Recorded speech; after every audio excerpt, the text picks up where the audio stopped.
Alrighty, welcome back to the stream. Welcome back once again. Today's music is being provided as usual by StreamBeats. This is the Lo-Fi playlist.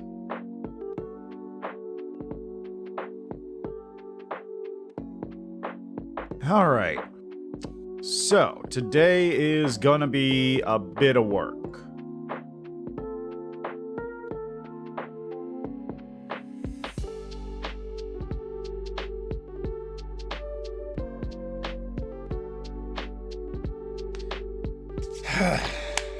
Right. So what's happening today is basically I'm going to start doing the work on converting everything over in the game room to using the master object. Now, this is going to be significantly trickier because this is going to have to take a lot of rolls.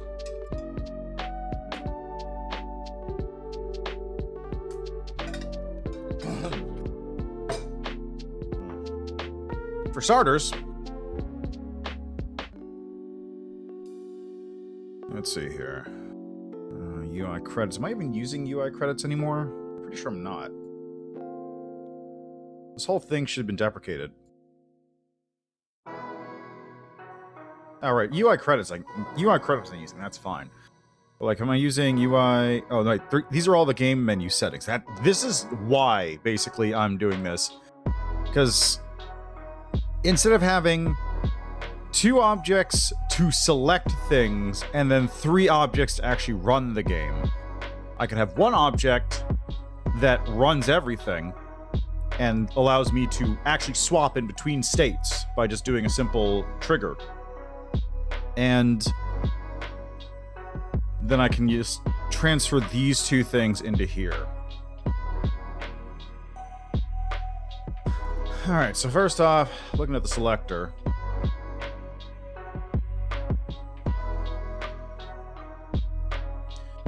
On the create step, we're gonna have to do, let's see, first here, get temp room. If the temp room is equal to the main menu, call user event 2. If it's equal to settings, call user event 4. And if variable temp room is equal to room game, call user event, so 6, just keep it even.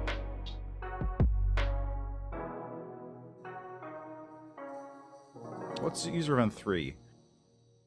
It's currently selected menu, synchronizes mouse selection, settings menu. Okay, that's what I need, right. So let's add 2 user events.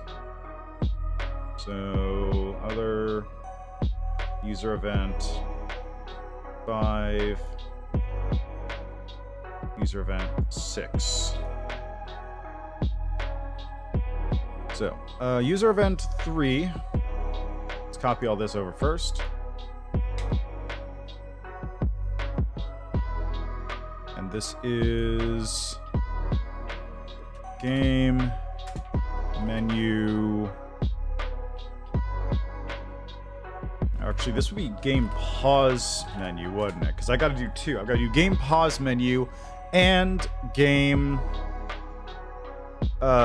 settings menu, because there's 2 different menus I'm gonna have to load in. So other user event 7.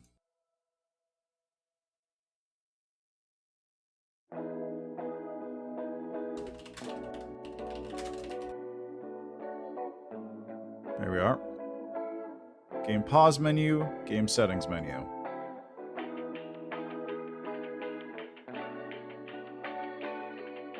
And actually, I'll write it this way, just because that way I know it's game menu settings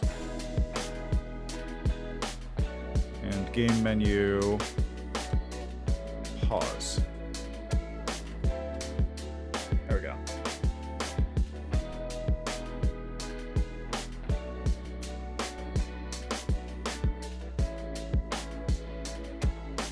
Okay, so if variable temp... Okay, this is actually fine. So what I can do is I can do, if variable temp room is run game, then do this, and then if If paused, then that. And then if this, then call user event 8.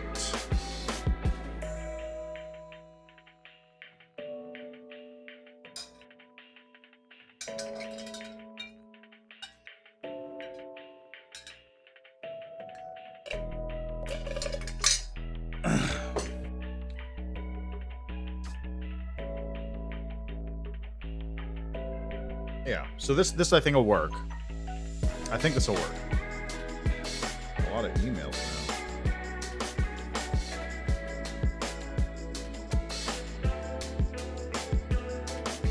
Now, of course, this entire thing I'm just going to shut down because I don't want to call these period right now. But they're there.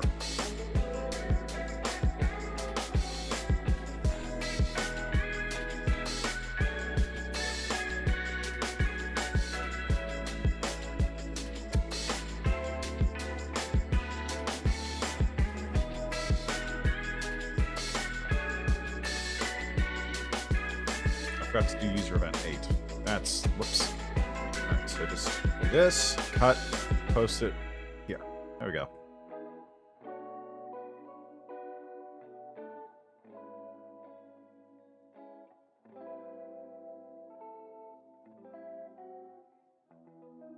Okay. Yeah. Yeah. Okay, this is easy enough to work with. Oh, wait, no, that was right. Wait.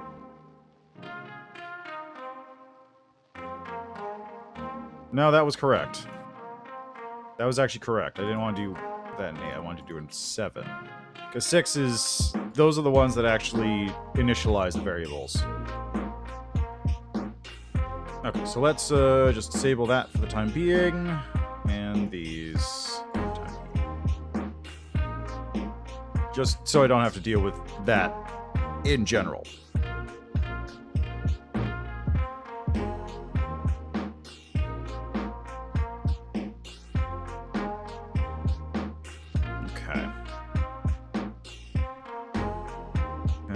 Menus or settings, if it's game, then check.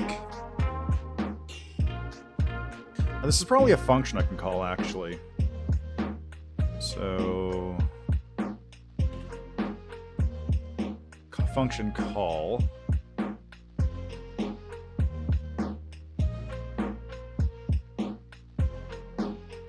Okay, so if temp room... here. I can actually do this right here. So if the room is if the room is the game room, then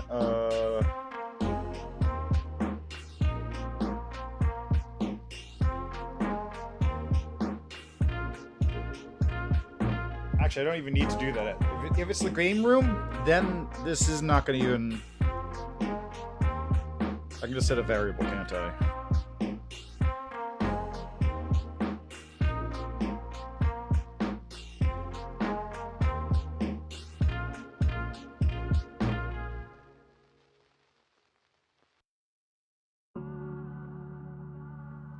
So variable,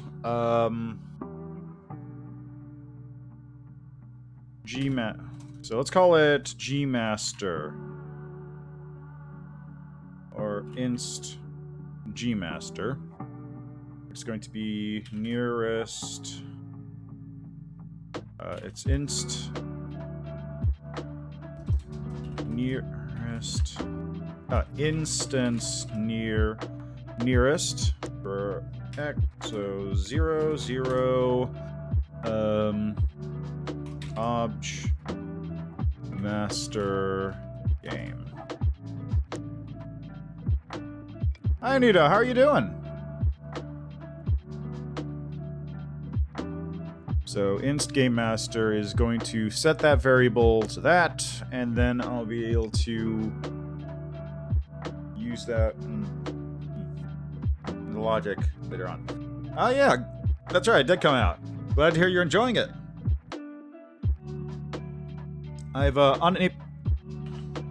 been unable to put some time into that so far. I plan to.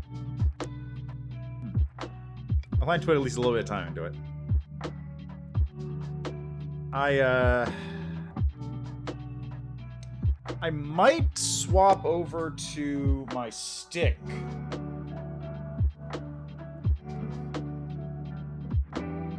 I might swap over to my stick for that game, though, because when I'm playing an anime fighter, a 4-button fighter, I'm much more used to light, medium, heavy, and then special on the down button. Which, even if they sort of move how it's facing, it's almost always that same setup, but P4U is very different from that. Because it's 2 sets of attacks. It's light, heavy, and then... I mean, it's closer to Guilty Gear, I suppose, because it's light, heavy, and then special light, special heavy, basically. It's like first Tekken, I suppose. But I feel like it'd probably just make more sense if I used the stick, because I can use, like, the normal setup is supposed to be on an arcade stick, because you have the bottom 2, I think, are your normal attacks, and the top 2 are your Persona attacks. So I can just learn that. It's a little bit easier than having to sort of translate left 2 buttons are normal, and then right 2 buttons are Persona. Because I'm just not built to do that. I'm not built to do fighters in general, but... fair enough. Just, for my sake, I'm trying to deal with that. Anyway, I'm currently getting ahead of myself on this. This is later. So first step, we're over here. Create options. Got step, draw GUI, and user event 0.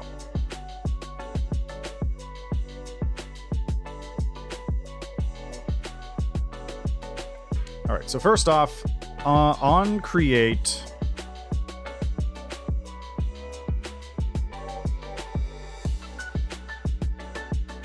wasn't there a Varanitz?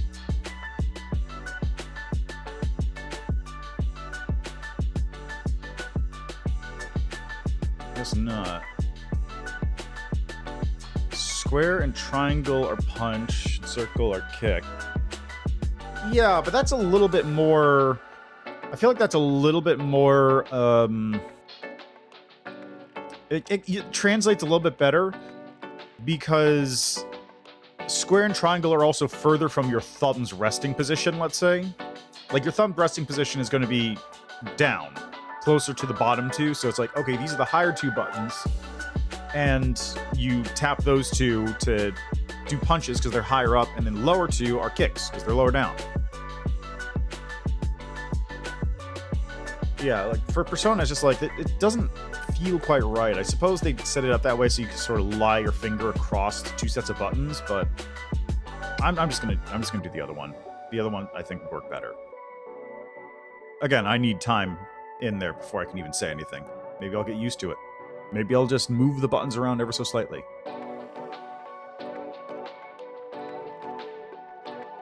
Okay. What do I do with this?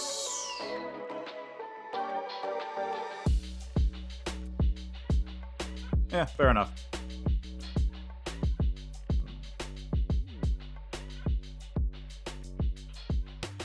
Alright, so for anyway, I'm going to close the selector for the time being, because I don't need this yet.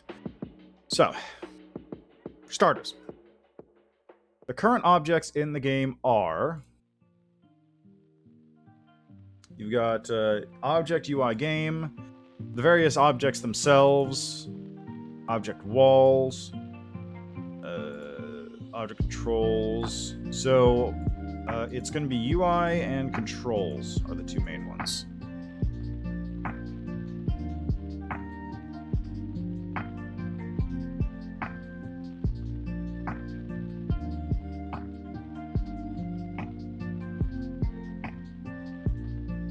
Ah, okay.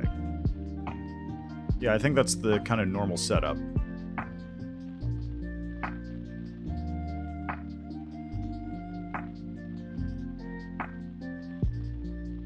Okay,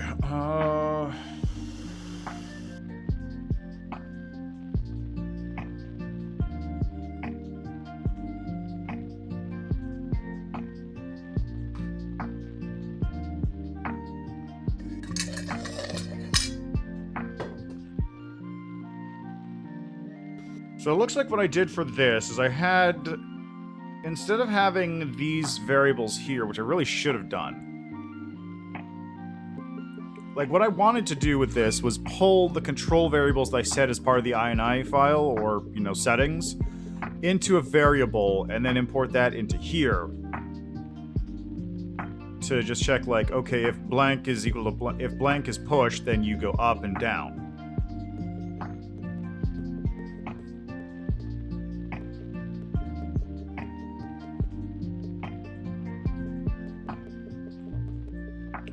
So that might be what I was doing initially. Just this was set up for that. But for right now, let's take paddle speed. Assign paddle speed here. And we can actually take the rest of these here as well. But these ones are just going to remain disabled for the time being, because they have no function at the moment. No reason to not just, like, import that over. Okay, now, why do I have object user event 0? Let me check this again. Like, what was user event 0? This is creating the objects in the room. Right. Right. Okay, so in that case, let's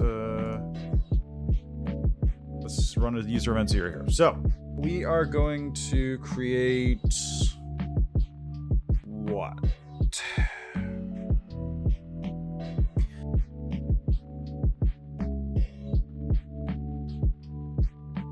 So I want to spawn in the 2 paddles and the ball. And the paddles can be wherever we want, so let's just XU code. Spawn in game objects.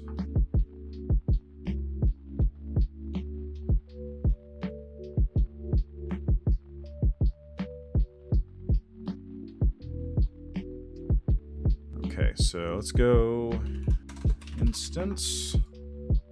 So we're going to create... Okay, so we are going to create... Let's see, these are going to go in the game instances layer. So object paddle.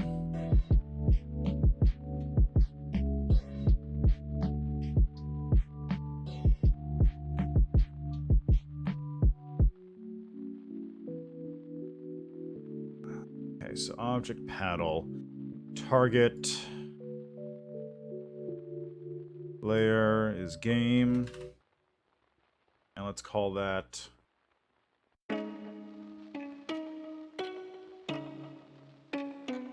it's paddle P1001. Actually, that should be changed slightly, shouldn't it? Because remember correctly, when I was working with the other masters, go to master setting, for example. Yeah, all these things are sort of temporary names, and then you apply the actual name to the variable afterwards. Yeah.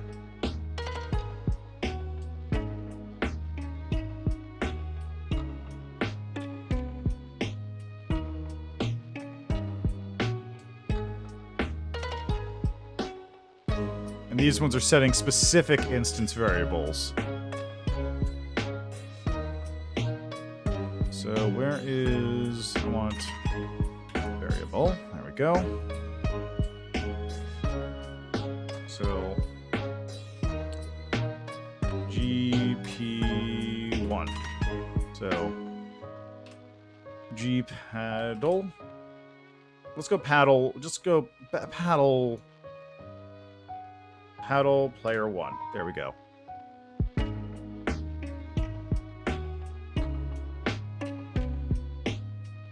Okay, so that is going to be spawned in at X room. This will probably be, let's go 200. Y room height divided by 2.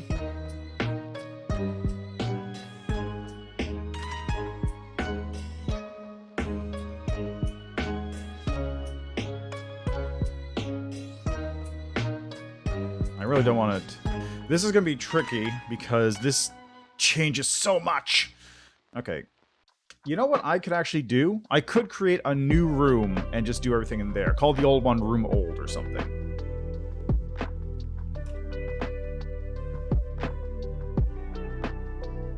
Actually, I can just copy this, can't I? Yeah, there we go. Okay, so game paddle P2. Let's call this room width minus 200.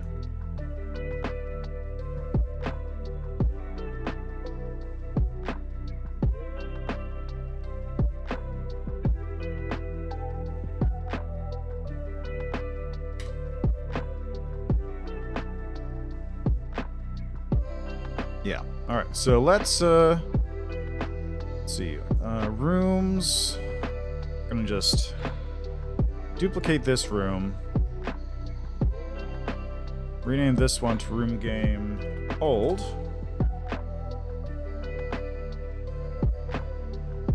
Call this just room game.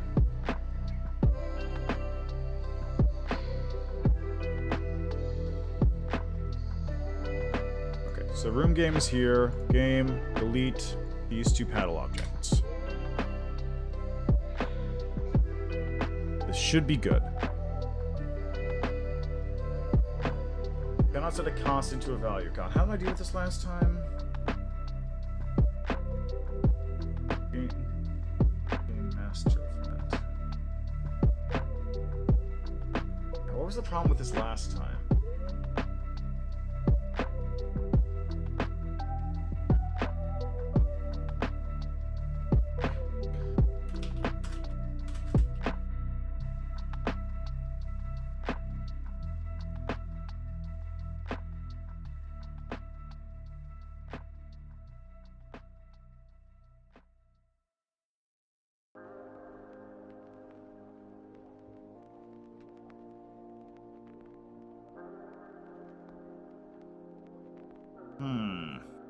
Cannot set a constant to a value. So I think it's actually because of this. So I guess let's just delete those two, and maybe that'll work.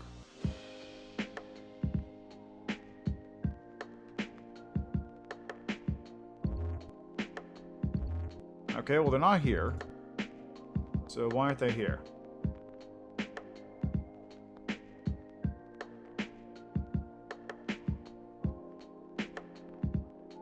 Oh, because I haven't added it to the fucking god, that's why. Okay, let's try that again.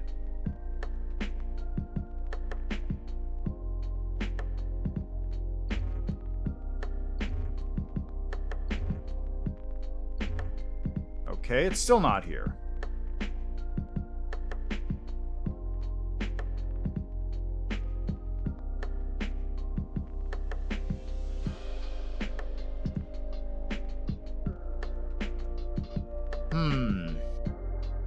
Why is it not...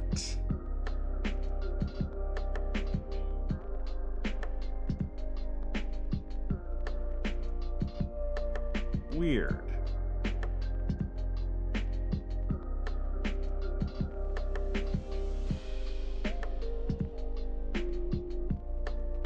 Why isn't it showing up?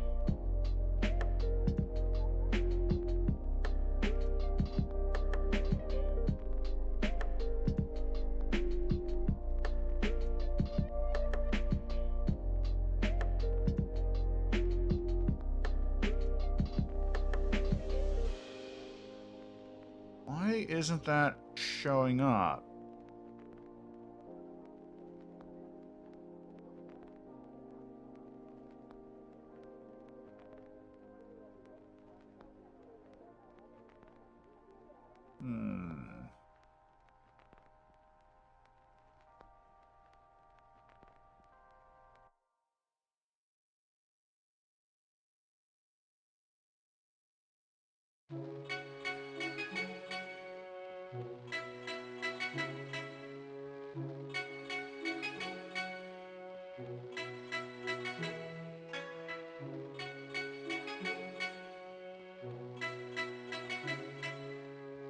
suppose I didn't actually need to make a new one since I was doing that anyway.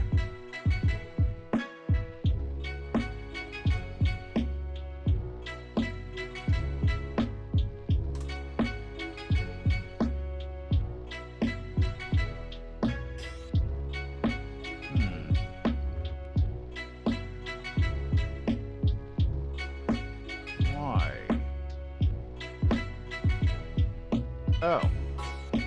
That's why. I never actually put the thing in there. I never even added the master object. And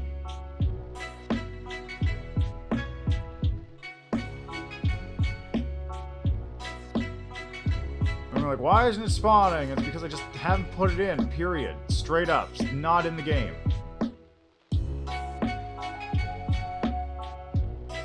What's this other object anyway? What is that? That's controls. No, that's not controls. Oh, it's the UI object. Okay. Okay. Go.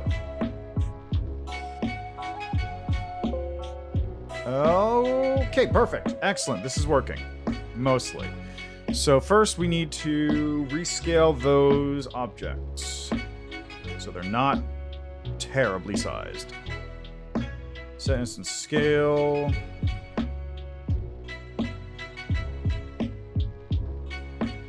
For objects of the type paddle, vertical, we are going to scale that. Let's go 2 times. No, not 20 times. God, that would be terrifying.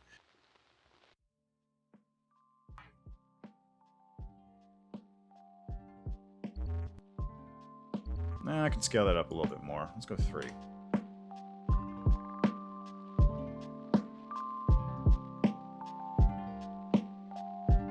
Yeah, that looks better. That looks better.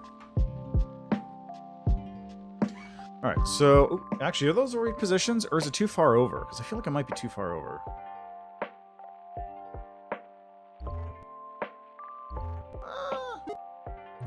No, it's not that far over. It's like...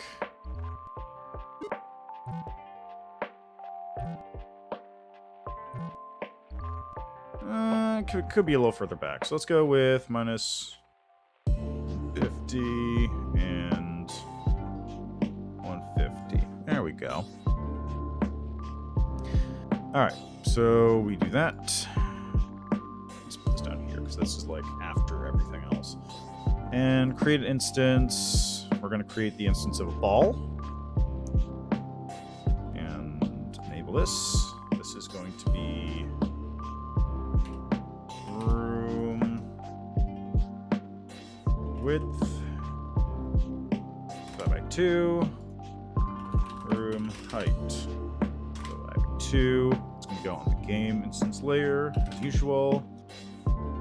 Target. Let's go with ball.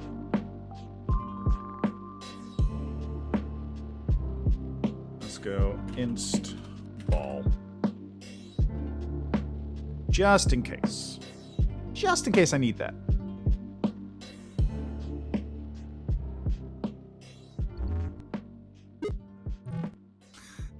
Perfectly symmetrical Pong won't get you anywhere. Ooh, that actually looks good. Okay.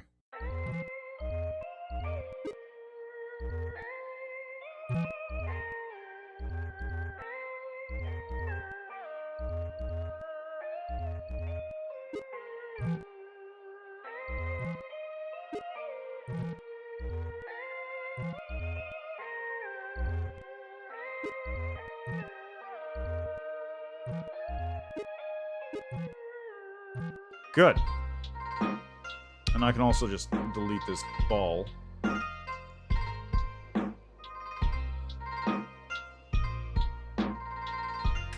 we go. One thing about that, though. Should I name that instance? I don't think so. Oh, yeah, I won't bother naming that instance. Because part of the ball's code is that it deletes itself after contact with a scorer. Or rather, the scorer deletes it, I think. Right? Was that it? Yeah, on contact, create instance of a ball. That's going to be room, x, width by 2, room height over 2. There you go.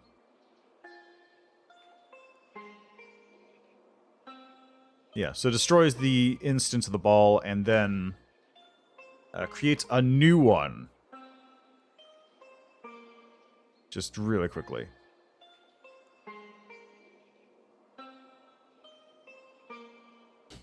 One thing I could actually do is create a multi-ball.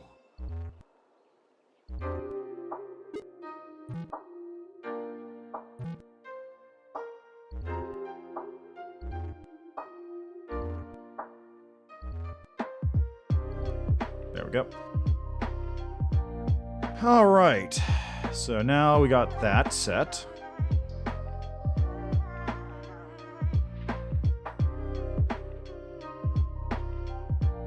So it's creating the instances. Good. Next up is step event. The step event is basically just this thing copied over.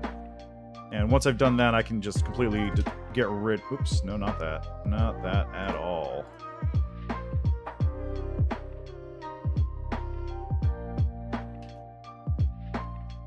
So once I've done this, now I can basically get rid of this entire thing, because this is redundant. This is 100% redundant now. I will disable all these, take this object, move it into, that's controls, move it into deprecated. Or is it depreciated, or is it I think it's depreciated, right? Remove object controls from here. Yeah, just go away. It's deleted. Gone. Okay, now going back to here, because I got to make sure this thing is set up properly. If the key down is V key up, then you set instance. Call user event 0, paddle. This should actually be correct now that I think about it, because I did use the same wording for everything. Up, down. Yes, inst. Okay, so it should be inst underscore paddle p1001. Good. Let's try it out.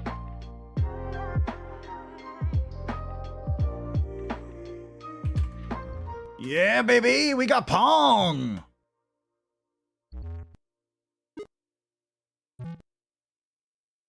Okay, now there is a slight issue. Why am I not scoring anything?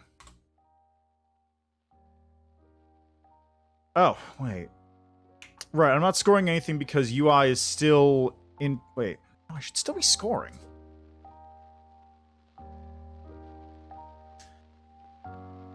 Oh, well, either way, it's time to figure that out. Oh, wait, no, you know what?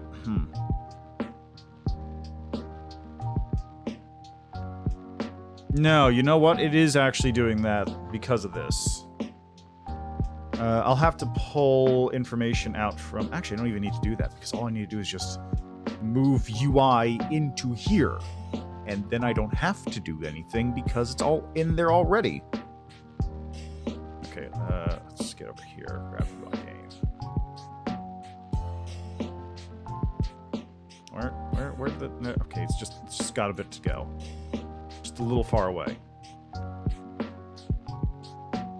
Okay, so object UI game, let's create it first. These do nothing, because I think I moved those over to the draw step, so I can just delete those. On step, it's doing a bunch of stuff here, which is less important at the moment, but we'll be able to deal with that in a minute.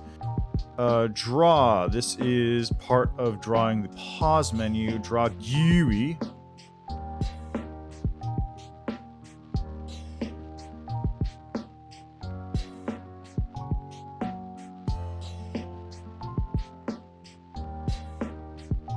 Let's get over here, copy all this over here. I can just paste. There we go.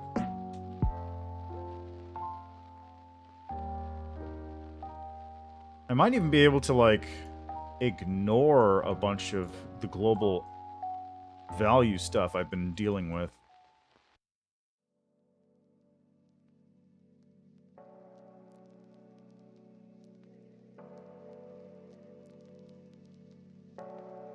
Yeah, we can remove... since this is now copied over, I think I can just... Let's just disable all of that.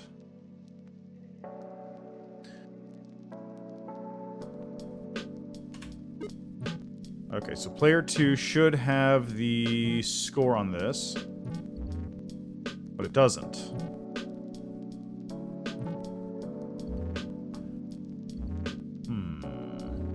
Why isn't it doing anything?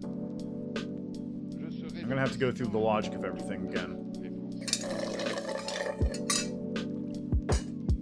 Oh, you know why? It's because of the scorer. A lot of this stuff is working on the scorer and doing stuff like if instance score player 2 is the self ID and all that. That's why. It's not getting the ID properly.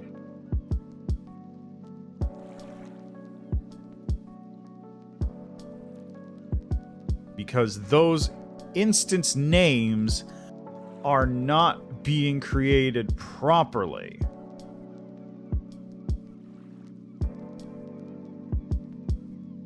Okay.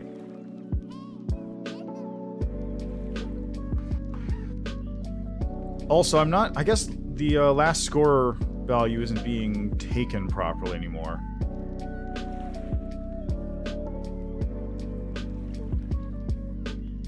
So, last score. It's on contact with a paddle. Last hit is other dot player num.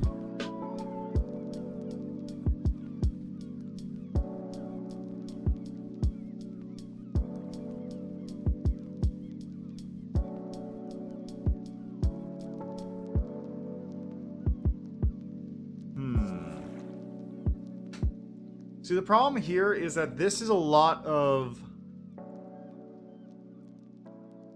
the ball and the paddles or the scorer talking to each other without talking back to the master object.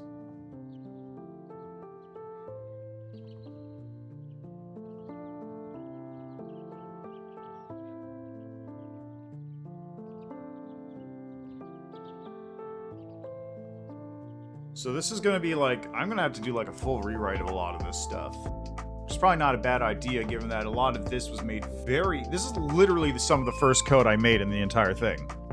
Like, this is the earliest stuff I worked on in this entire project. So that's, definitely going to want to have to go through this. It's not going to be fun, but it is going to be important.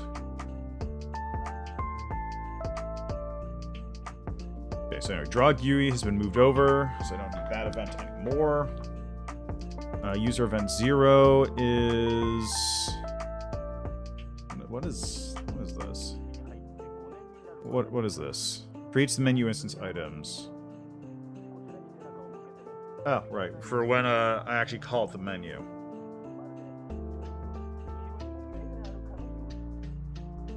Okay, user event 0, this is creating game objects.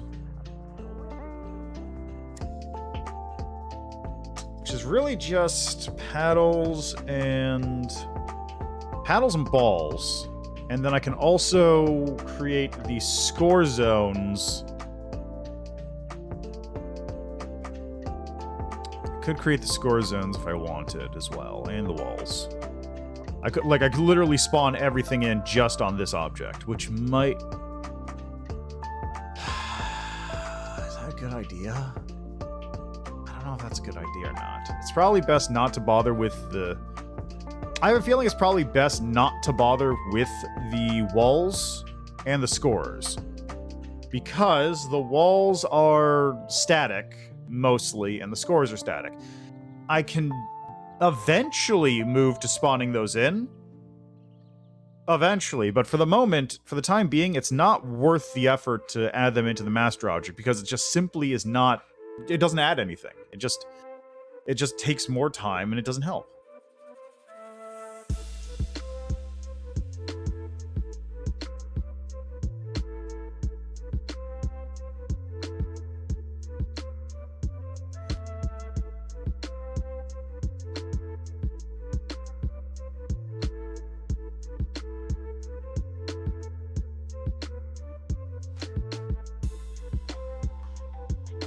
Okay, so let's add a user event here. Object user event 1. And we're going to grab this here.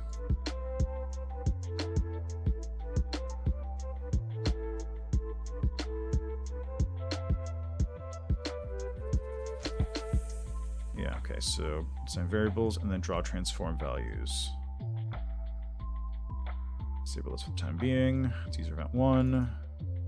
User event 2 is this whole thing, which I never got to work properly.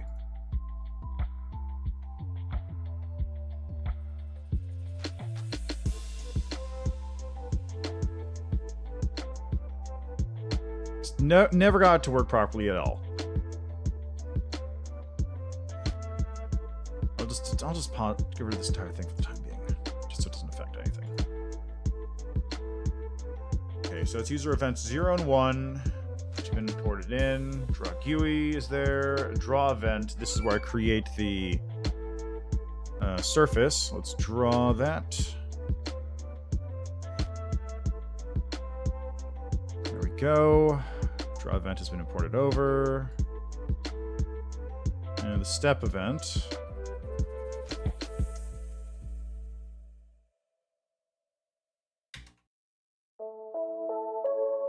I feel like this would probably be better off in its own function, actually.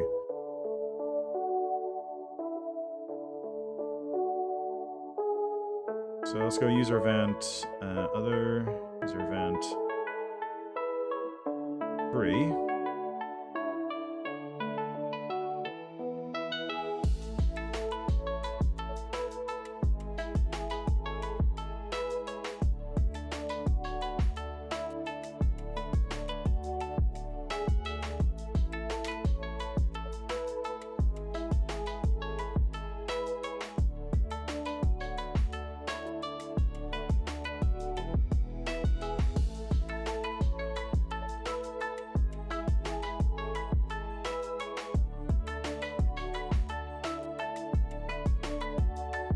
Alright. I moved everything over. Let's move UI game back into the deprecated, appreciated folder, so I don't have to deal with it, and let's just remove it here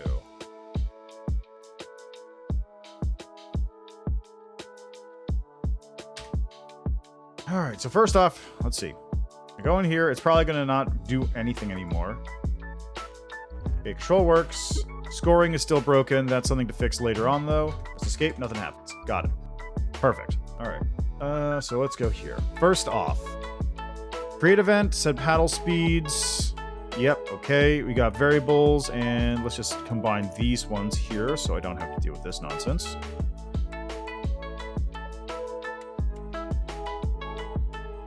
Given that they're all effectively the same thing, there's no reason to just keep multiple... Like, it's either going to be available as a batch or not at all, and it's currently not at all, so I might as well just do this. Okay, user event 0. Call user event 0. This creates the paddle. This creates the, let's see, paddle, the ball in the middle, and assigns variables to the paddles so that I can control them at any given time. Also scales up the paddles to their reasonable size.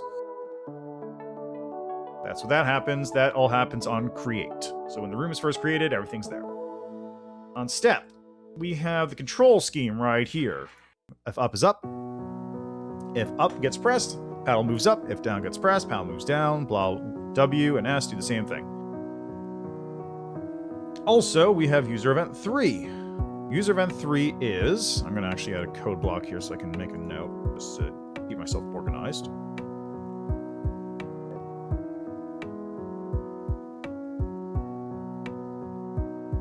Okay, so what was this one? If escape is pressed, this one does nothing at the moment. If the global pause variable is false, then set it to true. Else, it gets moved to true. Oh, else, if it's true, then pause surface -1, instance activate all, surface free, global pause surface. Okay, God, some of these things were just not enabled before.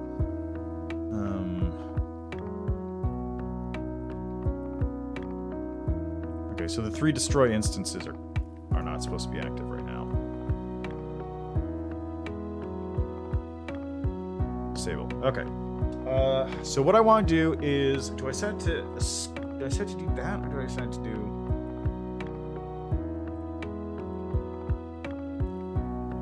Okay.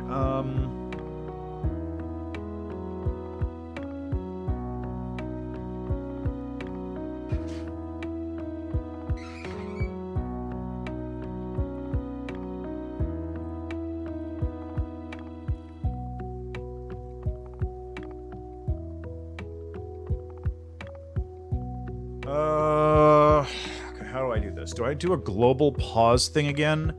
No, I don't need to set a global pause variable anymore because I don't care. The only thing that matters as far as pause goes is this. And all this is going to do is just deactivate all the instances on the game and should I just deactivate? No, because I don't need to deactivate walls. I only need to deactivate game. So that'll just deactivate the game instances. Can I instance activate? Hold on a second. Okay.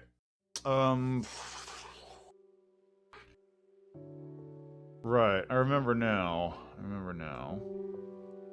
So what happened was, why was it doing this way? Why did I do it this way? So on escape, I think it was draw, right? If paused is then check, surface check, function, deactivate all. That's right. This is where the deactivate all comes in. That's why it does it that way. So it only draws the one time. Or rather, it only does the function call the one time when it decides to do that whole thing. And then I create the G menu object, which is going to create itself with all this stuff. That can also probably all get rolled in to the master. Okay.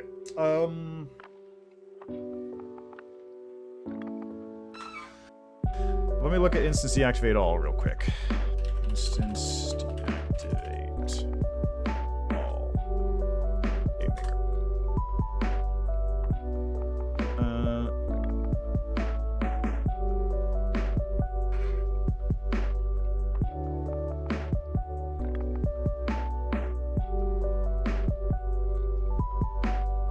Is there an instance deactivate layer? Because I don't need to deactivate everything. I just need to deactivate the game layers.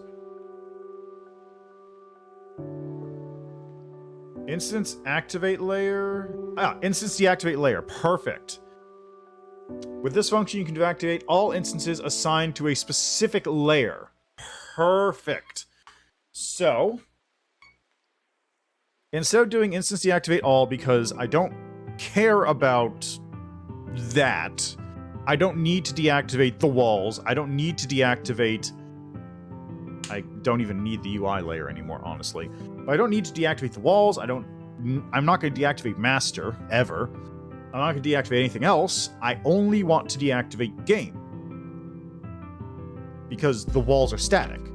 The scores are static. I can actually move the scores into the walls, come to think of it. Like, there's literally no reason to put it in here, I don't think. I don't think there's a reason to do this. Like, it works fine by itself normally. So, I don't know. Right. So, instance deactivate layer. Well, actually, let me just... Let's not do that just yet. Alright. So, call user event 3. User event 3 is...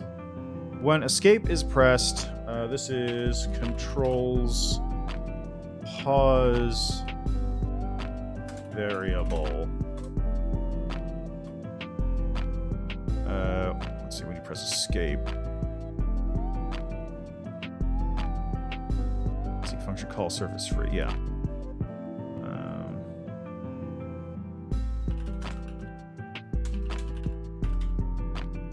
Okay, good.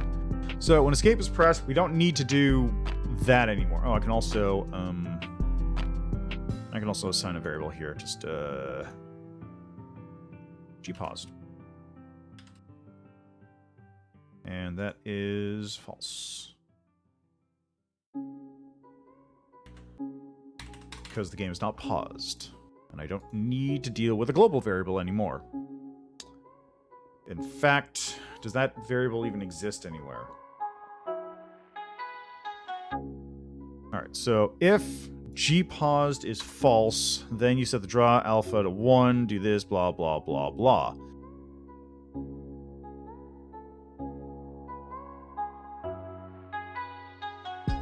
If gpause is true, then you have resume show up and all this stuff, which actually doesn't show up here, that shows up in the draw event itself. I think. Where does it show up? I don't know. Gpaused is true, then function call surface exists. I don't actually need to do this anymore because now I can just do a pause surface.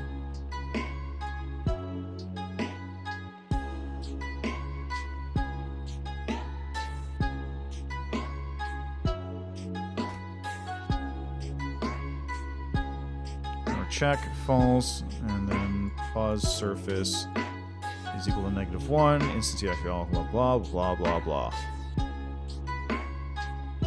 GUIG menu.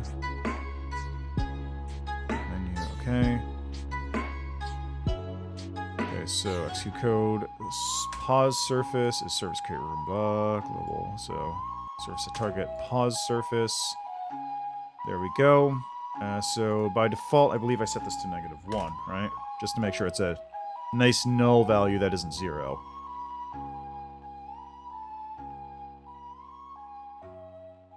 Okay, so these are all good. So user event, let's go to user event 3, because this is the one that kind of matters at the moment. If gpause is false, then set gpause to true. Else, if gpause is true, set to false, set the pause surface to -1, instance activate all, surface free, and pause surface. There we go, instance activate all. So we're going to change this to instance activate layer, and that is going to be game layer. Oh, wait. Is that how that works?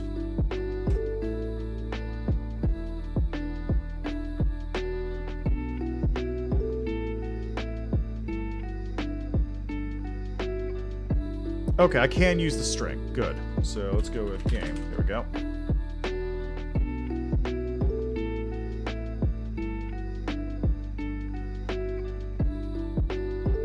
Yeah. So instance activate. The game layer is now reactivated.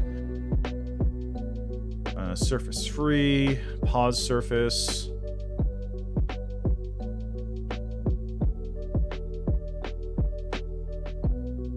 Pause. Yeah, okay. Looks good.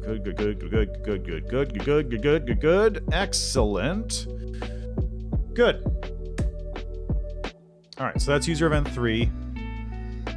Let's enable this. So on pause, it'll set... So when I do this, it'll set pause to true, and then when I press escape again, it'll set true to false and disable all that stuff. Right.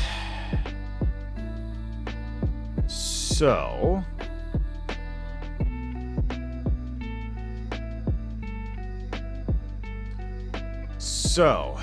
now on step user event 3. Now the draw step is where a lot of this stuff happens. If pause is true, then if surface exists, pause surface, do a check. If check is equal to false, then pause surf, and if pause surface is equal to -1, instance deactivate layer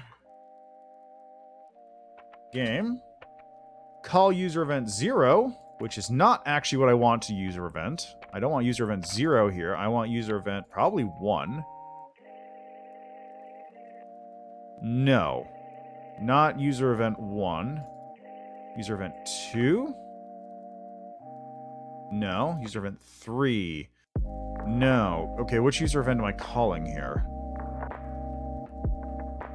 Okay, which one's user event 0? Okay, user event 0 is create the menu instance items. Okay. So it would be user event 1 in this case.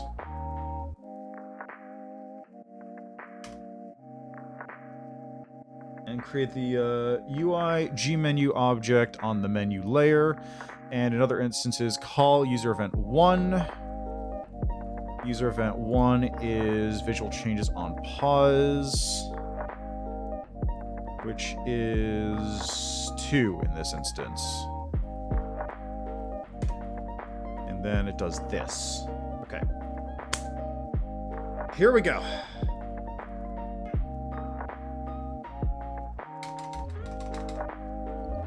Okay, escape is not doing it right now. Escape is not pausing. Okay. And call it like so. Let's close everything here for the time being.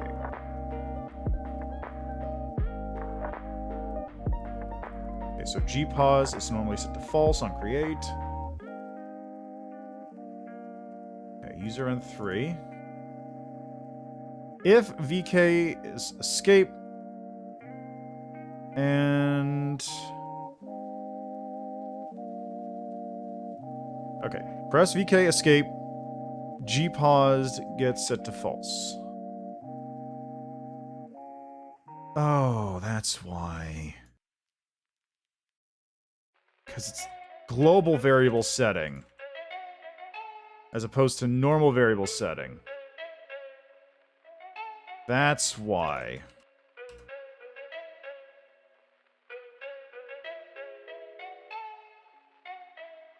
This is fine.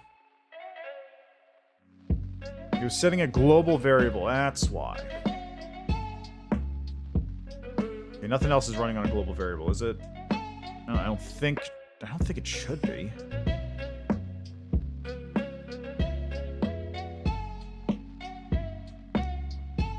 Assign variables. Yep, nothing global. It's 3, it's put up there. 0. This is not dealing with globals. That's not dealing with global. That's not dealing with global at all. Perfect. Good. Excellent. So now, if I do this, it does this. Okay, so things are a little fucky, but this is fine because it is pausing.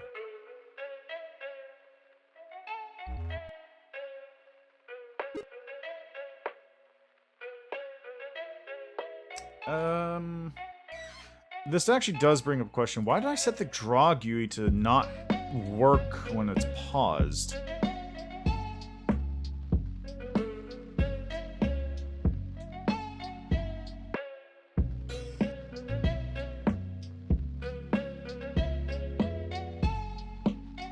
Oh, now I remember why. I remember why now. Because it kind of gets in the way.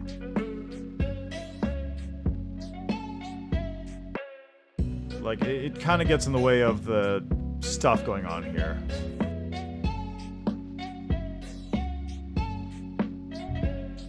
Okay, so if gpause is true, resume settings main menu.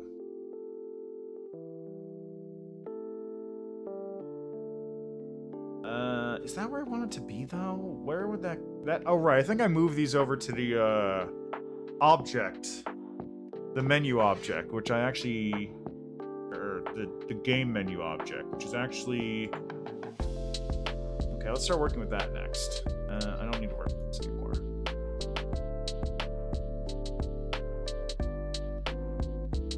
I'm not sure if it would be best to keep it like the way I currently have it, or if it's easier if I do other stuff.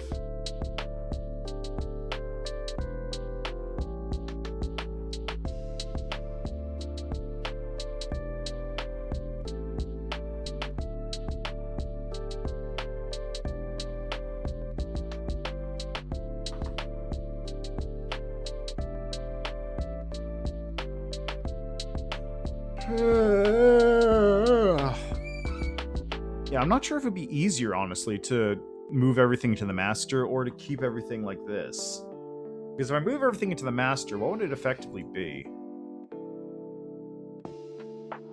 Okay, so create object selector G menu, object menu, object menu, object menu. Yeah, creates the selector, creates the 3 menu objects, and then it assigns those values there. On step, if pause is equal to false, it destroys itself.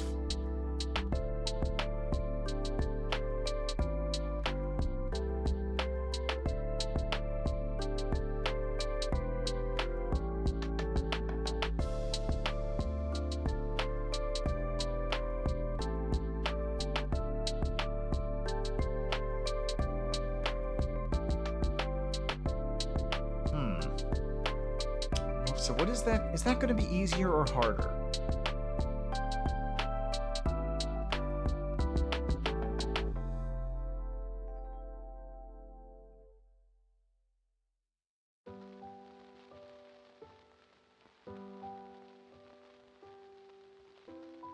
Also, I think I know what's going on there.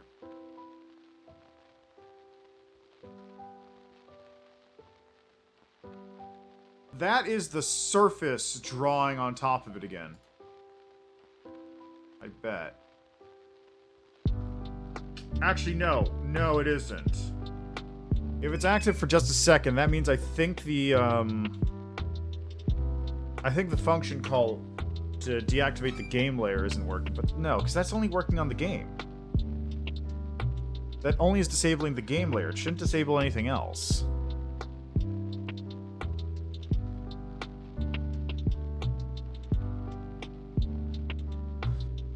Let's see here. I just double check all my stuff. So step does this. Call user event 3. Activate instance layer service 3. This is all fine. This part is fine.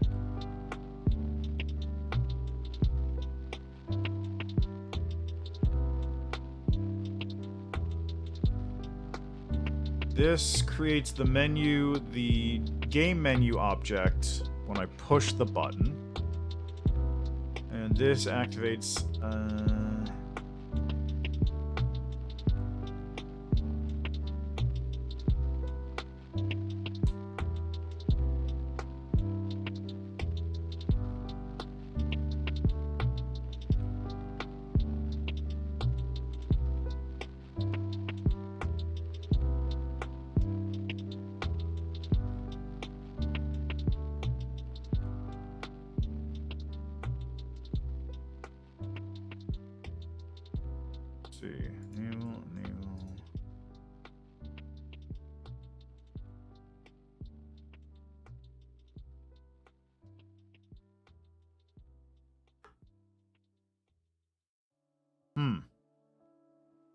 Unable to find instance for object index, blah blah. Draw text transform gmenu.resume, gmenu.resume y, string resume.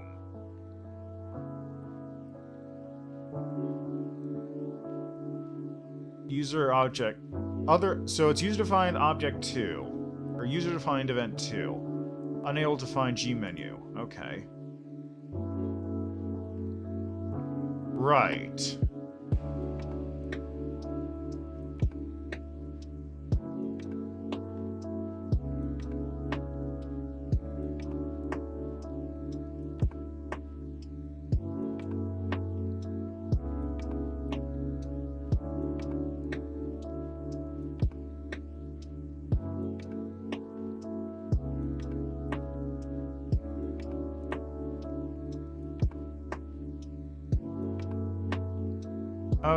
User event 1 is being called when, right?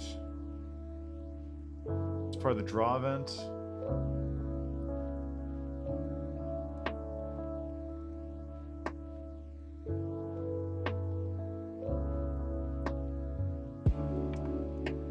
Yeah, right there. Object UI G menu.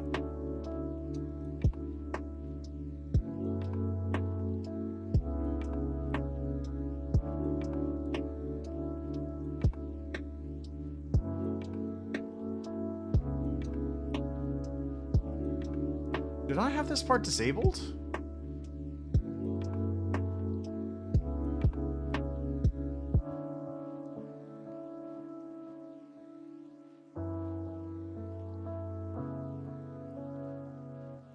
Yeah, okay, that's what I thought. So this whole thing here is disabled.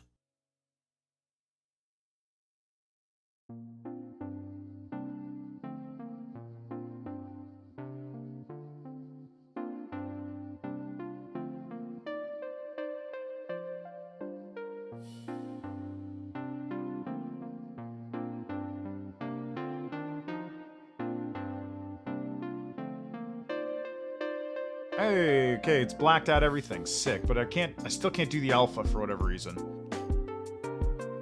Okay, set draw alpha to...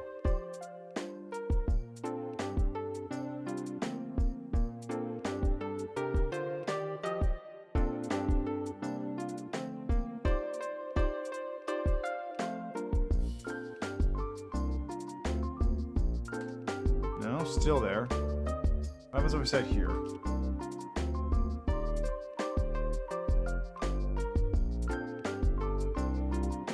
Nope. I have no idea why it's doing this.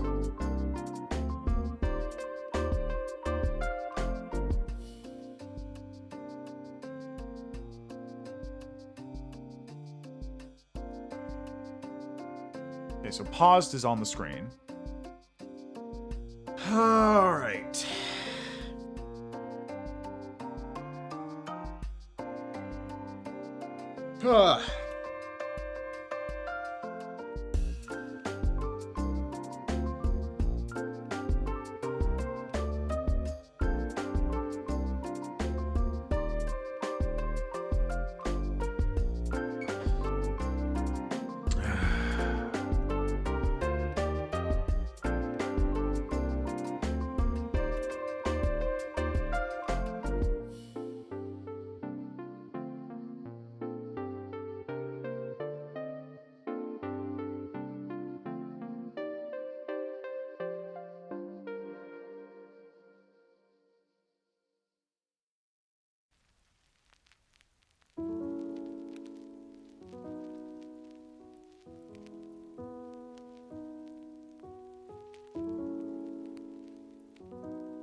The annoying part is I have to do all this work over again. I spent so long getting the menu to work, and now I have to redo it all. So why is the menu just disappearing? And it's not like it's...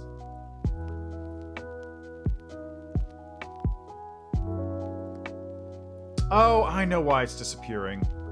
I know why it's disappearing. Stupid. Of course I know why it's disappearing. It's disappearing because global gpause doesn't exist anymore. It's no longer a global item. It's now a local variable for the master.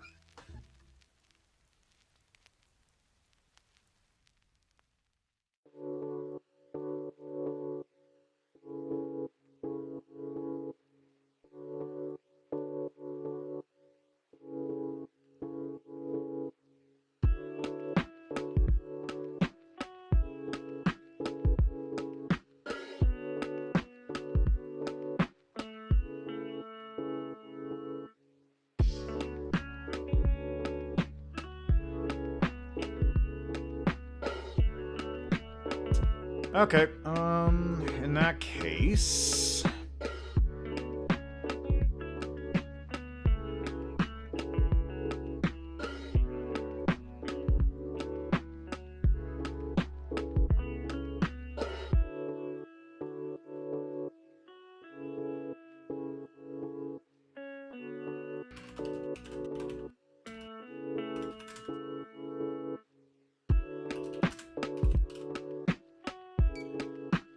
let's just do this. Pause call user event 0.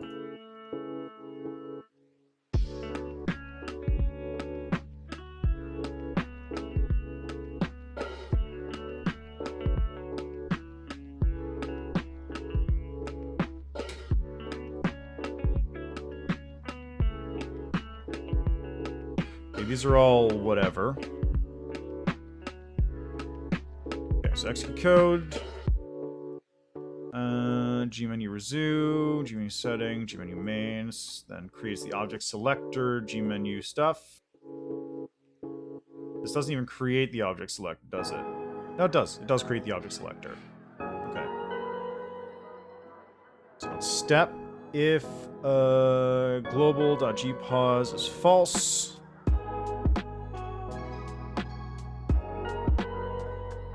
Destroy object selector key menu and do that.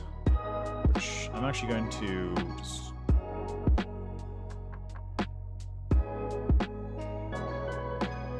just do. That's fine. So 1 does all this stuff, which is this is the actual draw stuff. I don't need to do here anymore because I can just reactivate the ones in this. In the UI draw. Right here.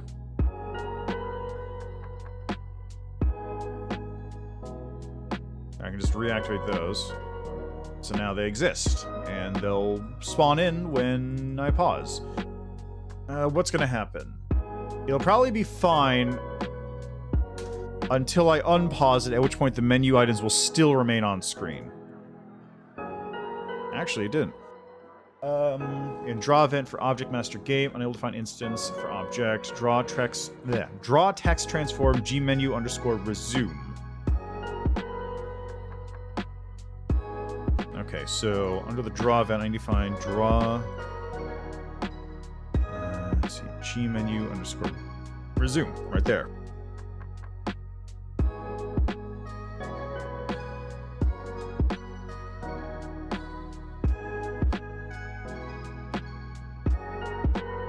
Oh. Because I haven't set these as variables either. Okay.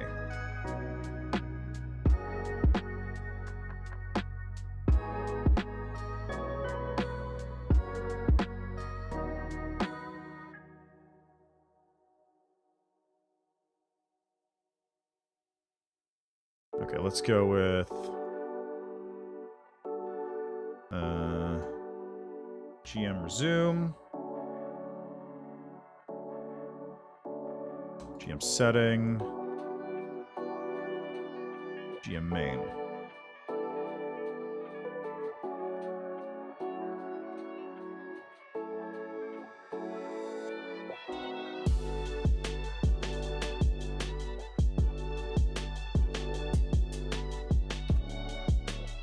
These will be fixed later.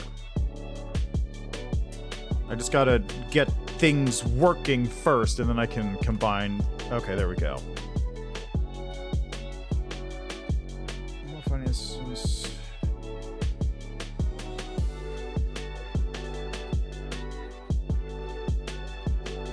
Okay, I think I need to know what to do here. So let's just take this real quick.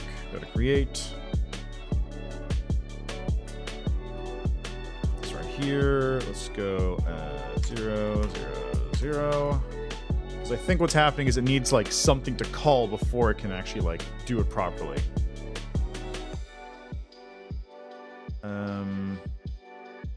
Okay, why isn't it working now? G menu resumed X.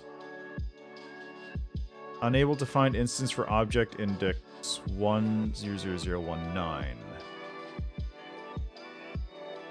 It's right there though, I can see it.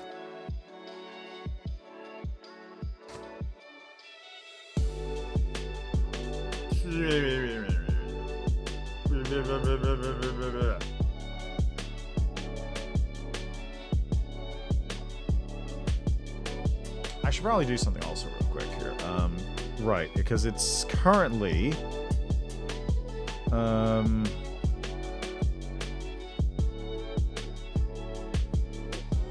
Wait. Oh god, I have multiple instances of this thing being called. Okay. I have multiple instances of this fucking event being called. Like, this is why I had to do this, because there's a lot of... It's not even spaghetti, it's just redundant. Redundant things are being called in all over the place. Okay, user event 0 is creating the game objects in the main game room.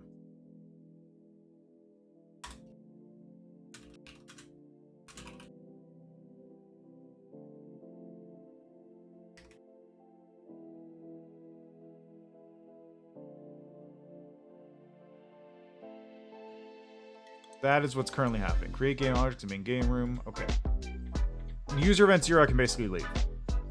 It's fine. All this thing does is just spawn in the ball, the paddles, and then set a couple variables for those to make things work. Okay.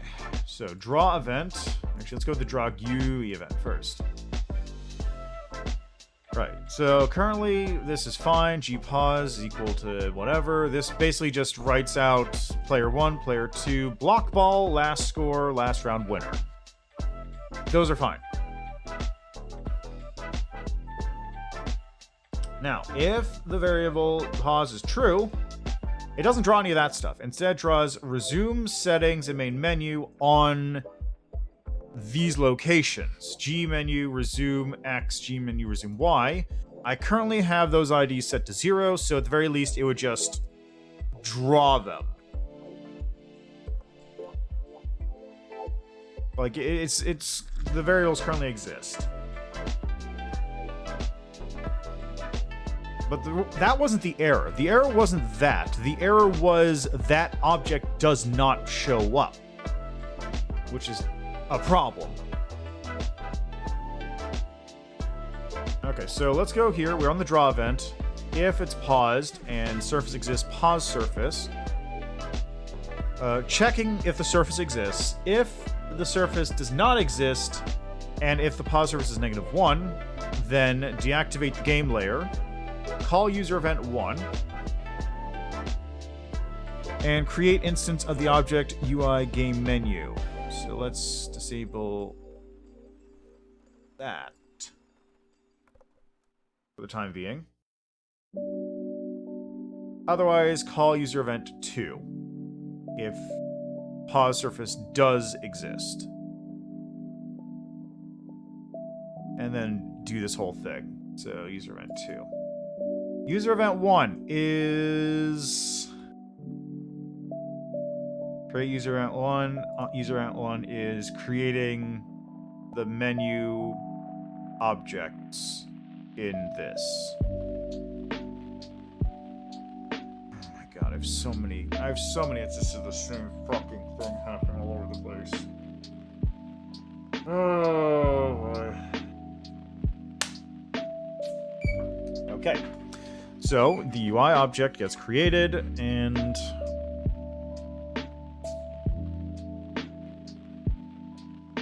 the reason why I don't want that draw here, like here, is because this would only draw it the one time. This calls user event 1. I'm gonna just delete this instance. Just get rid of it. Just go away. Go away. Okay, this part, call user event 1, only runs once. So it'll only create the selector objects, then the menu objects the one time. And I don't want that here because those aren't going to get drawn properly. So let's delete all 3 of those. And I think, was it user event 4? Yeah, it was. So let's just copy this over here.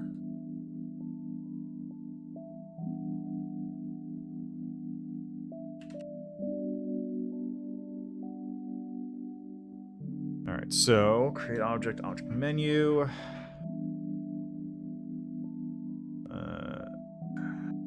GM main.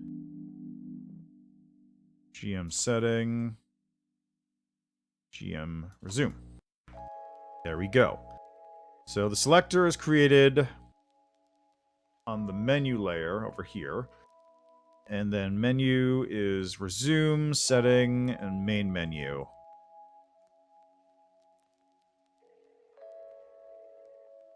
Okay. So that's the draw event. Okay, else, user event 2. This just draws a bunch of stuff. So it'll draw to the pause surface. This doesn't matter because this rectangle just doesn't want to work. It doesn't want to take the alpha for whatever reason. Set draw color to false. Let's see, pause gets drawn on top of it. This is where I want these. No.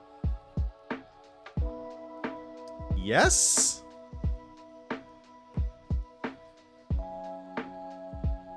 Yes. This is where I want these. I don't want them in draw GUI.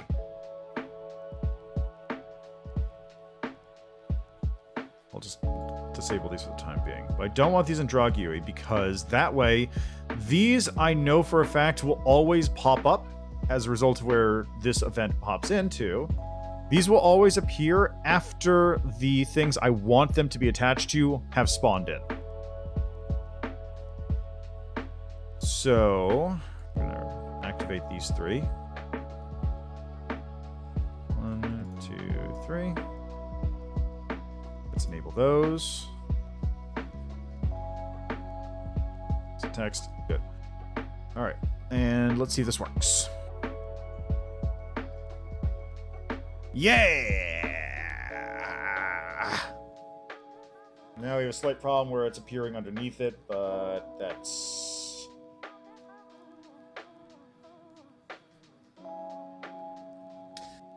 That's a much lesser problem, all things considered. Yeah, and that's what I thought. Because I don't have the delete code in there anymore, it won't do that. Okay.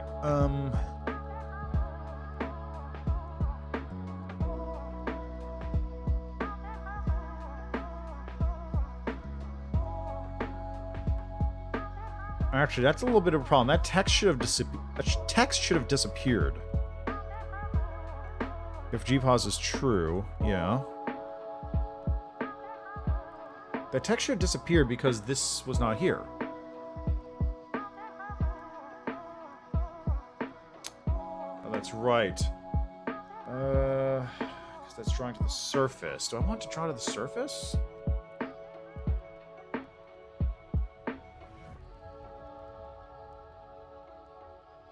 You know, let's try doing this. Let's try doing this, see if it breaks it. Enable, and we're going to go into here and just disable those 3 for the time being. Let's just see if this breaks everything. If it breaks it, then just turn it back off. If it doesn't break it, then it might work. Hey, look at that. It's in the right spot and everything. Oh, yeah!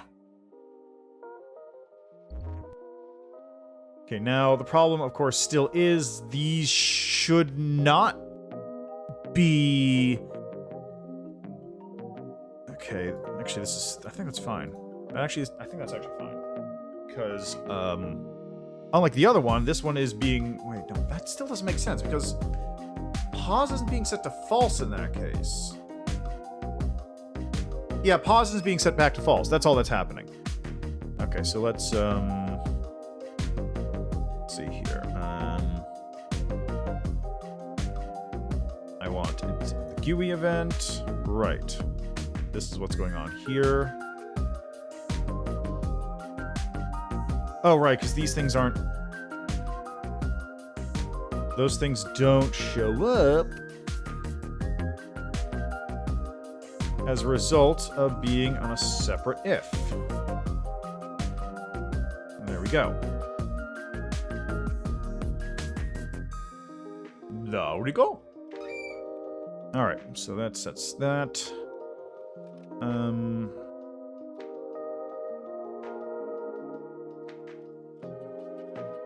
Might as well just pop this in here at the very bottom of everything too. There you go. So now it resets it.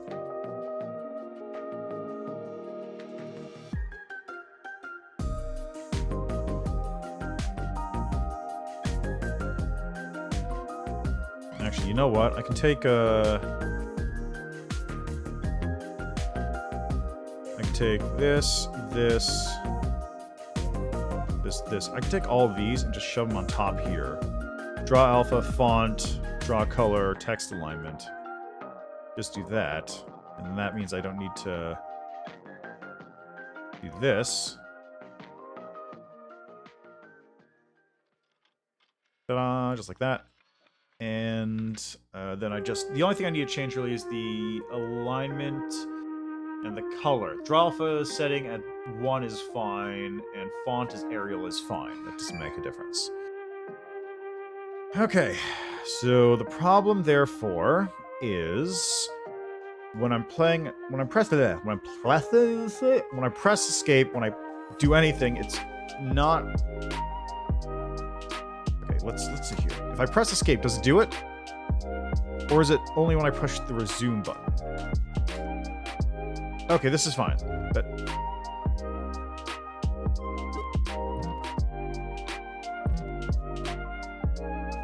oh, I forgot to set up the collision stuff for that. All right.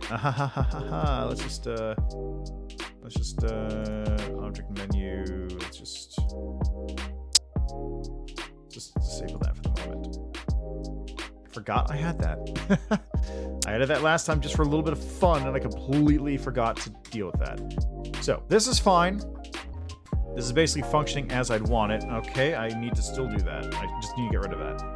If I push resume, it does nothing. And we get this problem, and it's okay. We're good. Let's just this isn't, there we go. Just nothing. It doesn't do anything. It doesn't do anything. Okay.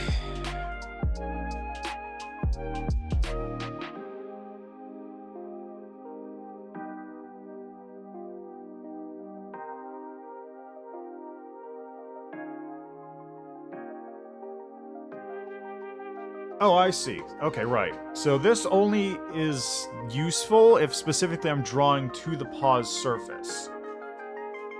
Which is something I can do because this is something I'd actually want to use still because I want to draw this rectangle with the alpha and all that, but it doesn't want to do it.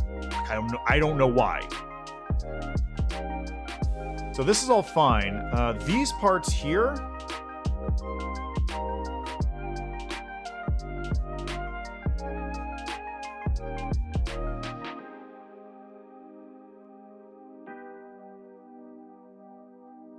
Like all that stuff right there?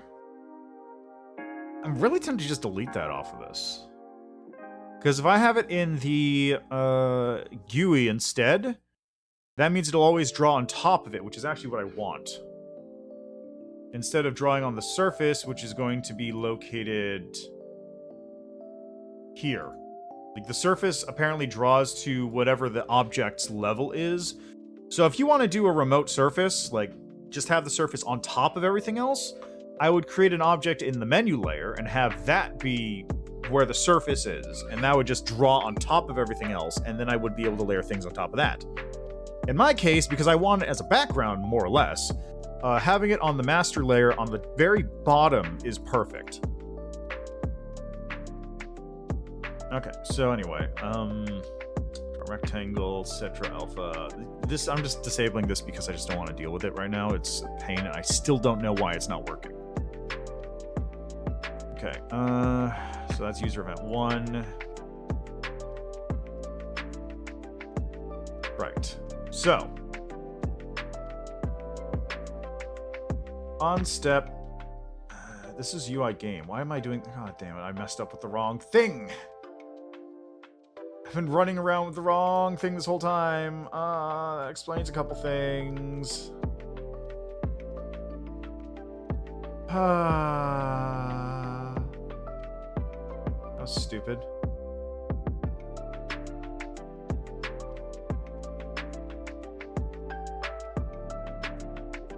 That was stupid. That was very stupid.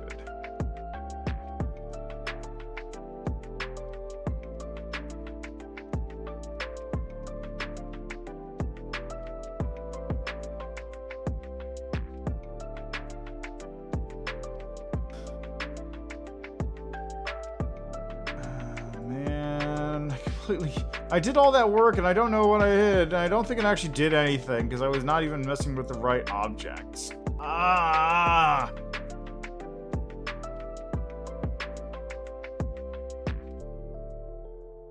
Okay.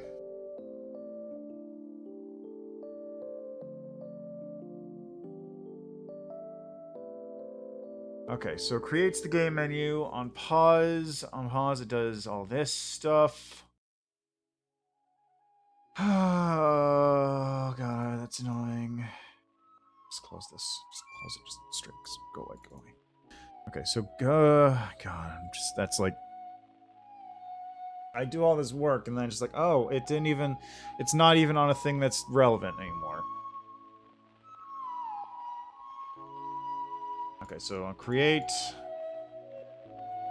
is fine. On step...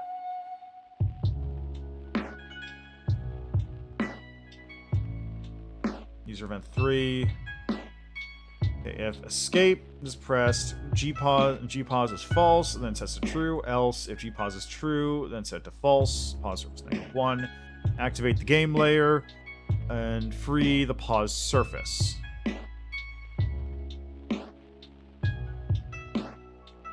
This one straight up can just go. That one just straight up gone. Object destroy menu. Enable that one. Enable that one.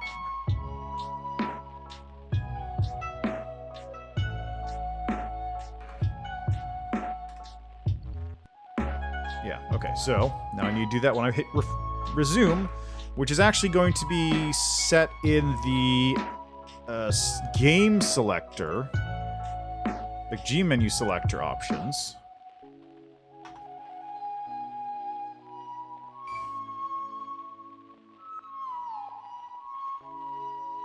Actually, better idea.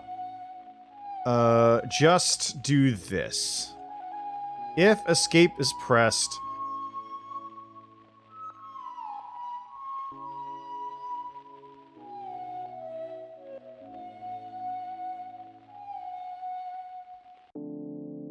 Okay, this better idea. Better idea. Why am I doing it this way? This is stupid. This is user event 3, yeah. Okay, why am I doing it this way?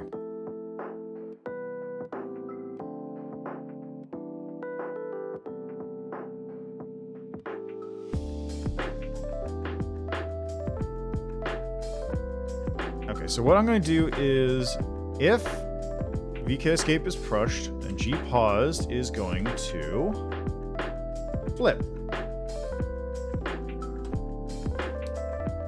There we go. Because on create, G paused is false. So room always starts off with game paused. Good. Now on step, this is user event 3. If escape is pressed, G pause swaps. And all's true. And then... Okay, so we're gonna go here and here and here and here. Just dump those right there.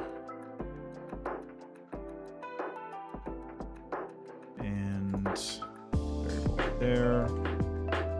Surface 1.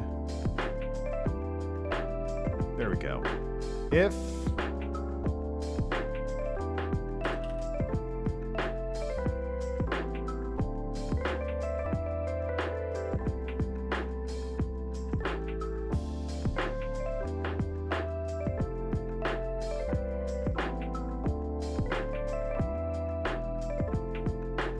there we go. And what I can actually do is this.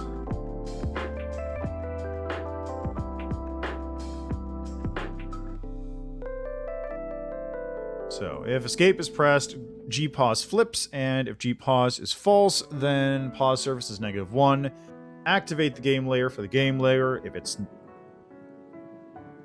Is there a way to check if a layer is active?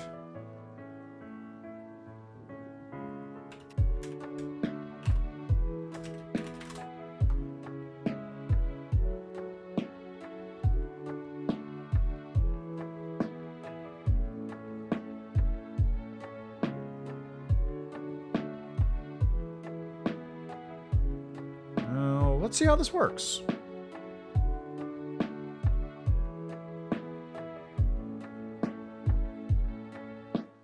So theoretically, this should do this, right?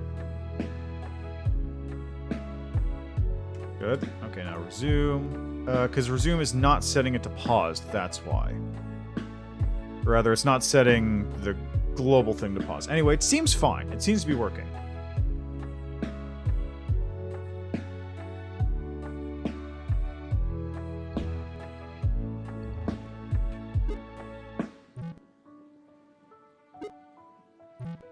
Let me actually do something here. I'm going to run debug mode, because I want to know if, like, that in particular is running a bunch of... how do I get a resource manager? Resource code here. This one, there's like a resource viewer thing, right?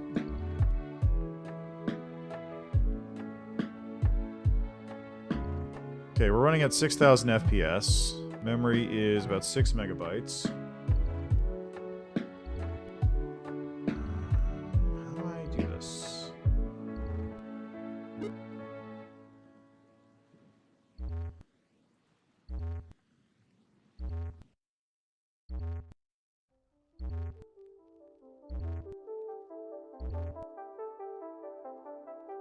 Interesting, though, that I can actually do things by dragging it around now.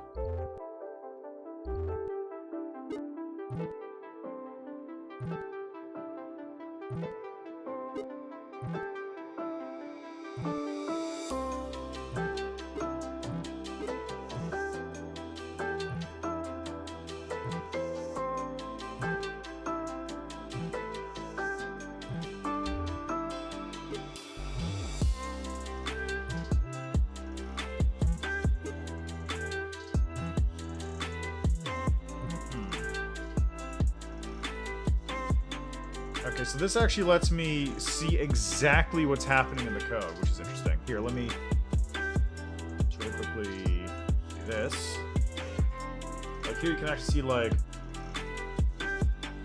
keyboard check up, and it's doing. This is basically what's running, I guess, every frame.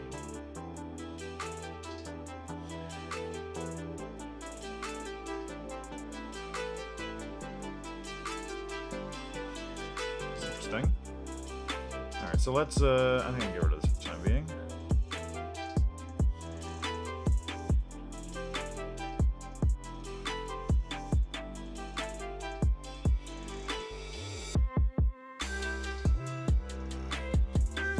Okay, it seems to be fine, is what I'm getting at.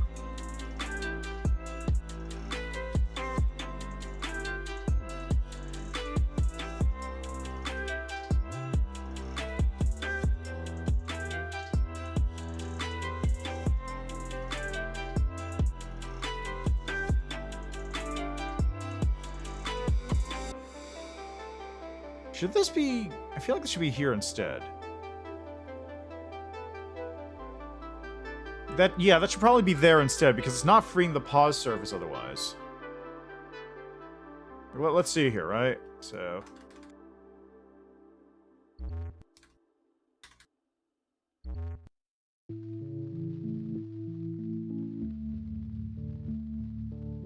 Also, is it just me, or is it still... Hold on a second. Is it disabling the walls? Okay, it's not. It's just disabling the UI. That's fine, then. Oh, that's odd. For some reason... Huh. Hold on a second. It's actually... It looks like it's actually off-center on OBS. It is off-center on OBS. How about that? Here. There you go. Now you can see the whole thing. Not that there's much you were missing, but it's there now.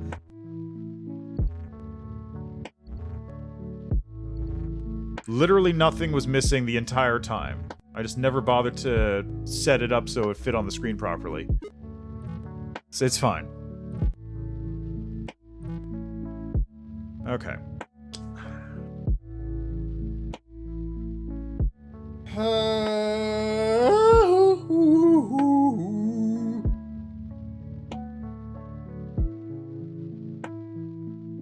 Right. Okay. So we got the very simple thing here. All this does right now is on step, it'll check if you push escape. It flips paused between true and false. And if paused is equal to false, then it will clear the surface, set pause surface back to -1, activate the layer, and destroy menu instances.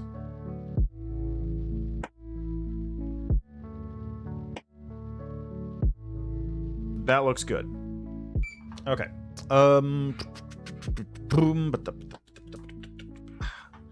Okay, so that's on step. Okay.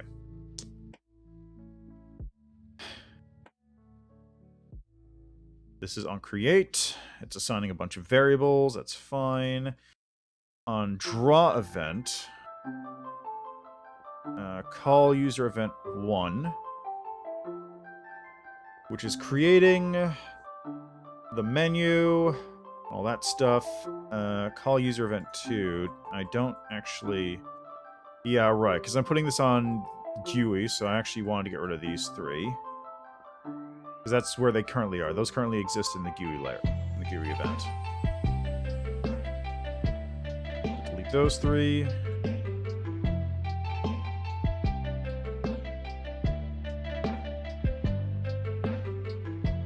Alright, so, under... So, draw surface, drawing to the surface, we're saying a draw alpha of 0.5. Draw color of black, and then we're going to try and draw a rectangle, which just will not work for some reason. I mean, it works, but too well, if anything. I don't understand why it's doing this. I just do not understand. Text alignment does that because it draws paused right in the middle of the room. Text alignment. Blah, blah. Yep. Left, top. Okay. Yep, that's good. Okay. Alright, so this creates the selector. This creates the menu object. Menu object. Menu object. Selector. And it creates it here too. Ideally, this is going to go away because I'll just roll that up into the main selector. We'll get there eventually. That's going to require a little bit of work too. Okay, so this is the same thing. I have 2 instances of the same code.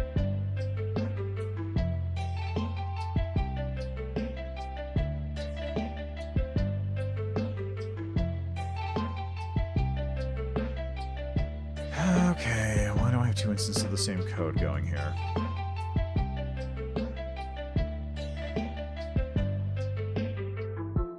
Yeah, these are the same code. So why did I create 4? Does anything call user event 4? User event 1 gets called right here. Then why did I have user event 4 getting called? Why did I make user event 4?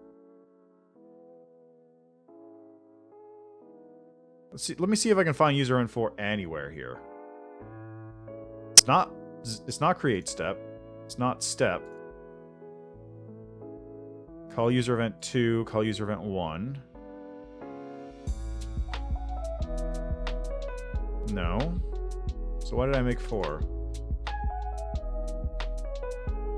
User event 0, 3, 1, and 2. So why did I do this? I don't know. This doesn't need to be here.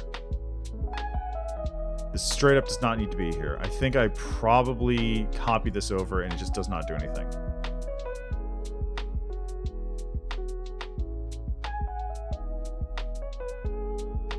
Because it's identical to 3. Or, it's identical to 2.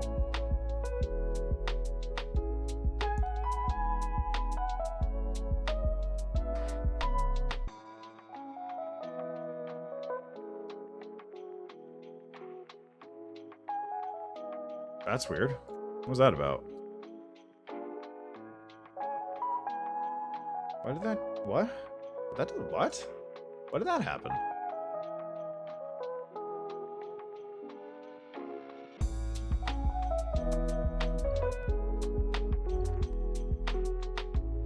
Okay, main menu. Settings. Yeah, okay.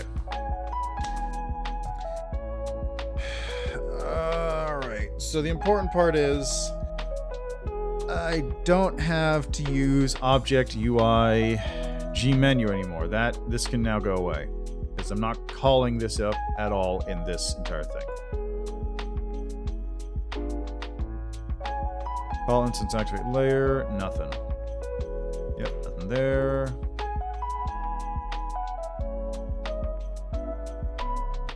Yeah, see these menu objects, but those aren't G menu, the object that controlled that. So I can just move this into depreciated.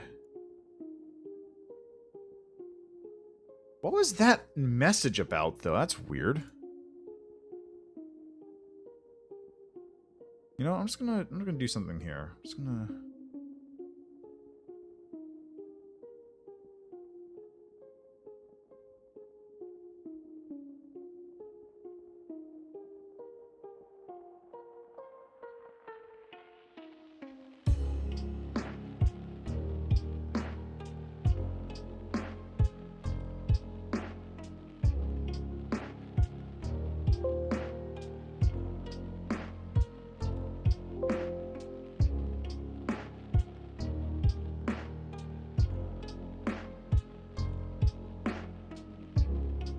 Just do this.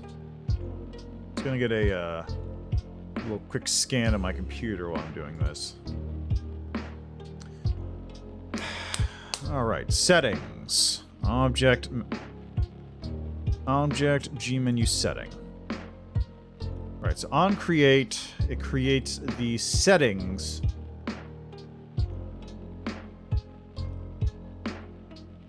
Why did I set UI layer to be deactivated? I can deactivate the layer for the menu, that's fine, but why UI? Whatever. Okay, let's do user event 4 now.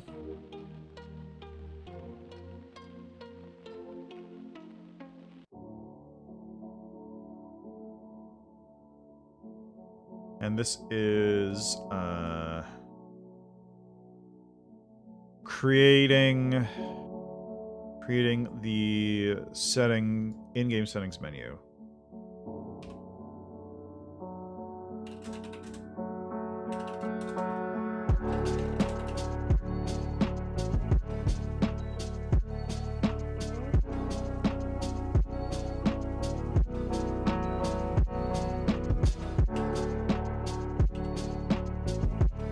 Okay. So be the items too. Alright, so what we're going to do first is we are going to... let's see, where is it? Function call. I'm actually going to save this to my favorites, just to make it easier to get back to it. Instance. Deactivate layer. We're going to deactivate the menu layer.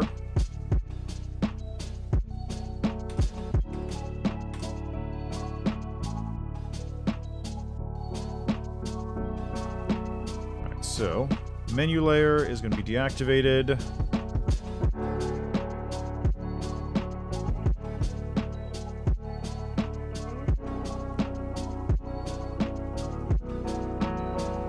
It's here. So function call, do that.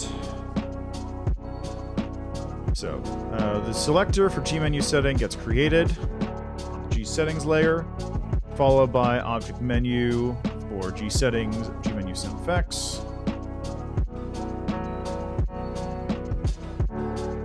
G menu save. Let's create a second set of these just to simplify things for me for the time being. Okay.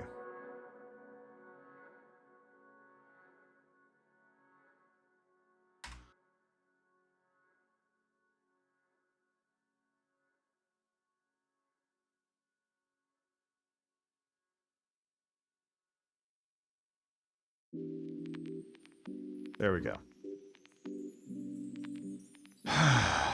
Okay. so that setting is now created. That is the create step dealt with. On step, if escape is pressed, it no longer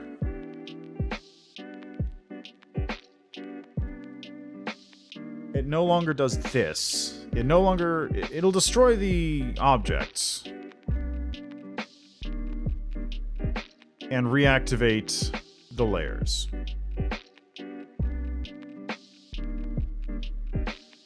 Draw GUI. This is GUI stuff to draw there. That's only if this is active. User event 0. This is a surface created to draw on top of everything else, which also isn't even working. I don't even think I'm calling this right now. Yeah, I don't think I even call that right now. Okay, so here's what we're gonna do. I'm gonna have to get the two selectors, and I'm gonna have to see about... Okay, first thing we're gonna do is I'm gonna take the two selectors. Okay, you know what? Let's just leave this one for the time being. This user event 4 is basically a ghost event anyway. It's not being called. So we're going to take object select G menu, and we're going to see about rewriting this thing so that I can just simplify it way down. So create, on create, we have these parts of it here. How did I do this with the other masters? Let's go settings. Create, I had call event 3 and 0. Okay.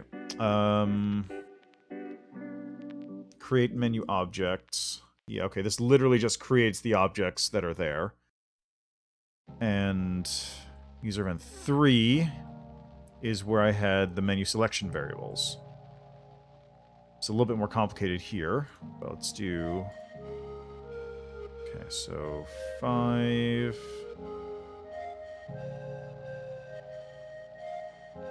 So what did I say? It was...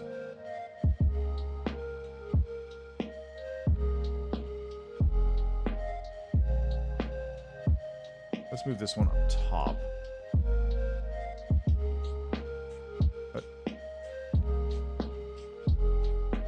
There we go.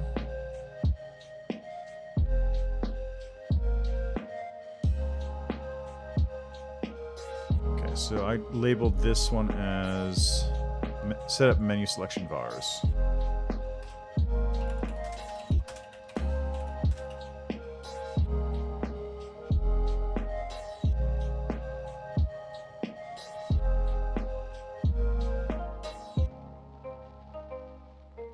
Okay. So assign variable. Enter 0, and then given that there's only one of these, I don't need to worry about that. I also don't need to actually worry about...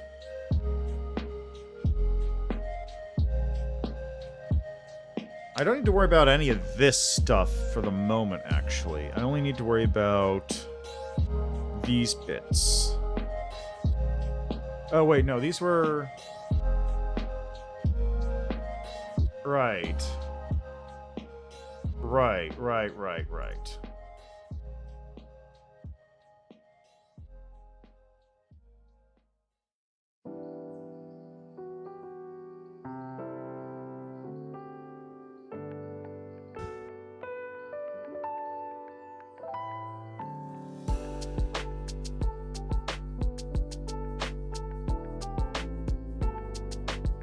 So call user events 4, 1, and 2.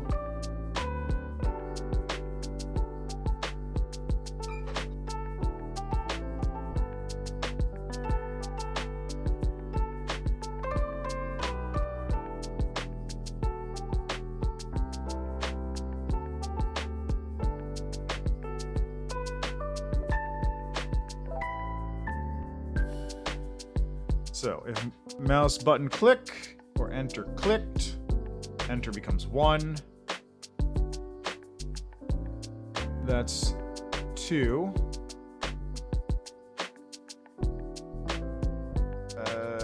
If escape is pressed...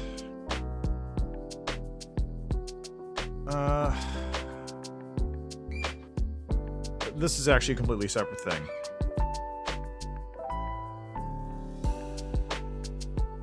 That's part of the step event already, I think.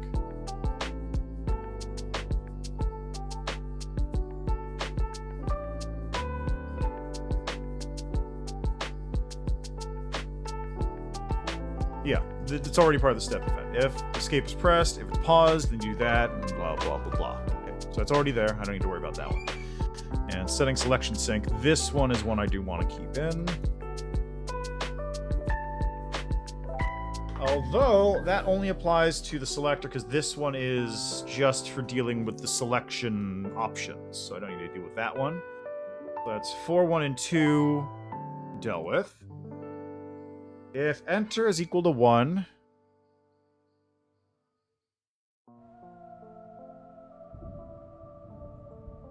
Okay. So if enter is equal to 1, assign variable enter to 0, and this...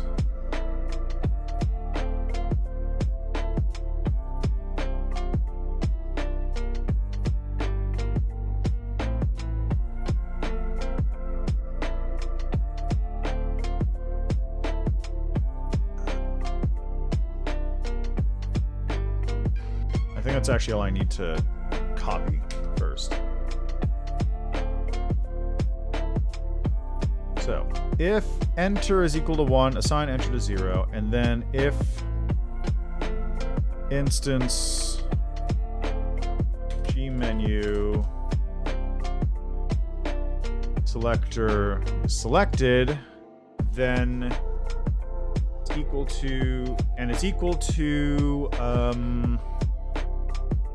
God, what did I set these things equal to? This is the only one I have here, isn't it? So in that case, just get this over here. Just...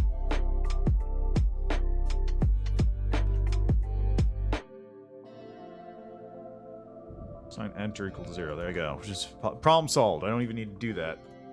User event 5 can now just be deleted straight up. In that case, take this one. Duplicate event onto user event 5. That way I don't have to do this.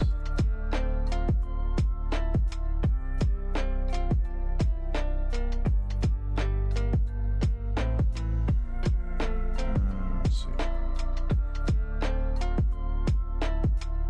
So 2 gets called right there.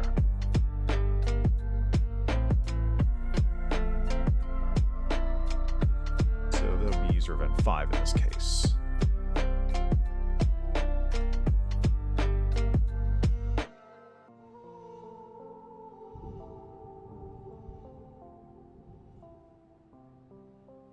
So 5, that does the enter code. Then if enter is equal to 1,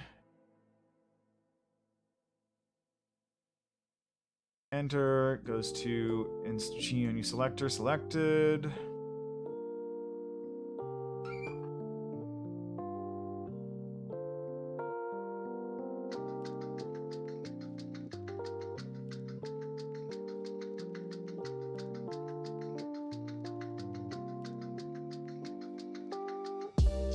Yeah, I shouldn't have copied these ones over.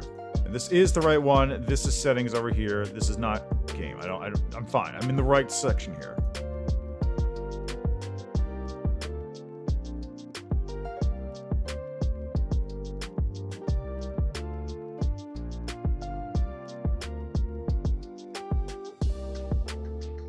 There we go. Okay. Yeah, this is settings. Settings is fine. To make double extra certain. Cannot set constant 0 to a value, cannot set constant 3 to a value.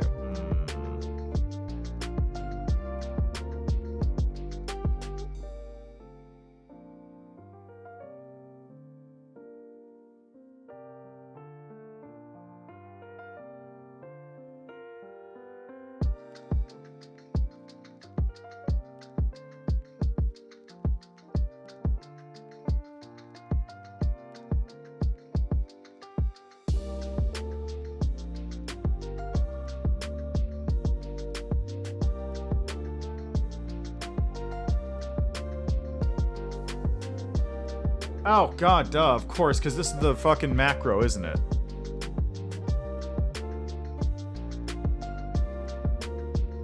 The macro already uses that syntax.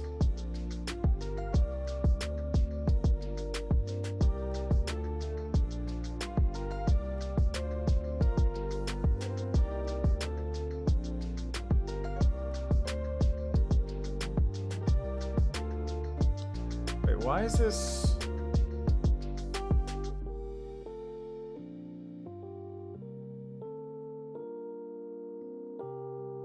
I'm not even using this right now.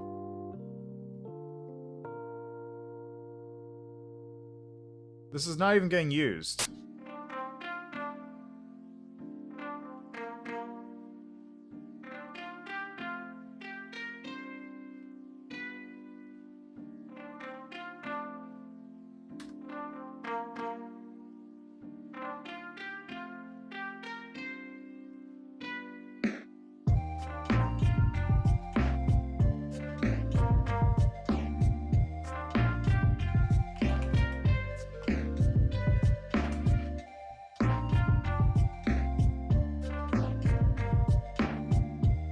Okay, good. It's still working. Good. Excellent.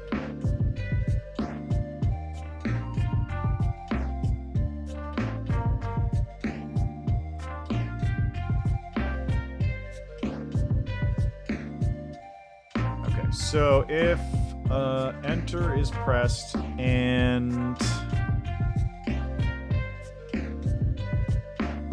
Right, because something I have to do here is I actually need to...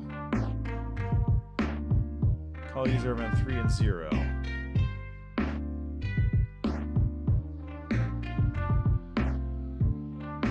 This is setting up the menu selection variables. Yeah, okay.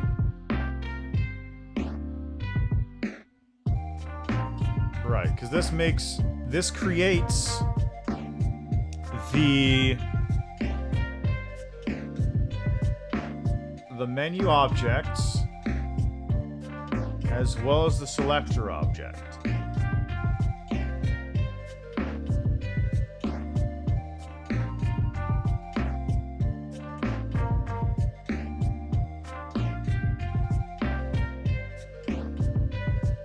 Right.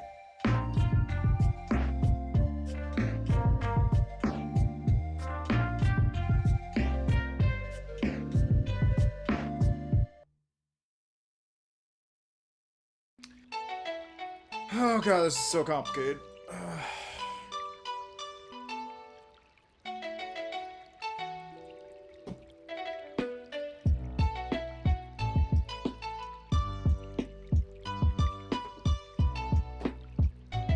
Okay, let's see. Right.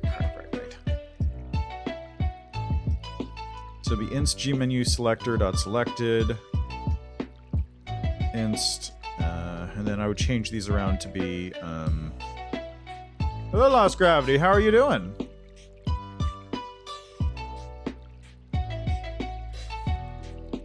Okay, so this will be under probably... I got so many user events. Probably under gmenu.zoom.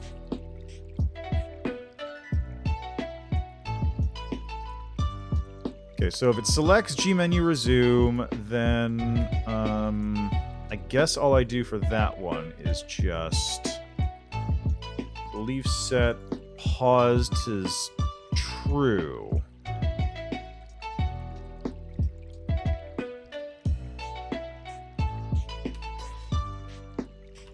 Or false. So I set gpause to false, and that should just get everything working.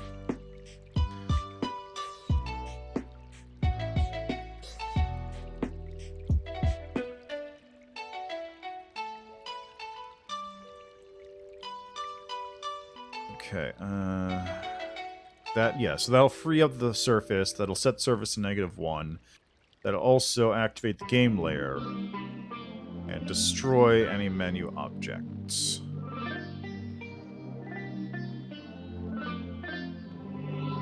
I'm doing alright, I'm just, doing a little bit of work trying to fix this thing up so it's not quite as spaghetti as it was before, but I feel like it's getting just as spaghetti in a slightly different fashion. How about yourself? Having a good, today's Saturday, right? Yeah. Having a good Saturday, I hope? Why do I keep getting these emails?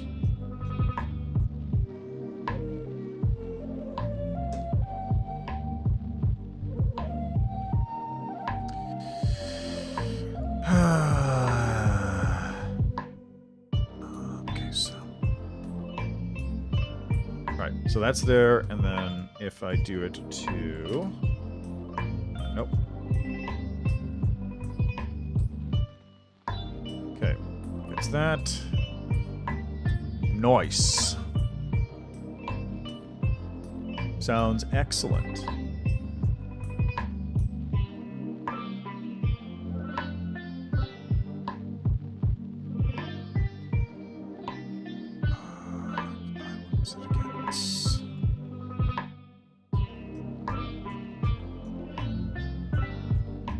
So if we do it to... If we do that, then it's not this, but I don't know how to even do that at the moment. Actually, it's probably still going to be a variable. I just don't know what the variable's going to be yet. And if I set it to the third one, which is main, then this is actually a room transfer. Go to a specific room. And this is room, menu, main. And that's it.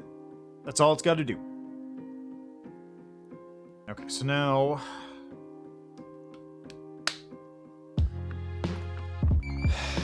Okay, so that's the step menu, and this is... Okay, so...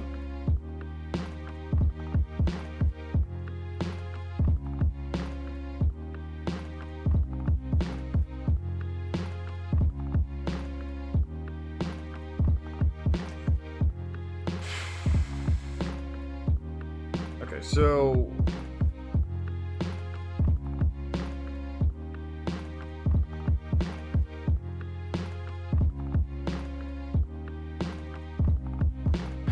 Let me think here. If I...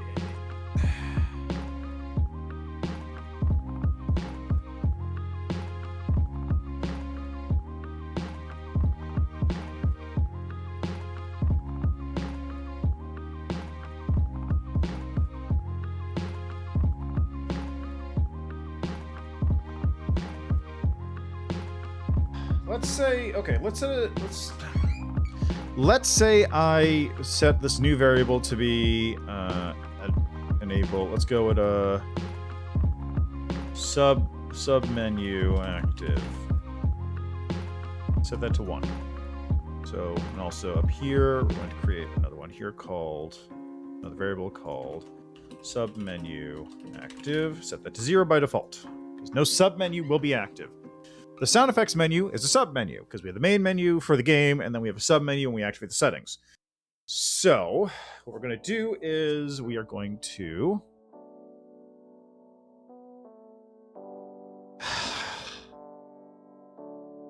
Okay. You go in here, resume, setting main, yeah, okay. It's all set. Paddle speed, control variables, those are be dealt with later. So, submenu active gets turned to 1. If that, blah, blah, blah. Now, if... Okay, so call user event 3. If VK escaped... Okay, so this one's also going to be an if. So let's put this here. If a sub menu active is equal to 1...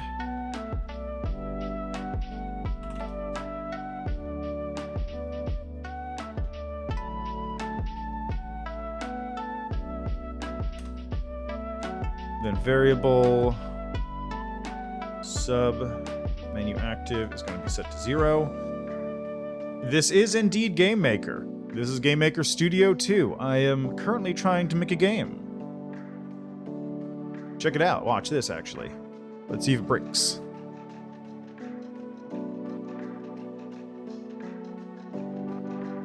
Yeah. We got Pong. Or BlockBall. It's totally BlockBall. It's not Pong. Pong is a trademark of Atari. BlockBall, on the other hand, exists for, like, me, and I think that's it.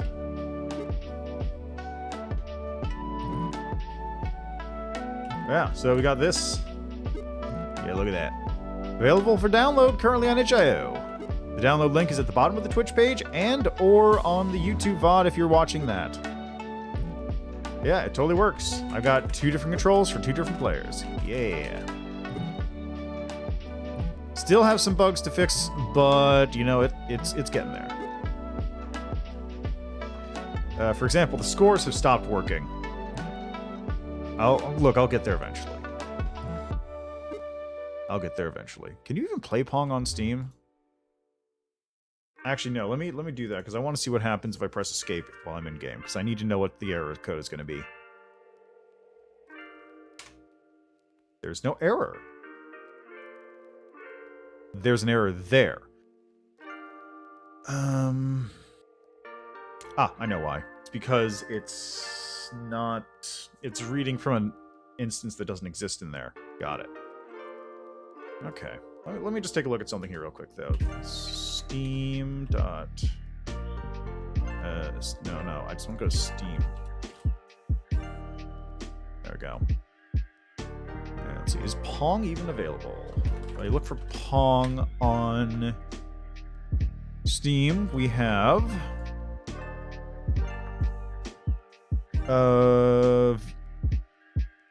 quite a few, actually.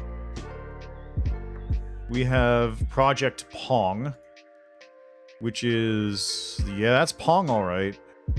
With weird stuff going on. There's a dragon, there's Pyramids of Egypt, it's got regular Pong, it's got a cannon in the middle. This looks interesting. Maybe I should try that out. When it came out 2 years ago? Yeah, why not? I'll try this out. This basically looks like what I was trying to do with this game, too, so I'm interested to try that out now. So I'm definitely going to give this a shot. Actually, let me add it to my wish list right now. No, I'll add it to my cart. It's 99 cents. No harm in checking it out, right?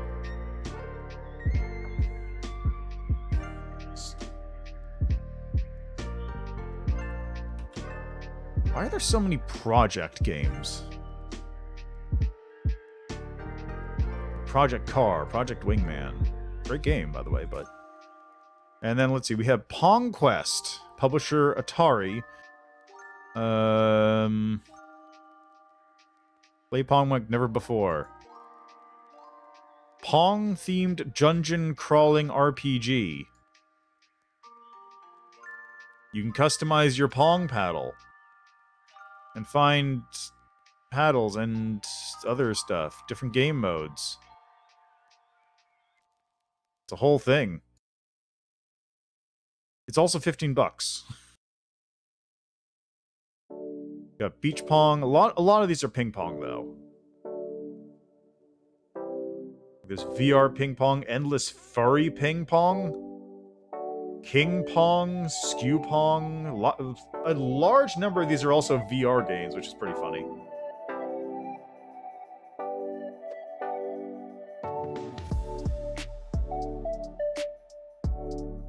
Anyway, so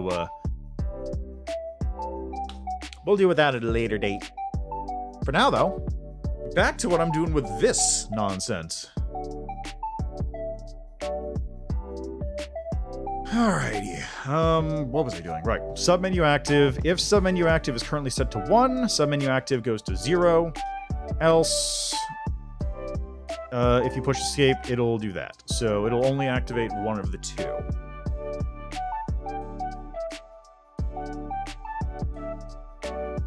Okay, so that's good. If it's enter, if you select settings, it'll set submenu active equal to 1, and then run user event 4, which deactivates that layer and creates a selector for the G menu setting in addition to creating this stuff.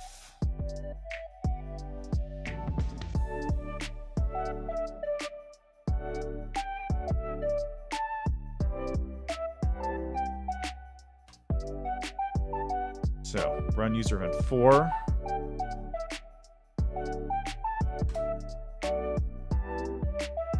Call user event 4 right there. Okay. So that'll create that.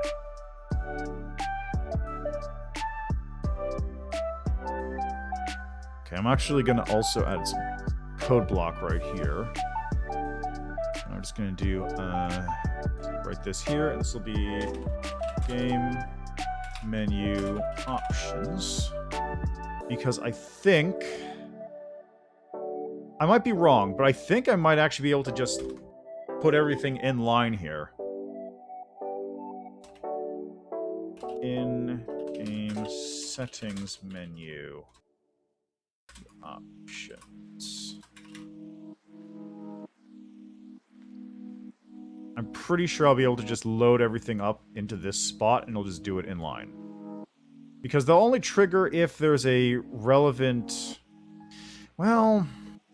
Okay, I'm not sure if it'll trigger correctly, because it might only work if there's a relevant, instance to work off of, so it might break. But even if that's the case, it's not terrible, because I can just do an if, and then do if submenu active, do this. If submenu not active, do this. Very simple. Right, so let's go to the selector now.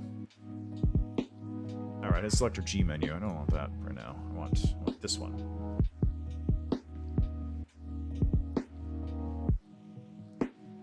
Did I miss it again? No, it's just very far away.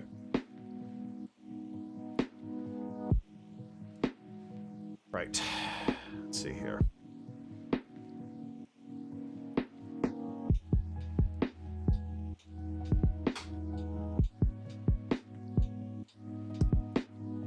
Alright, so selector. So which event do I want to do? On create. No, create, no. I want it to, if I press escape, that's going to be user event 3.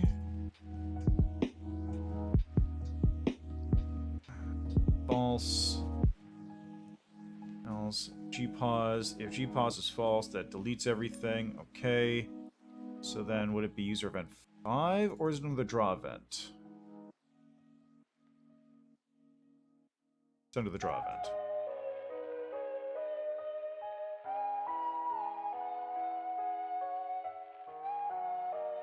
Okay, so I go to the draw event, and we've got call user event 1, which should spawn the main menu here. Yes, good, good, good, good. Okay. Okay, so object selector G menu. We want to just select, instead of that one, we want to go with just object selector. Set that roughly in the middle on the menu layer.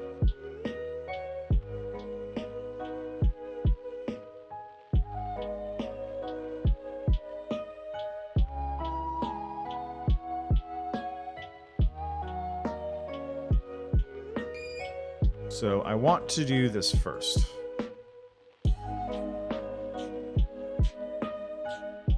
So these ones are going to get moved up right there.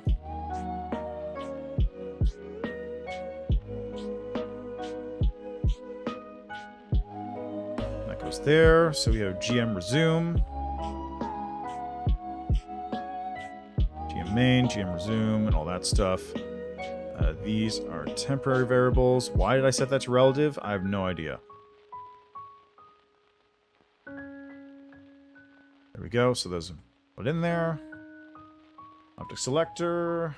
Get rid of these two. This one is going to be, let's call this select.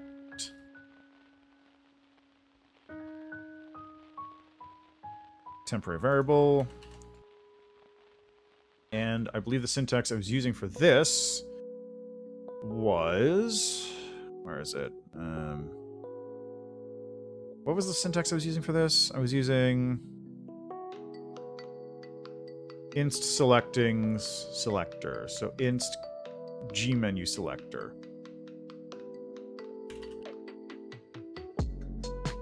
Inst G menu selector. There it is. That's actually a little... why was that there?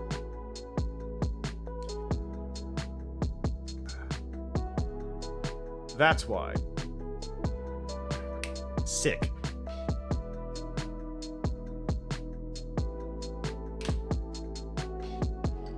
Okay, so that'll call up... So what this is going to do is...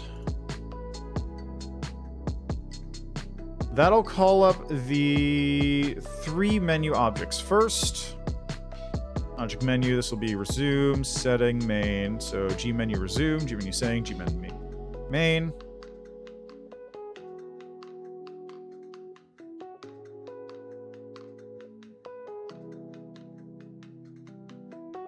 I can just do whatever I want here, honestly, because it doesn't really matter. So GM res, GM set, GM ma.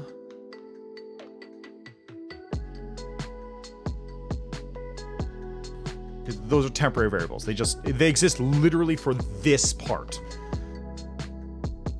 And then G menu select gives me inst G menu selector. Good. Okay, so now if the variable is temp room game, or rather, if the room is room game, get inst game master, and then if let's see,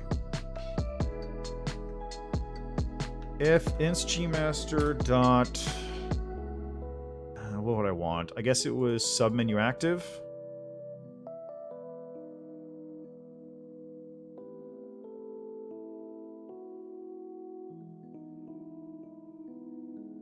God, where did I put that? Was it user event 1? No. Step. Yeah, submenu active. If instGmaster.submenu active is equal to 0, call user event 6. And if it's equal to 1, then call user event 8.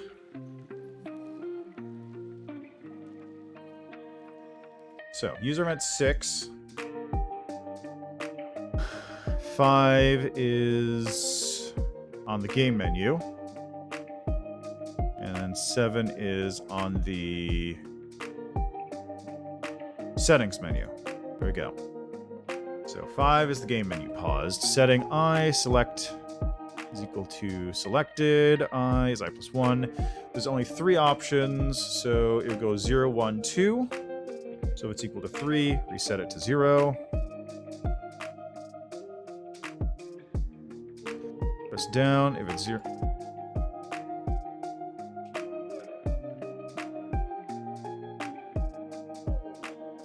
Yeah, I plus 1 equals 3, set to 0. Yep, okay. Setting is equal to 3, set to 0. It's negative. Nope. Yeah. It's equal to negative 1, set to 2. So 0, 1, 2. Correct. There we go. So user 5, this is now set up. Synchronize the menu. Everything's good there. User event 6. Okay, what's user event 4 again? User event 6 is the macros. So this is where I want to actually pull out the settings, the selector options from the actual, this one here. Okay, so what do we get? SM master is instance nearest. I actually already have this. I already have that as part of the check here. So it would be actually GM. Yeah, GM master.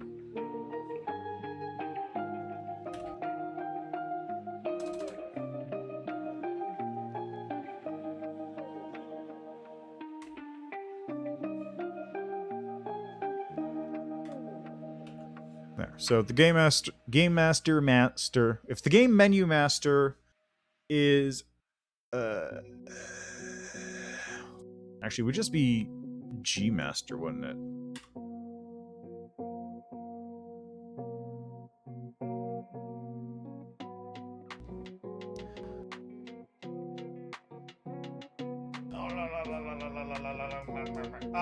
Okay, stretch.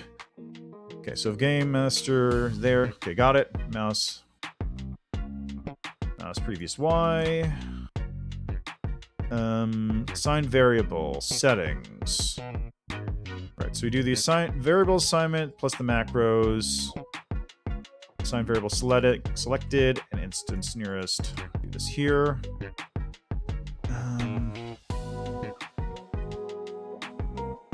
Okay, so I need to get the macro in here now.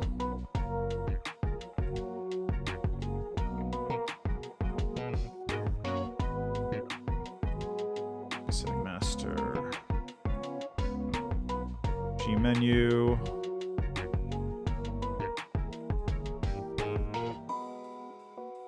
There we go.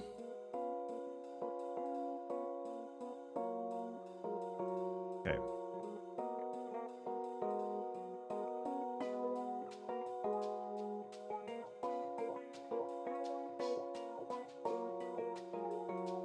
I can just enable this one. The only one as long as I just disable the macro, it should be fine.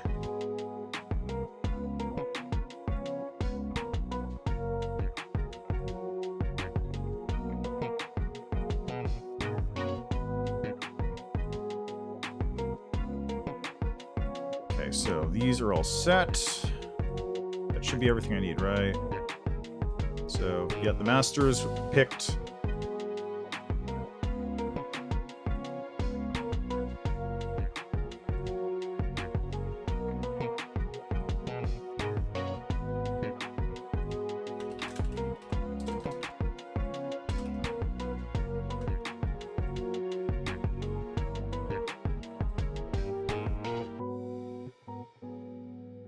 Macros selected, instance nearest, object menu type, and then I don't need, and then assign variable I, which is there. That's good.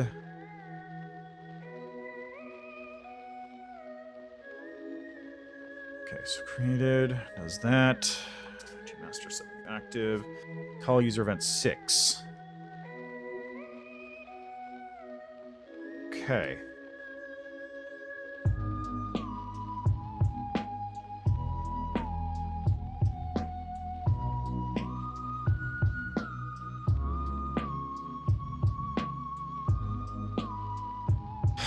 See if this works, for starters.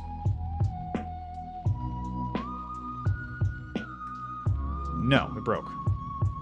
Okay, object selector, acture, so it's user event 6 for the selector, gmenu resume, onSelector.gmenu resume, not set before reading it, user defined 6.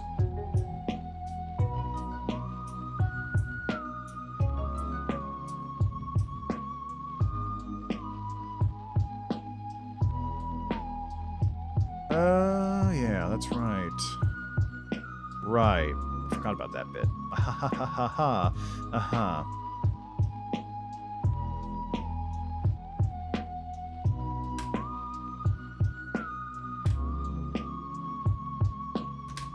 There we go. That should do it.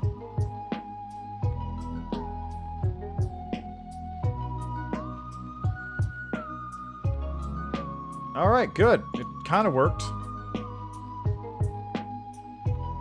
It's kind of working.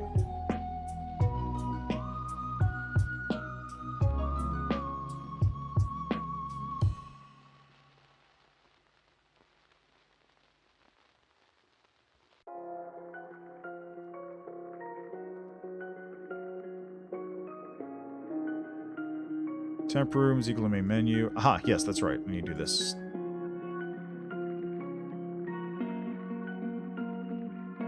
Right.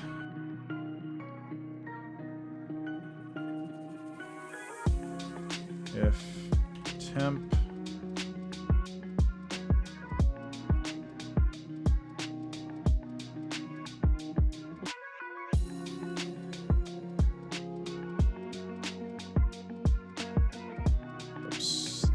Just do it all.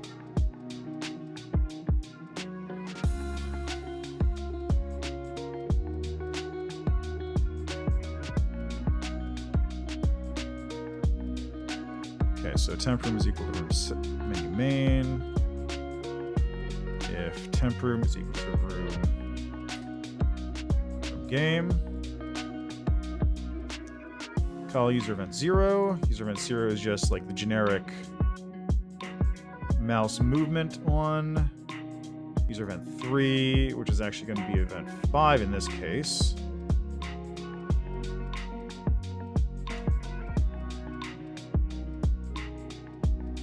That should do the trick.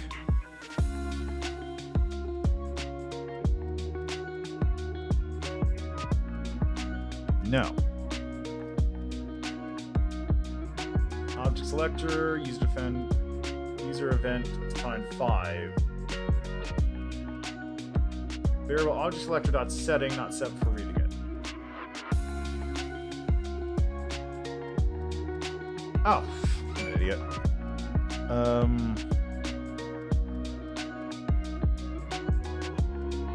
What did I define these at? G menu.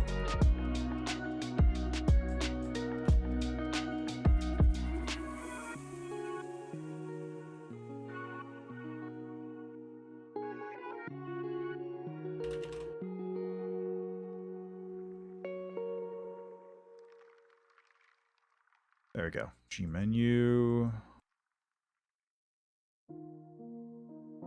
There we go. So now we go here. Back to this.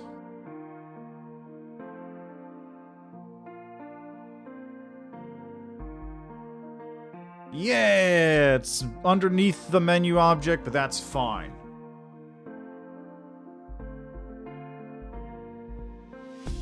It's fine. Things are broken, but it's fine. It's not fine, actually. It's not even letting me close it anymore. Jesus Christ, what the hell? This is a new one.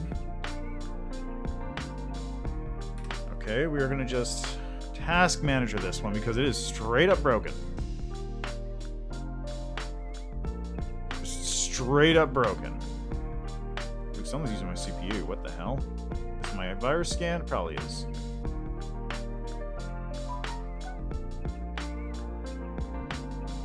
It's There we go. That was awkward.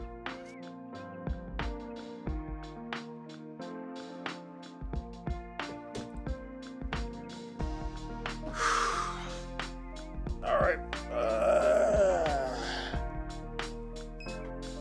All right, so it opened the menu fine. That part worked fine.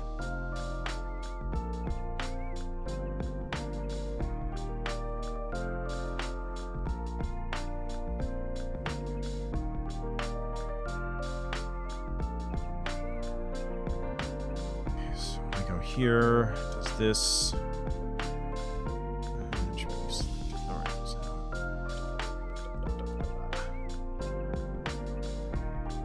Okay, so what I gotta do now is I need to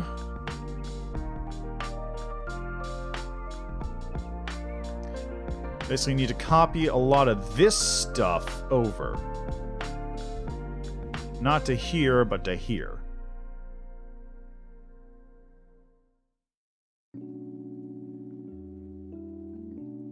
So when I do this, sign variable enter 1, G menu selected, G menu resume, instance activate all,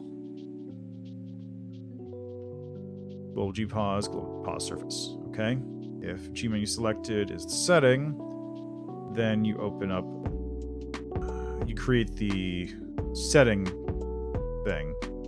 If it's main, you just go back, and no matter what at the end of it, you free the pause surface if escape has been pressed.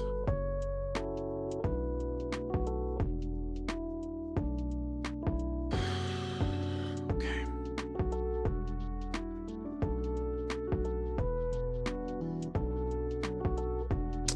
No, my problem is that wasn't an error. That was like a weird hang crash thing.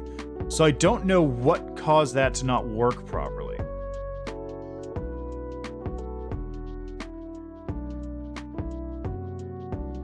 let's do this again. I'm gonna go in here just to make sure everything's fine. Yeah, seems good. All right, so we're here. Setting. Okay, that doesn't work. That's fine, honestly. Oh, also, I wanna... Why is that spawning underneath it? That should be spawning on top of it, not underneath it.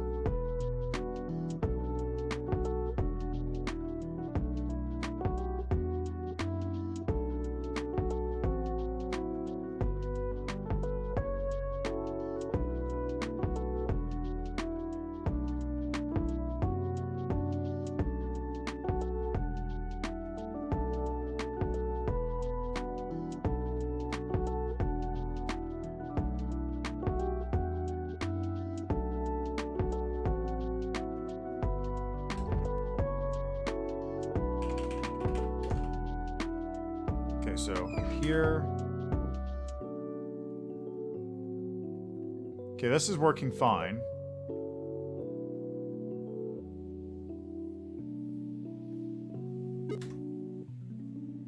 There we go, got an error. Error in action number 1 for step event 0, object selector. Unable to find instance for object index 10031. Okay. Step event, unable to find the instance of the object. So, how do I... Right, this is the only case where that actually doesn't do anything, isn't it?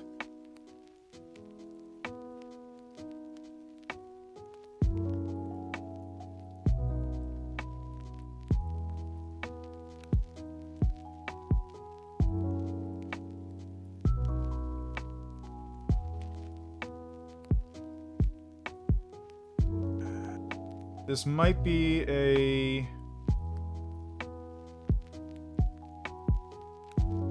Let's go object user event 3, I think. So let's do this. If I destroy it like that, that might work.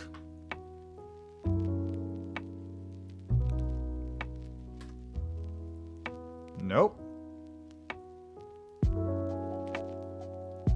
Oh, wait, I think I know why. Yeah, that's the wrong instance type.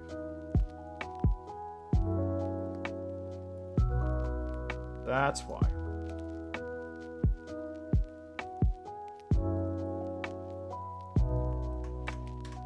There we go, look at that. Now it's pausing properly. Oh, we broke it. Excellent. Error in action number 1 of step event 0 of object master game. Unable to find object instance. For object index GML master game step event 0 if inst gmenu selector selected is resume.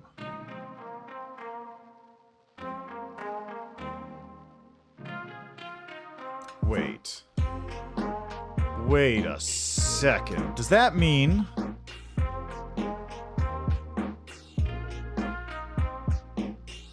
Oh god, I never told it what to do if there's no enter. Oh! Okay, so it's crashing because I'm pressing enter while the game... Like, if I press enter while the game is running, because it's not paused, there's no menu options to actually select, so it doesn't work. So... I need to go here.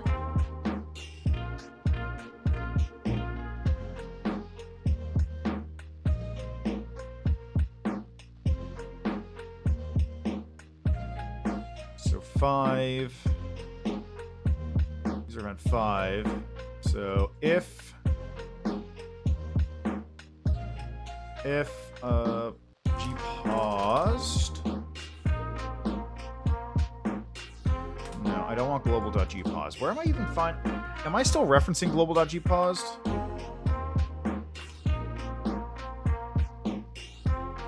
So these will only trigger if it is paused. I think some of the other, like, older things might be referencing global gpause, but nothing current is. Yeah, good. Enter does nothing. we got a new one here.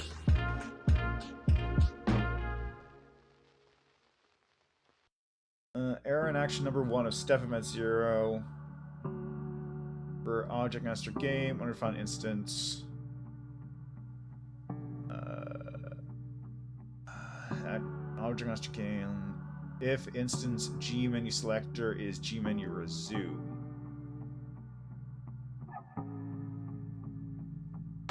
That's strange. Why was that? Okay, so escape does nothing.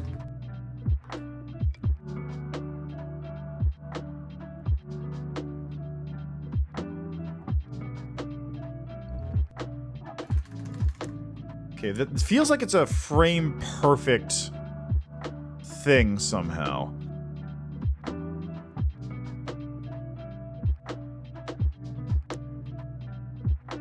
This feels like a frame perfect glitch.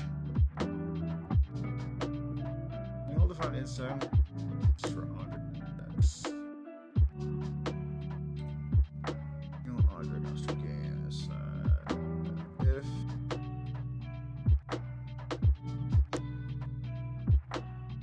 I'll define instance for object index 100155. My only guess there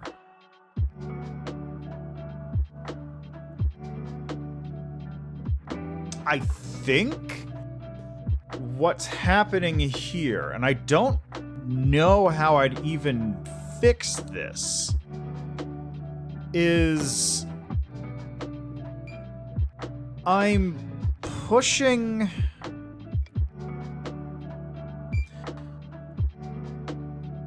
I think I'm actually... If I do it that quick, I'm actually pushing the button so fast that it's triggering...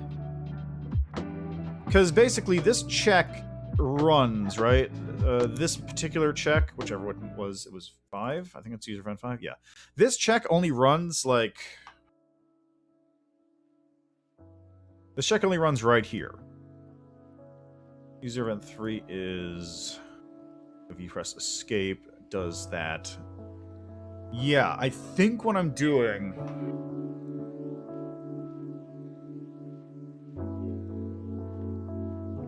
If you do it fast enough, I think you can actually hit the... You can click right here in between when the pause and deletion events happen for the instances, and when it does a check to see if your mouse is active. That's a weird bug, and I don't know how to fix it, because that would require, like, on a technical level, that would require me to lock the frames to such a degree that the game only runs.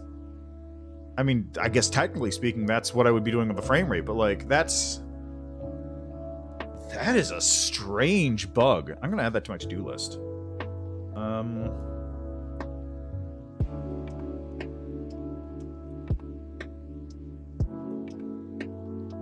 No, I'm gonna actually make a new one. I'm gonna make a new note here. Just, create note. Known bugs. So let's go with 1. When spamming escape, okay.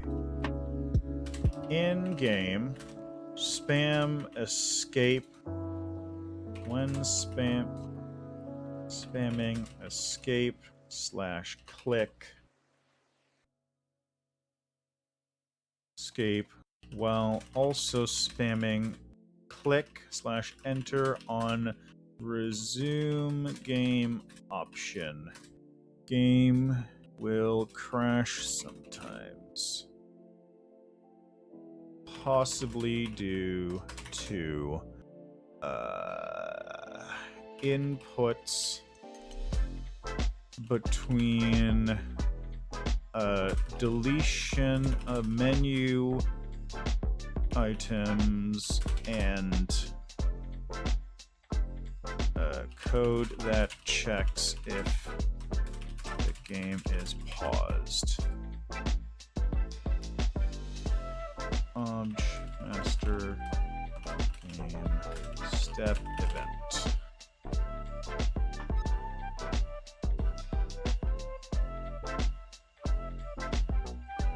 That's my only guess here to fix. Maybe limit frame rate or input speed somehow. So as far as I can tell, that would be like the only way to fix it. I would need to limit,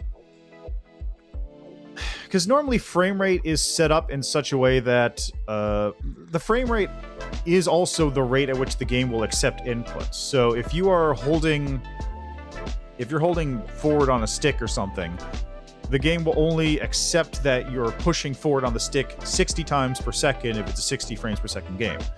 Which is why a lot of games feel worse to control at lower frame rates, because if it's running at 30, that means you have literally half the control you would at 60. You can't fine-tune control as much due to how the frame timing works. And for some games, it's even worse than that because the frame timing's off, or like it's weird and feels sluggish as a result. Like, this is why frame rate is more important than just it looks better. So, because the game is running at 6,000 frames per second, I think the game is actually running faster than the code is executing. I believe that's what's going on.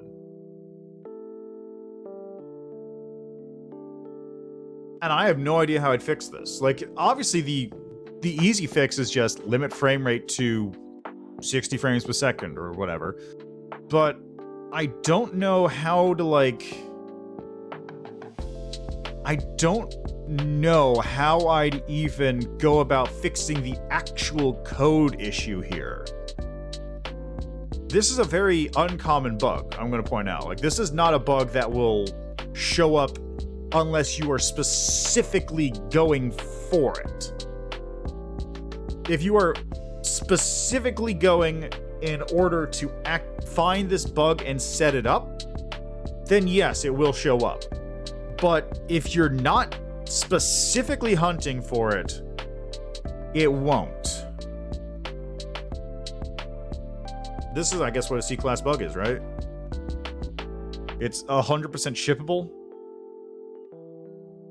Because nobody will ever do that. Although, I will say, like, the reason I do that for a reason. It's because people, I like other people, just like seeing the thing go and breaking when you pause it. And apparently that's just a thing.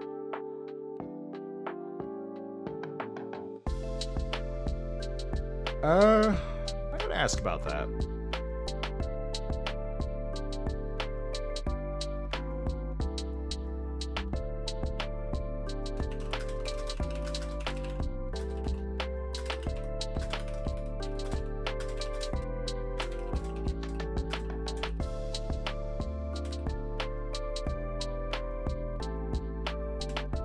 I guess the only real way to fix it would be to rewrite it entirely so that there's no gap there somehow, like executed on a different object or something, but I feel like there's still a potential gap.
All right, so that's an interesting bug I found. I'm gonna see what my GameMaker expert knows about that. But apart from that, the only other issue is this thing's showing up underneath the menu options. Again, this is the problem I keep trying to fix, and I just don't know how to fix it properly. So, what do we do?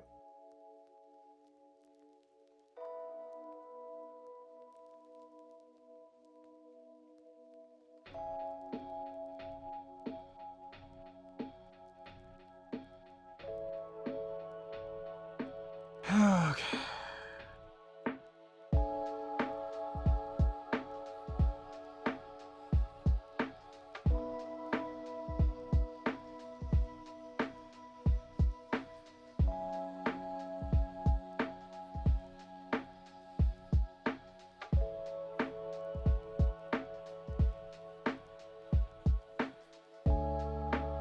So when I do this, gpause is set to false, which is fine. Because that instance activates everything and does all this stuff. Good. We're set. When setting is selected, I open up the G menu setting options.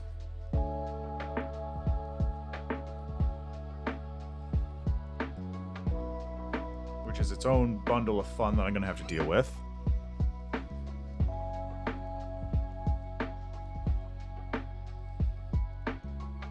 And then afterwards, it always frees up the surface.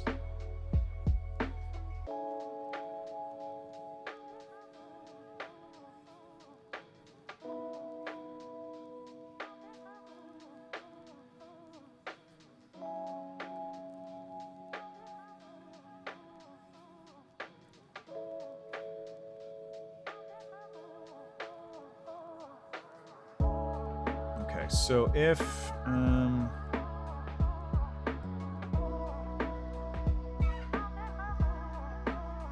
okay, so we're gonna get rid of this one for the time being. That one's not being called anyway, so I think I can pretty much object select G menu. That can go to depreciated. All right, select our G menu settings. Now we go here.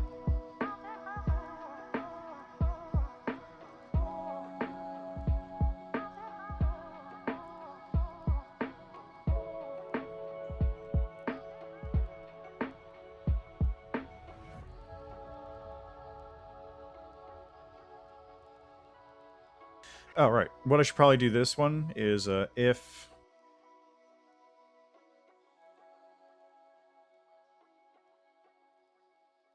instead of that, and else. So this would be if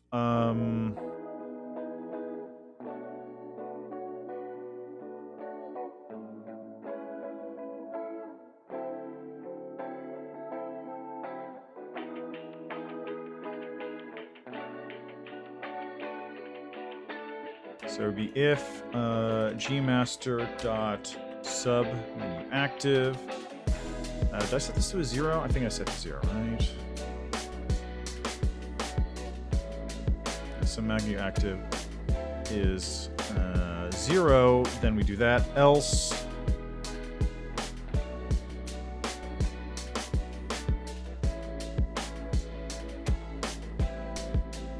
Zero, and call user event 7.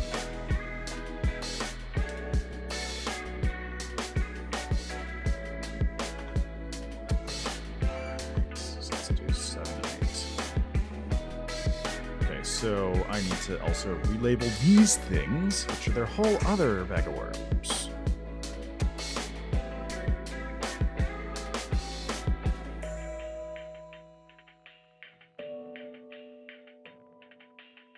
Okay, G menu 8. Looking at 6, it's these things. I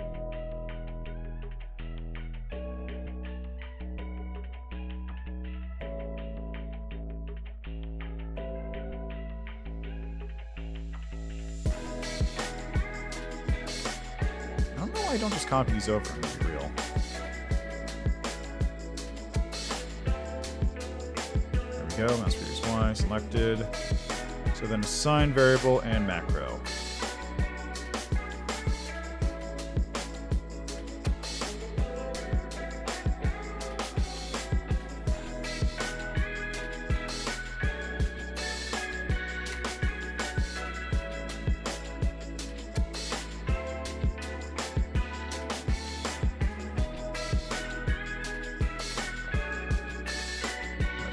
This for the time being. That'll shut down this entire selector, being relevant.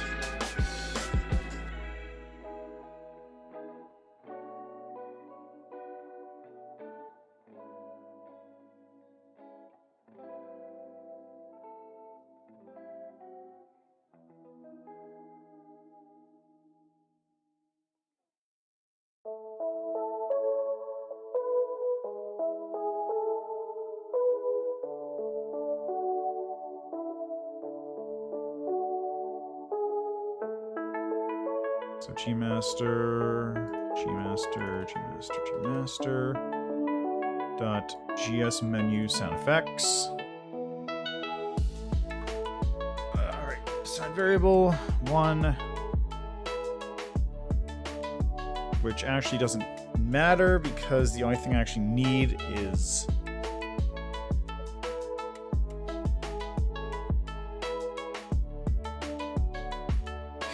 I don't actually need either of these.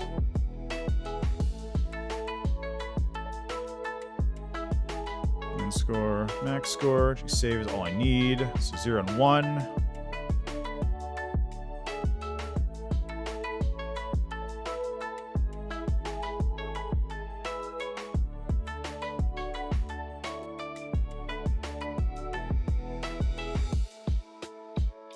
Okay, so that should set everything up for 8.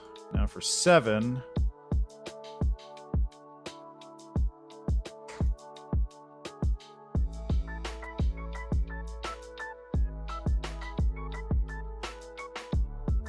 okay, I don't need to do anything there in that case.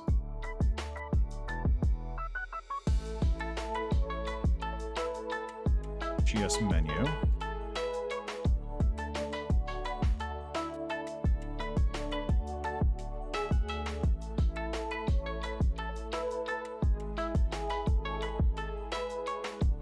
So this will be set to 1, because 0 and 1. If this goes to 2, set to 0.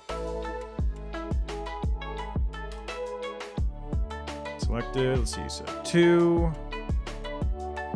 Goes up to 2, then sets to 0. If it goes to -1, it sets to 1. Okay, that seems good.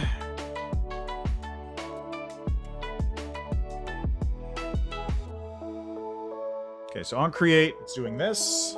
Should be good there. On step, it's doing this. Calls user event 7, user event 0, jump to selected X, selected Y. Good. Object selector should be done now.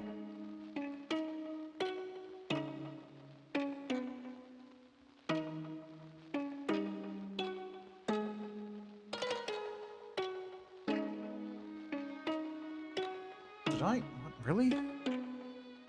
Oh god, it's just moving slower than I thought it did. That's it. Okay, that seems like it.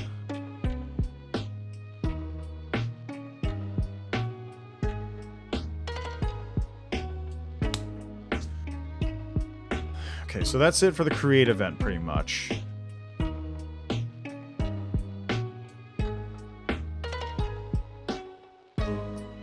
So now for the step, we have... And this stuff is all whatever. It's already in there. I don't need to worry about this. Okay, that's fine. Okay, yeah. So if GS menu selected is GS menu save...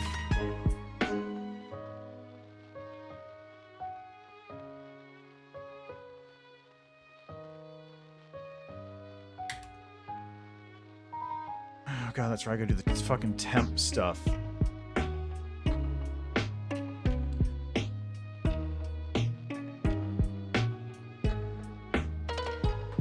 Okay, open the settings INI file. Right settings off. Global sound effects off. Destroy object menus.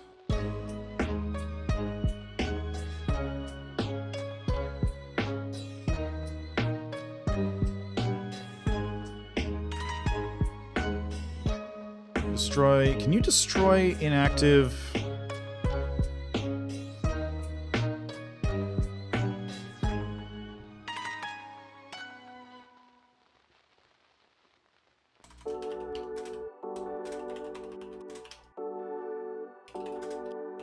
Can you destroy inactive instances?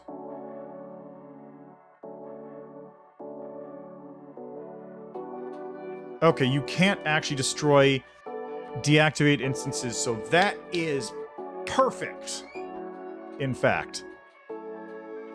So, destroy menu objects, destroy... I don't need to destroy that one because it's not even being used. Instance activate layer, menu, destroy instance, that's self, which I definitely don't want to do. Okay, so when I click save, okay, when I said save, if the GS menu selected is GS menu save, open settings to INI, write string setting sound effects off, global sound effects off. Oh, right, I also need to create the temp, don't I?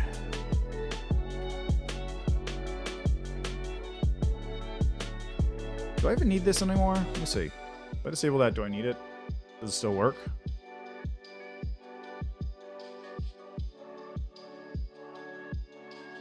Sure does.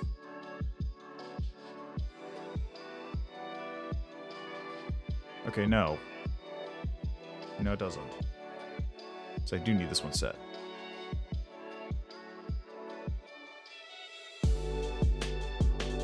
Okay, no, this one's not working, period.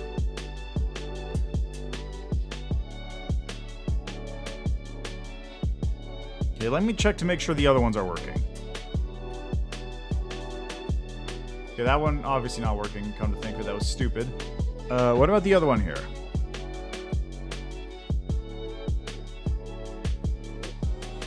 No. Okay, none of these are working.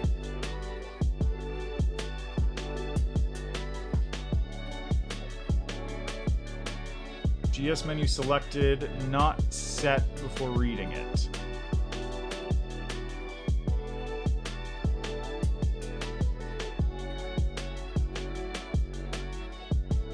Oh, I think I know why.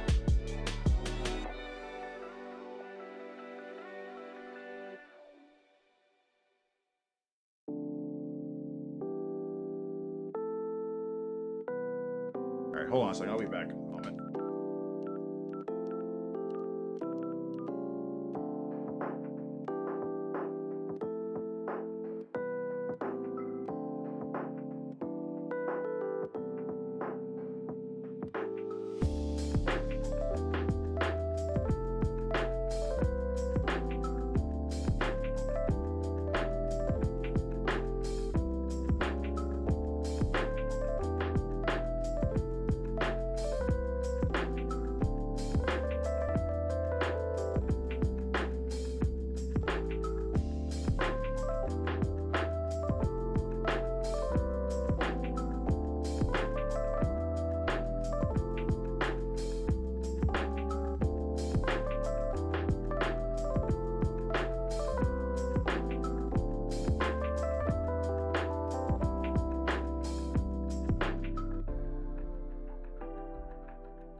Got some popcorn.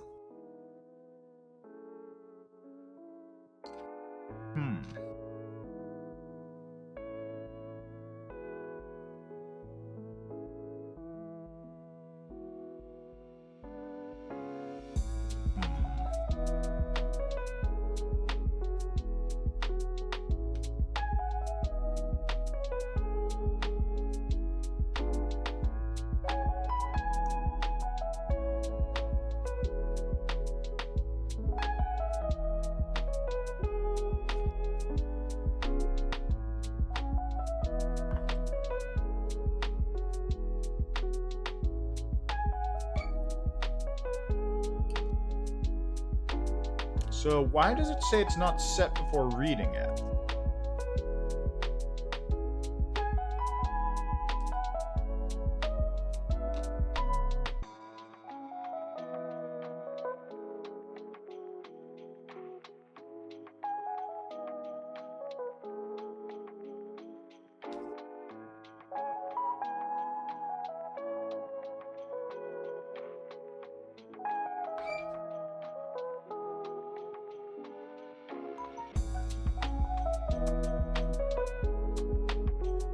Object game menu not set before reading it. Step event 0.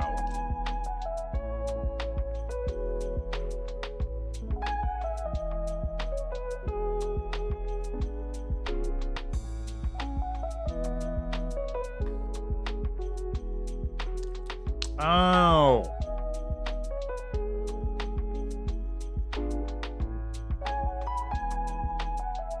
Oh, okay, so that's what I was afraid of.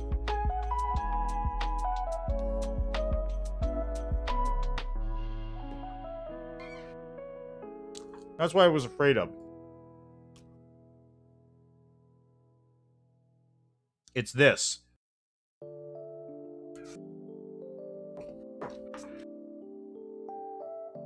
Easy enough to fix.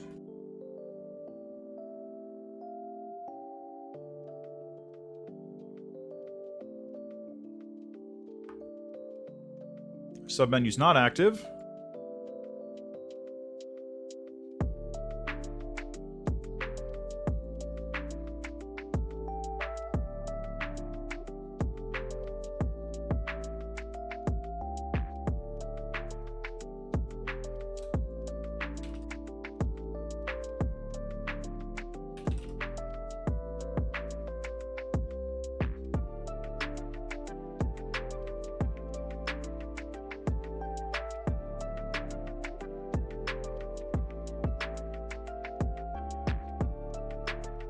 There we go.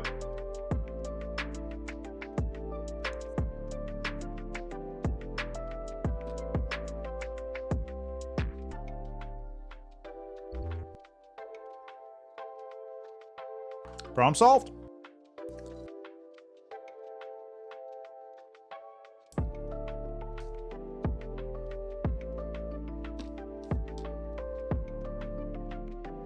Right. Now, for this bit.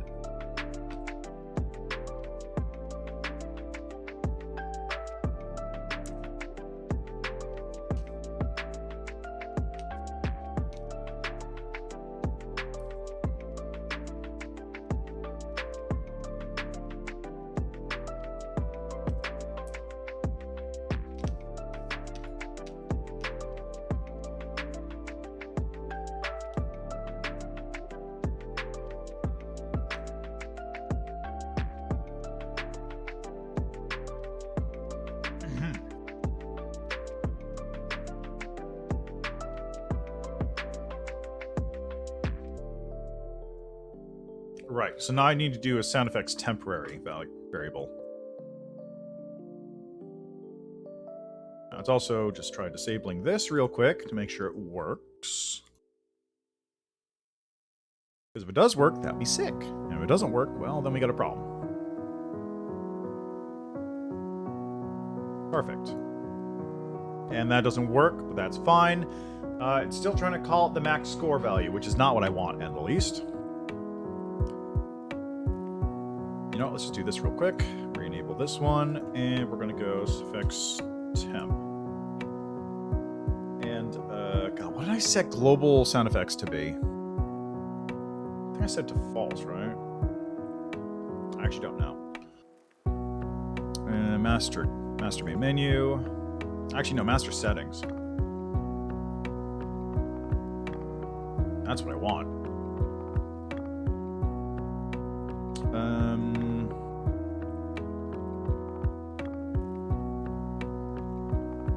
Okay, so it was a false.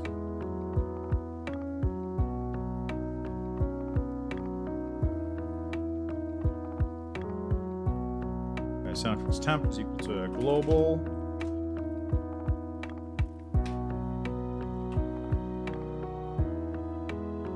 Global sound effects off. There we go.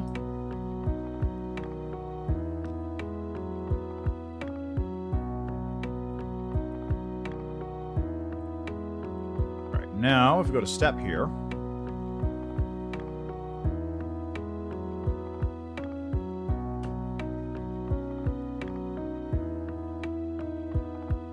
that flips it.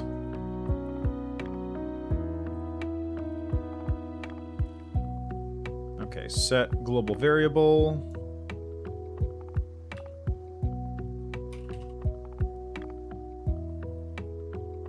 Why did I set that as sound effects temp global? Oh god, that's why.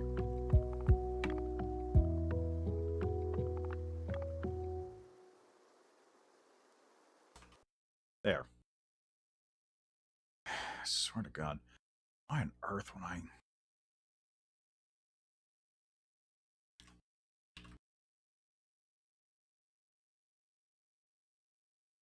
There we go. All right, so fingers crossed that one works properly now. Although I know for a fact it doesn't.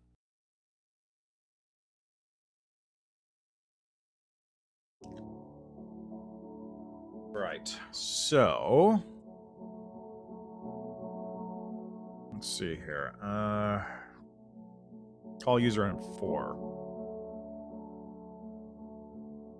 User event 4 calling in... It's calling in the wrong selector. So I want to call in object selector.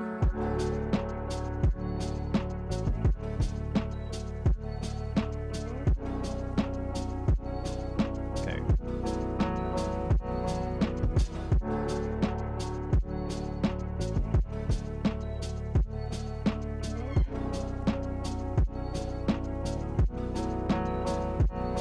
Okay, so this could be saying the menu selector.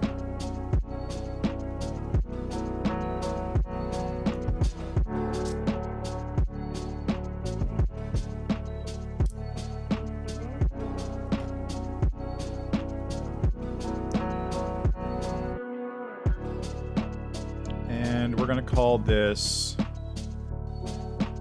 inst GS menu selector to make it different.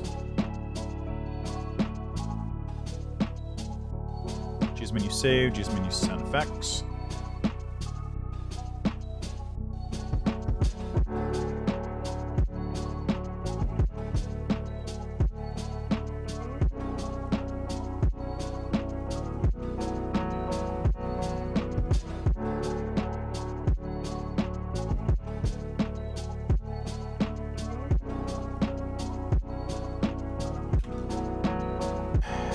Go.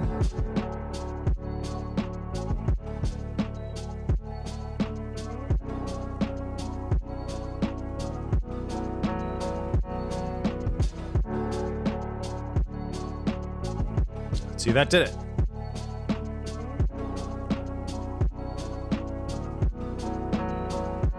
No. Object master game step event variable unknown object GS menu selected, not set before reading it. So inst GS menu selector was not created properly.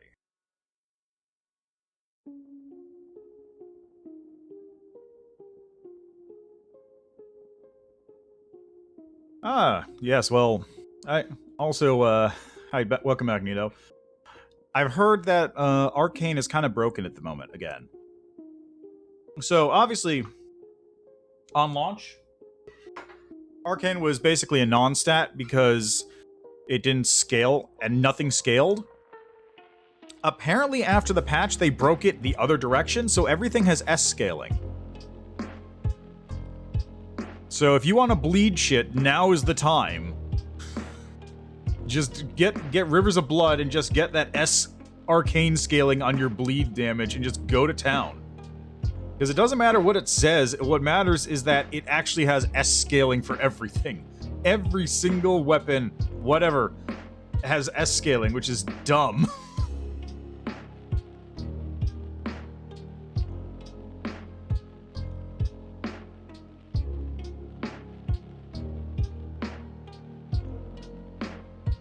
Scaling what? Oh yeah. Well, no. Arcane was not good before. That was the problem. Like, Arcane before this point was basically just a stat that you needed to hit a limit for in order to even use a weapon properly. Now Arcane, everything that has Arcane scaling has S rank Arcane scaling, regardless of what it actually says. Oh yeah, that's what you meant. Yeah, Rivers was already fantastic, and now apparently it's probably... I'm gonna guess it's actually, like, broken at this point.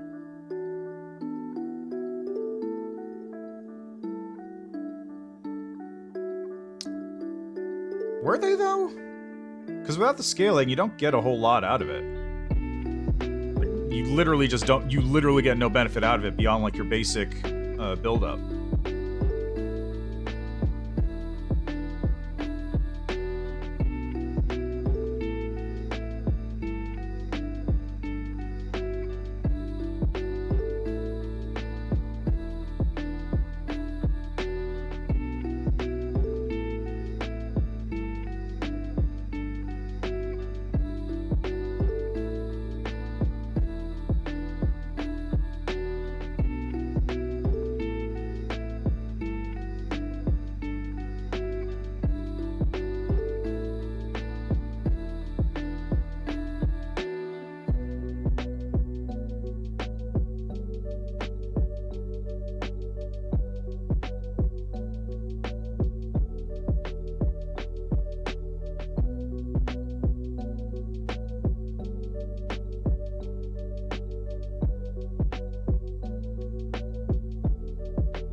Let's go here, double check everything's running fine. So start, resume, yep, start, main menu, yep, start, escape works, start, resume, start, resume, start, resume.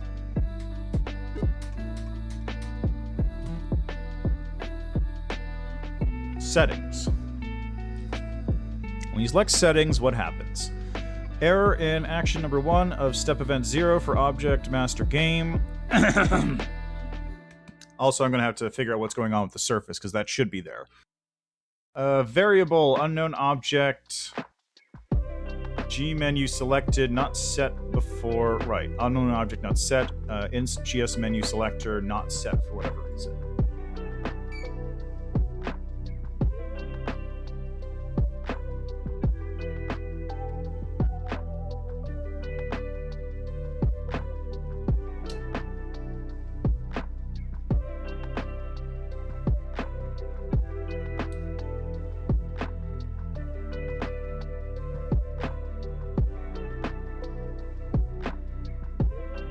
Part of the step event.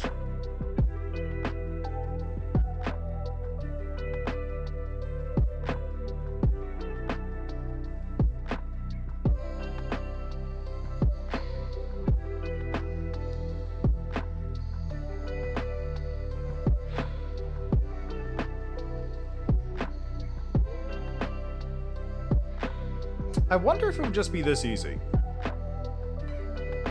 I wonder if it would literally just be this easy.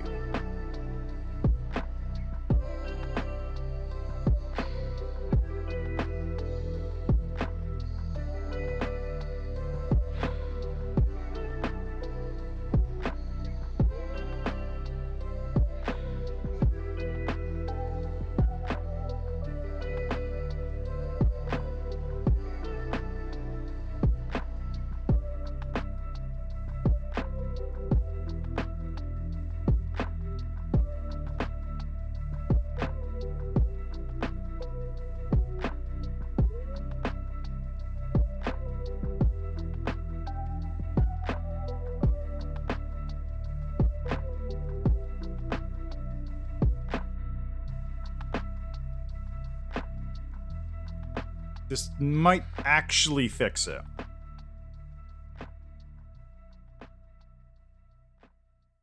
That was it. That was the problem. I fixed it. That was literally the problem. That was literally it. I just had to flip its location.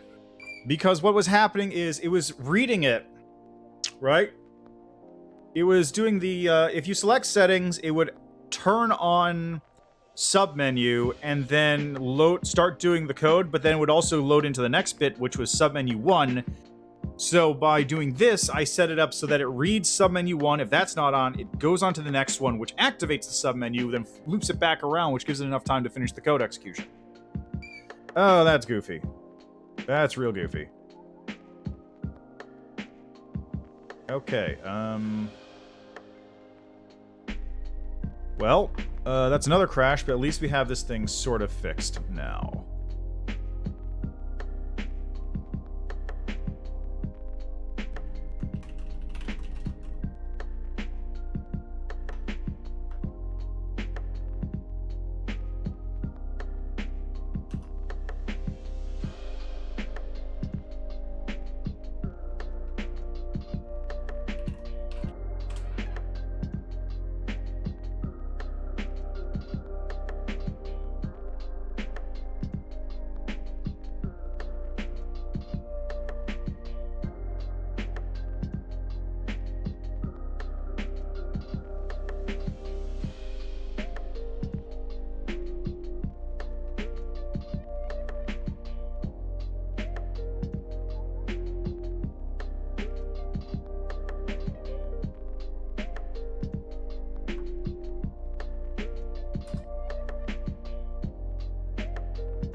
Okay.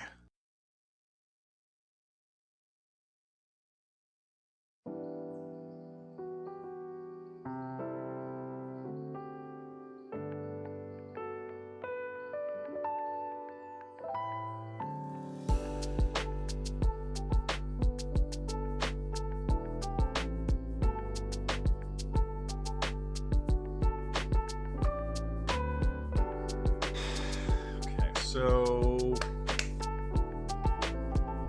we're going to the draw GUI over here. If gpause is true, then we do a little split right here. If submenu active is 0, which means no submenu active, we draw these three. This should actually be here. And then if submenu active is 1, then we're going to draw two other ones instead.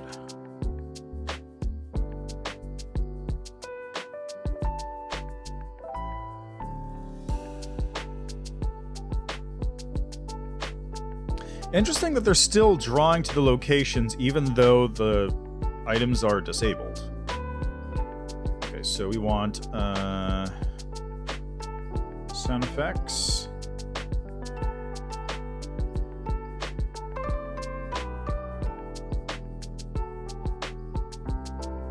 How am I doing it currently?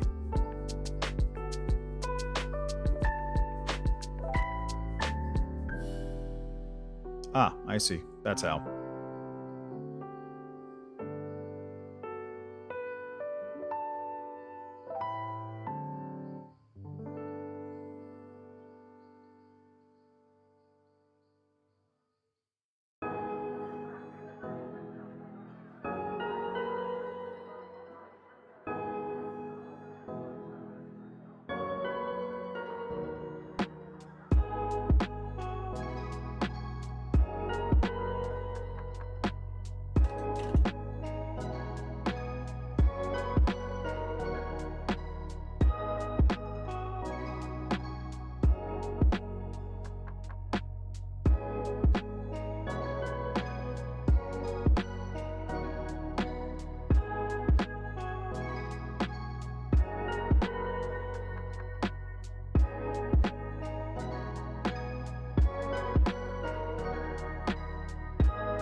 Why does he move so slow?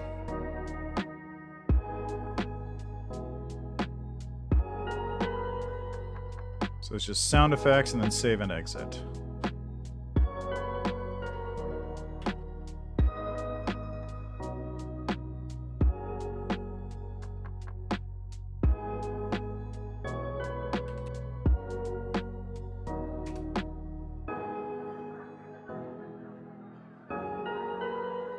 See if this one works.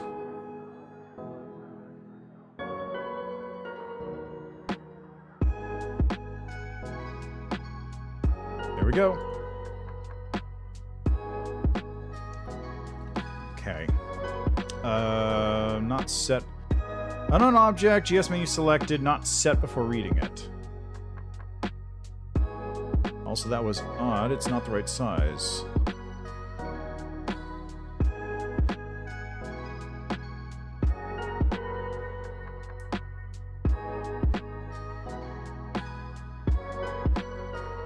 Go.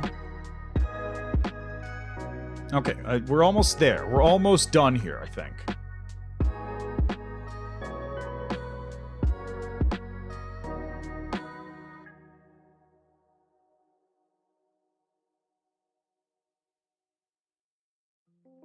Except for reading it. Master game. Step. Unknown object. GS menu selected, not set for reading it.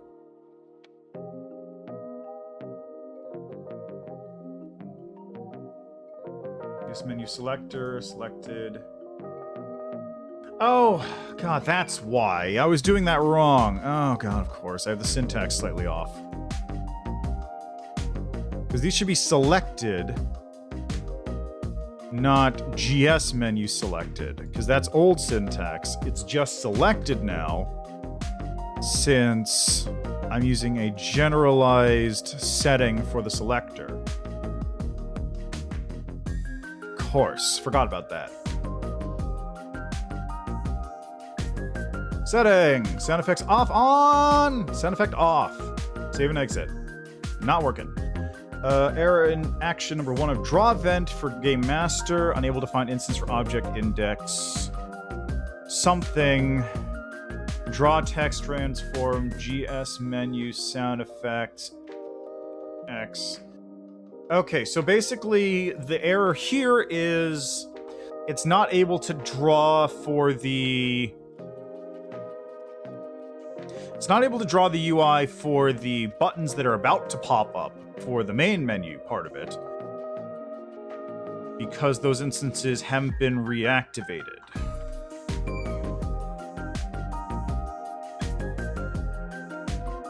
Close INI file, function call, activate instance layer. There's not anything on UI. I don't care about that. Yeah, I don't need this. Instance activate layer menu. There we go. So that'll reactivate the instances on the menu.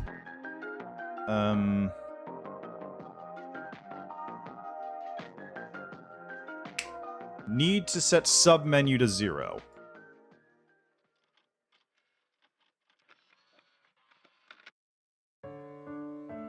Or maybe set it here?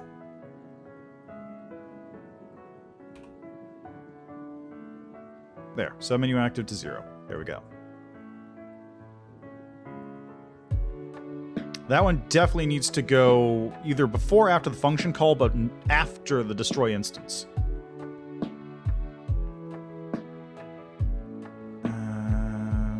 Okay.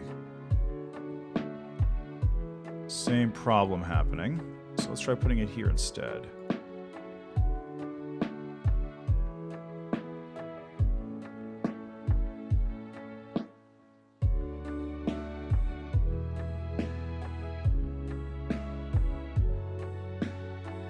Okay, well that one definitely isn't working. So let's try going back to saving that.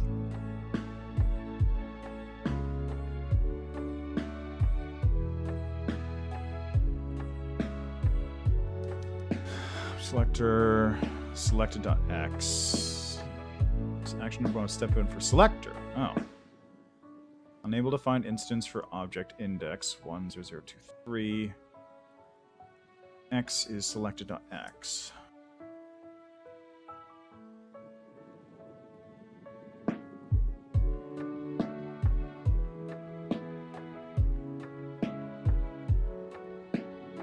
Destroy instance. Oh, I forgot to delete the selector, right.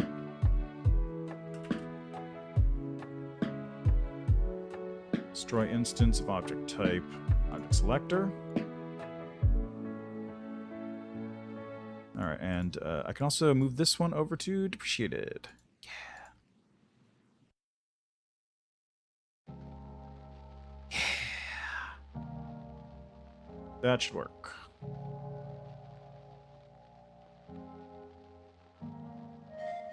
It's not working. Pressing escape does it, but not the other one.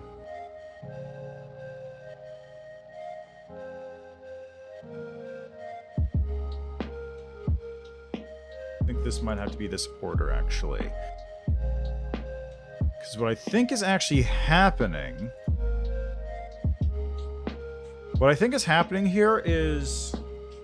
I'm pushing the button, right?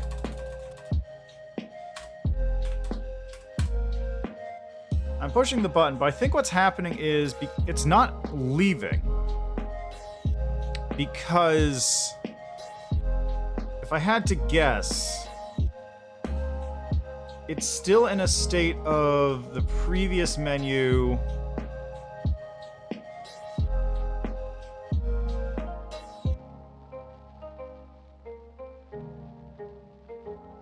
Okay, might as well, let's make sure sound effects are off. Let's check if that works. If that works, then we're good. It's just going to be dealing with the movement. Yep, sound effects are off.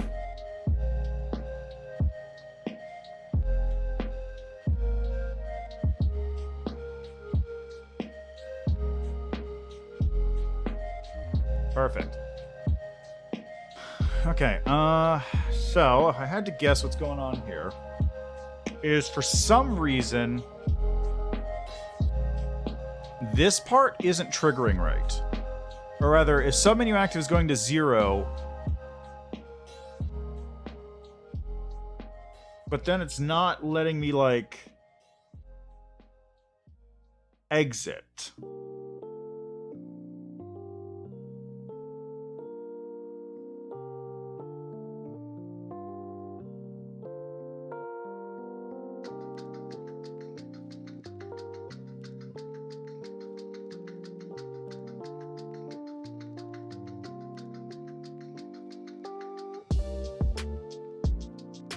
Actually, you know what? Let me check this to else. I'll change that to else.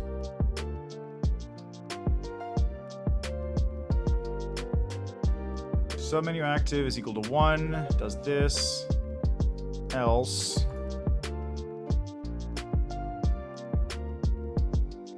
So that way it'll only trigger the one time, ideally.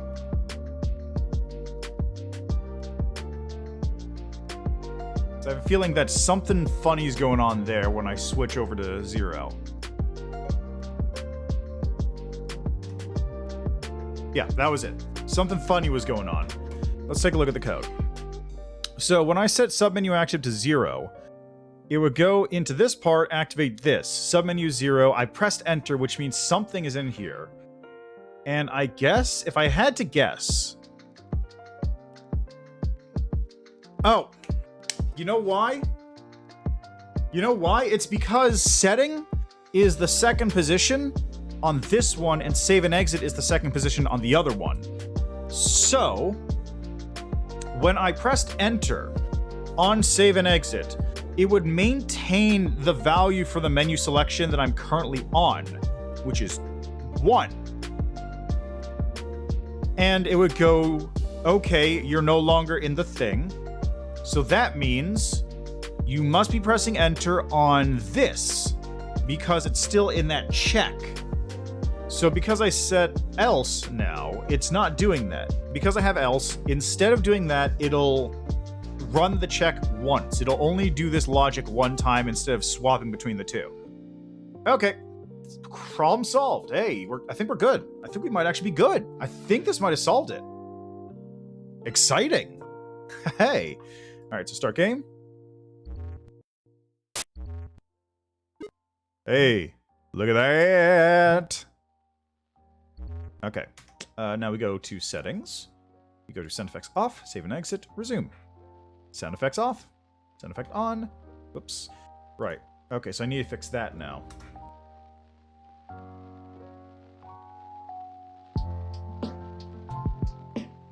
Okay. Put settings, sound effects on, enter. Okay, so escape here is fine. Setting, save and exit is fine. It's only when I go setting and then escape. And what happens there is error in action number 1 of user, other define user define 5 for object selector. Variable object selector G menu not set before reading it. Okay, I see.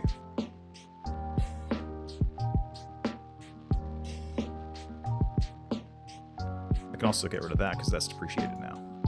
Look at this, look at this. I've got this many objects now. How nice is that to look at? I could probably change this to object master credits too.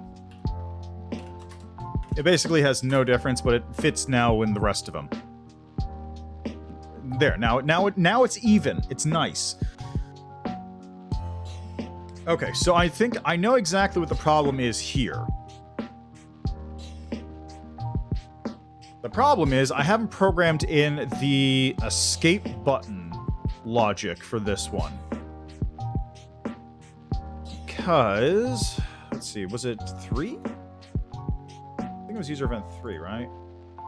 Yes, so I haven't done anything here. I basically just set the 1 bit of submenu active here for escape. But I haven't done anything else I need to do there. Specifically, I haven't done... I'm not doing anything with the surface right now. I think.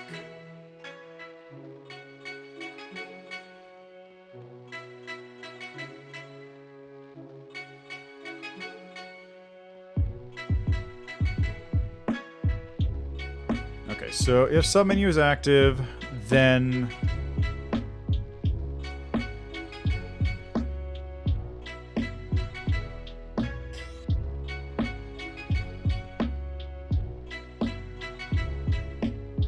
So submenu is active. I want to press escape, and I want to submenu active 0. We're going to destroy the instances of... Actually, probably move this here. Destroy instances of selector. Destroy object instances for menus, and then we are going to also function call instance activate layer, and the layer we're going to pick is menu. So instance activate menu goes on, and then submenu active turns off.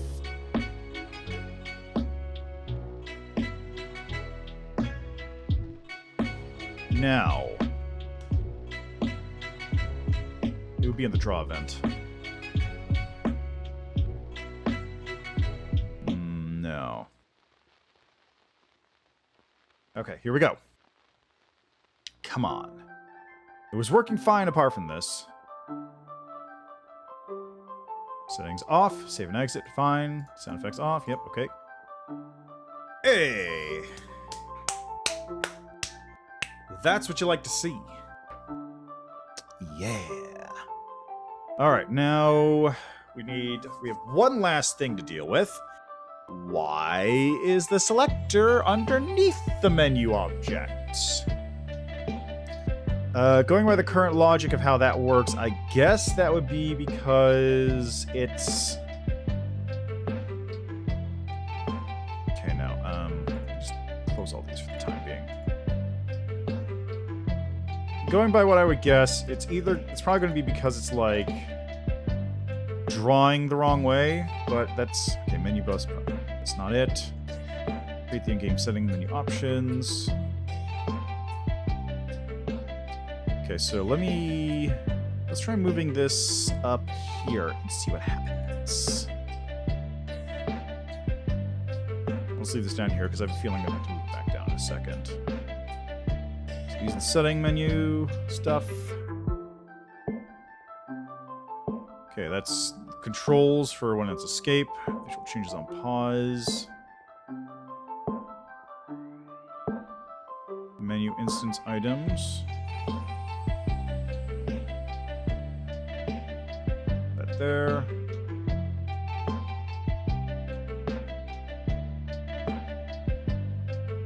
Okay, let's see if this breaks. If it breaks, then we know. Yeah, that's what I thought. So it does have to be down below.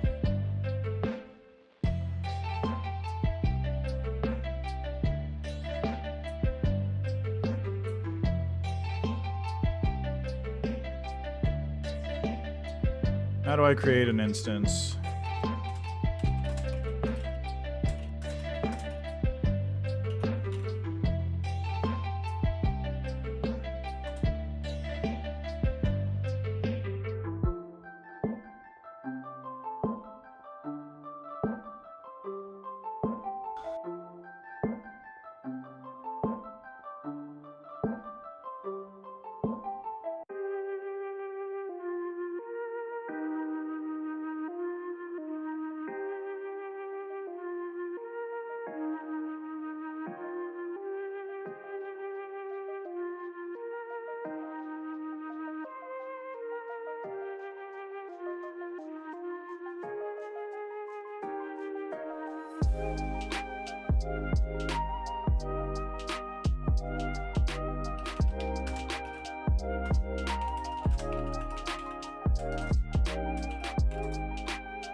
How do I do depth?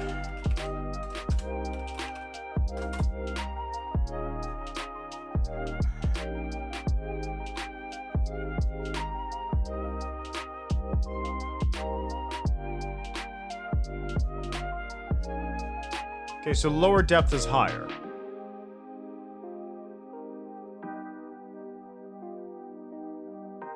How do I set a depth, though? Maybe... No.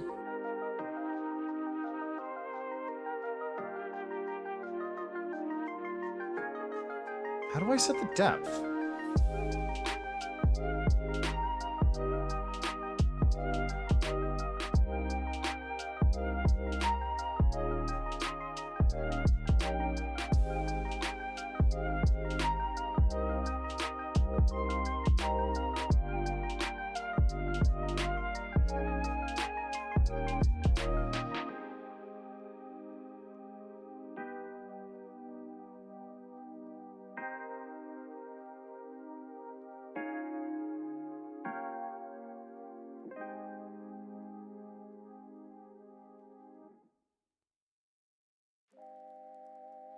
Ah, okay. So I should be able to do this. So let's see here. So if I go, I might have to run some code. Actually, let's see here.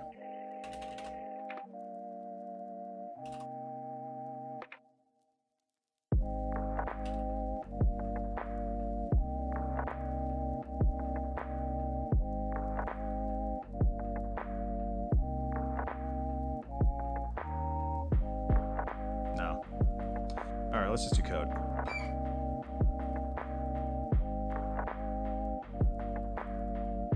So this would be instance. Depth? No. What? Okay. What does it say? Instance.depth. So it would be instance menu selector dot depth is equal to -1. So that should do it. A selector depth, so it's on top of menu.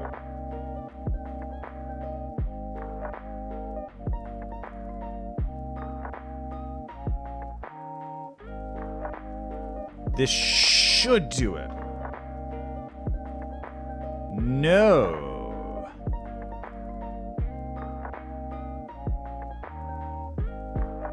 Okay, let's try -1000.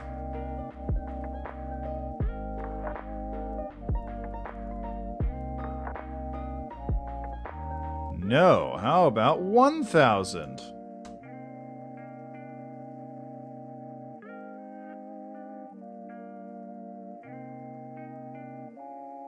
No.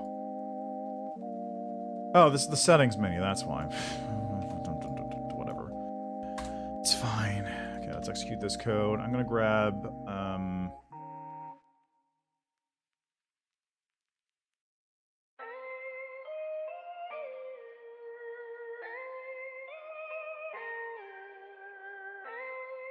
selector. They're waiting for you, Gordon, in the Inst menu selector. Yeah! Look at that! Yeah! Code, baby!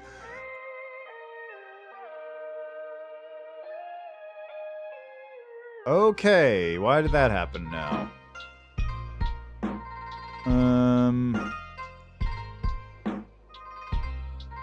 Ha.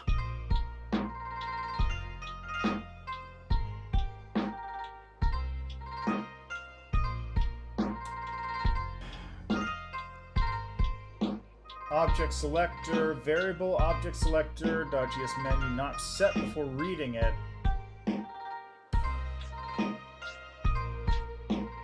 Object selector, .gs menu.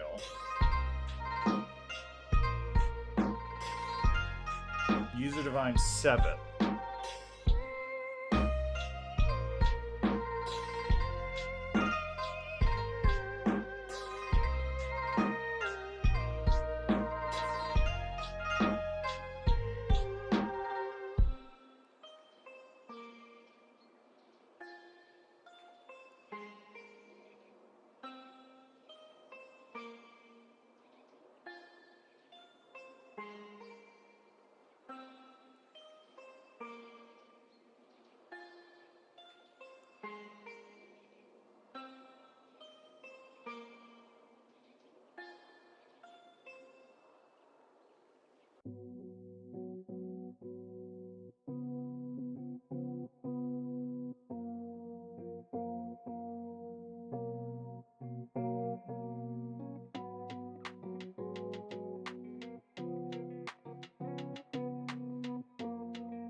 Object selector.gs menu not set before reading it.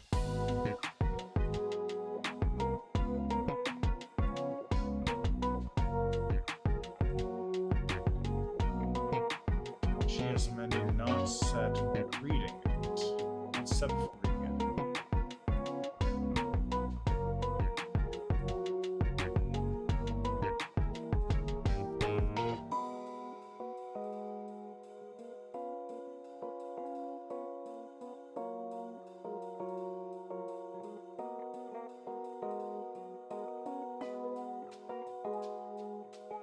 What does that mean, GS menu not set before reading it?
Okay, wait, let me, hold on a second. I'm gonna pull this error up again and just copy it over so I can read it while I'm doing this, because there's some detail here I'm missing.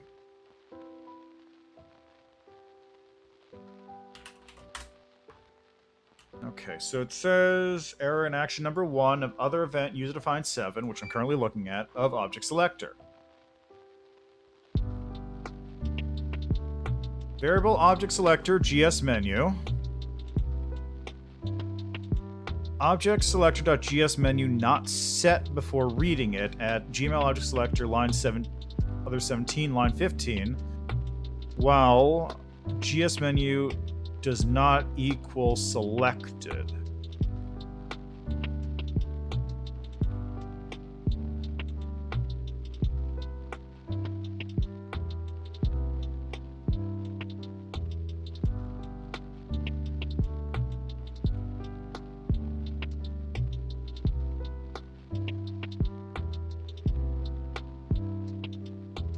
Start GS menu settings.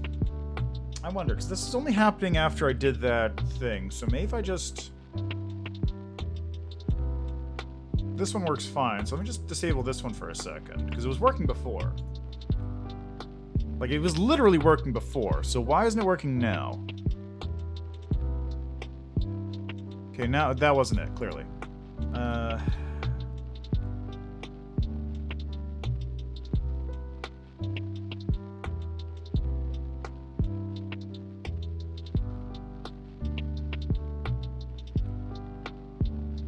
Sound effects, GS menu save.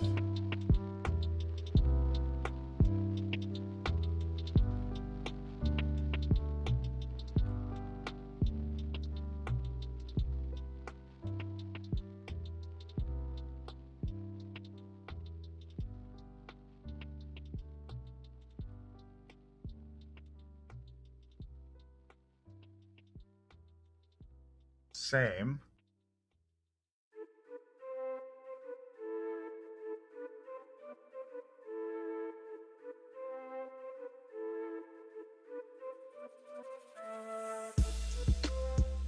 Deactivate the menu layer.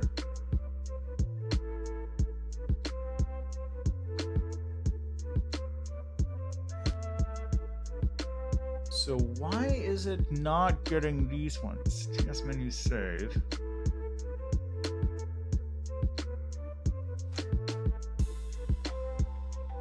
GS sound effects, GS save.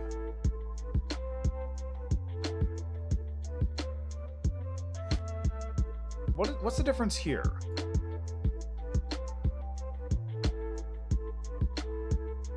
Selected I. Then GS menu.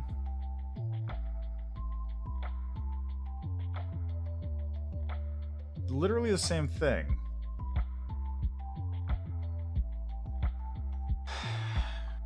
Object selector 7, not set.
going on?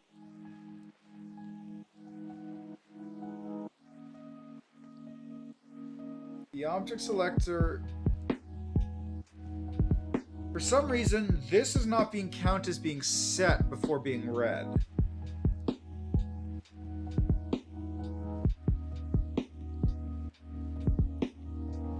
Like, this isn't being read for whatever reason.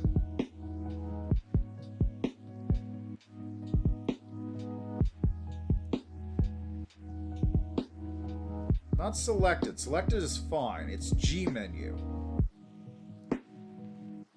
Or GS menu, I should say.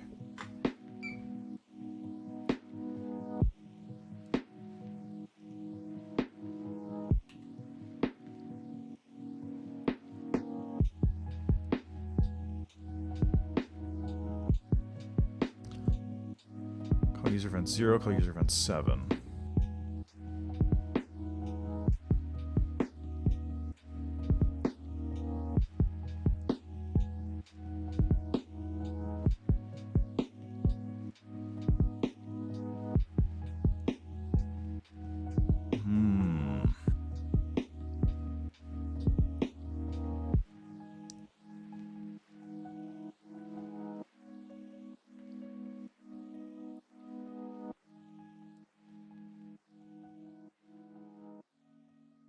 I'm going to set this to 0 for a second here. Just to see what happens.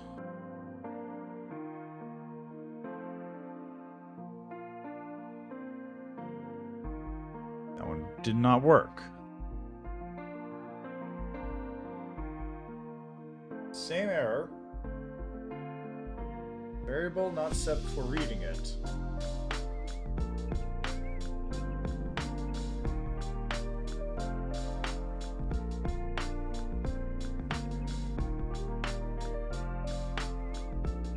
And it's specifically the internal variable too.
It says line 17. Okay, you know what? Let me try this. I'm going to run debug mode. Maybe I'll be able to pick something out of this.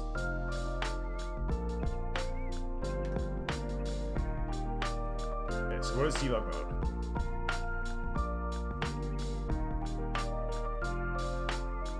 An error has occurred in the game.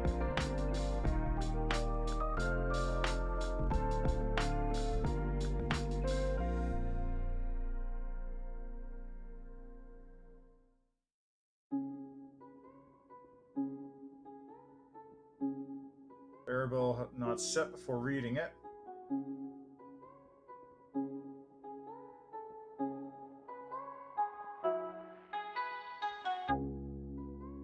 Unable to evaluate GS menu I, which is 1.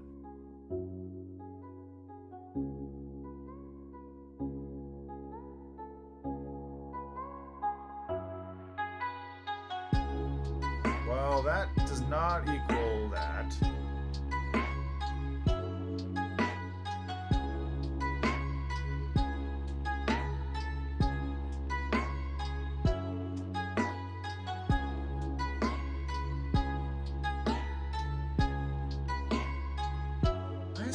To evaluate that.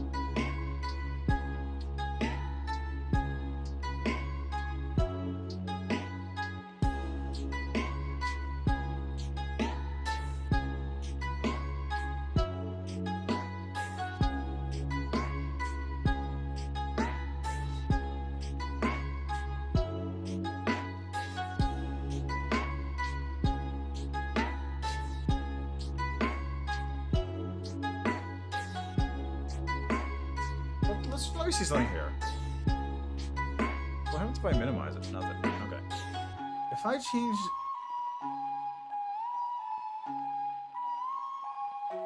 I change this to 1. What's gonna...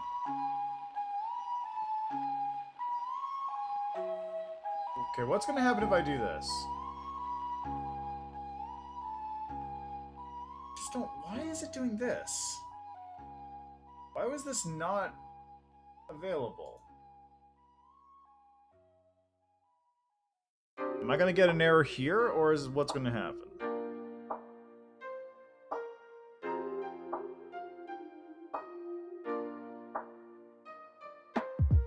Okay, variable GS menu not set.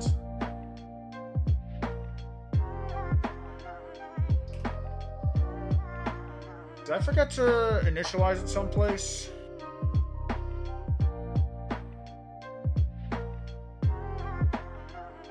No, it's right there.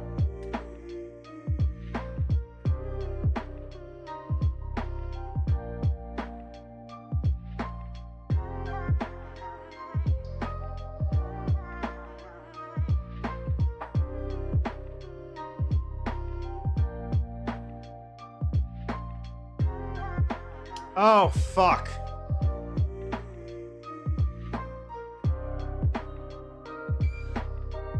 That's why. No. Because it's GS menu, not G menu. Not G settings. G menu. This seems like... Feels like that might be it, though. Okay, so let's go 0. That's nothing. 1. No, so 2, 4, 6, 8.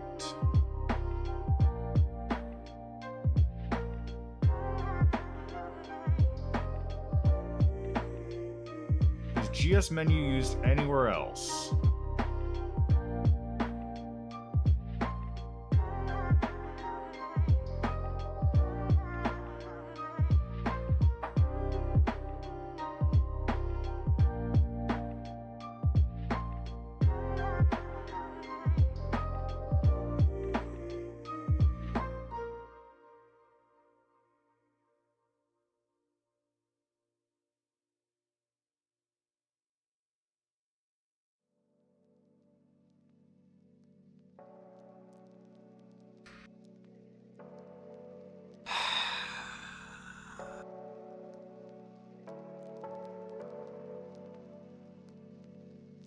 Why is it doing this? What is the problem?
Why is it undefined?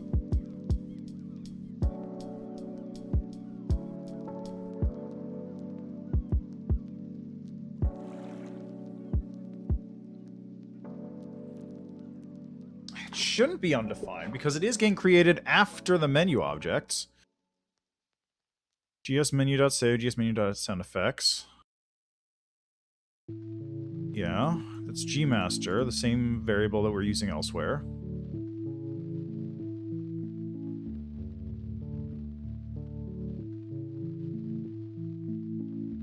Okay, let me see here. So when do I create this? When do I do user event 4? That's in step. When I'm right here.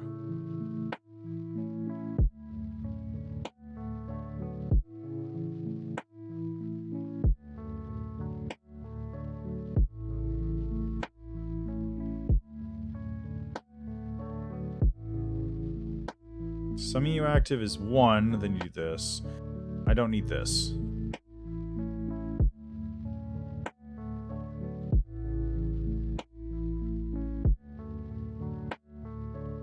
Literally don't need that, that's redundant.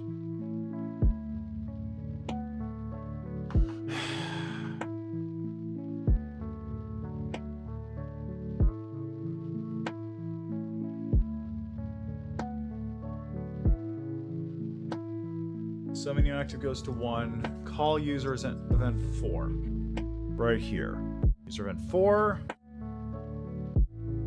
deactivates everything on the menu layer. Creates object menu.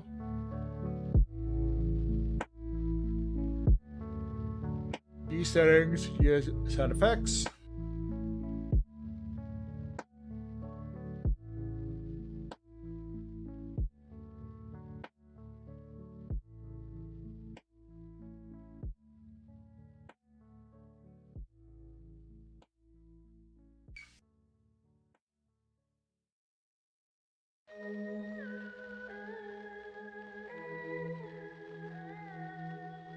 Creates GS menu sound effects, GS menu save.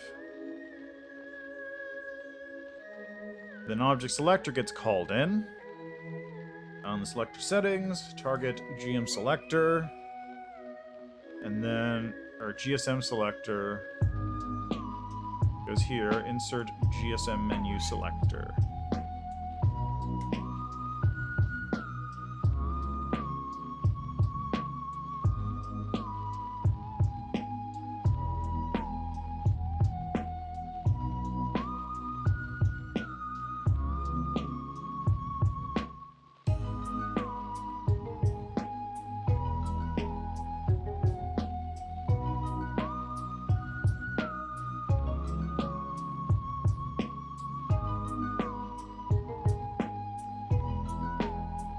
Oh yeah, right, I can turn this off now too, can't I?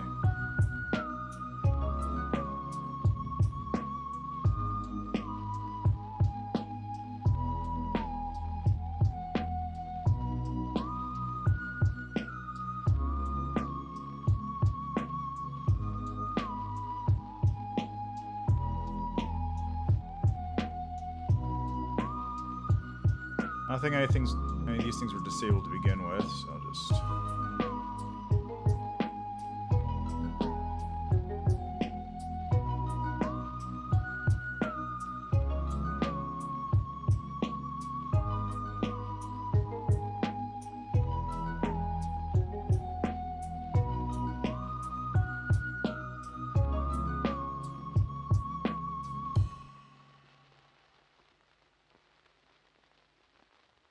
Variable only meant pronounced once? What do you... Wait. What?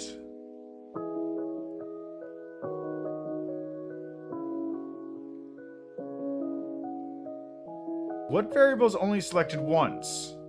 Oh god, what the hell? When did I add that? Dude, that doesn't cause the issue, right? That can't have been the issue. Yeah, that wasn't the issue. Good. I still don't know how to fix that, but at least I've cleared up some syntax errors.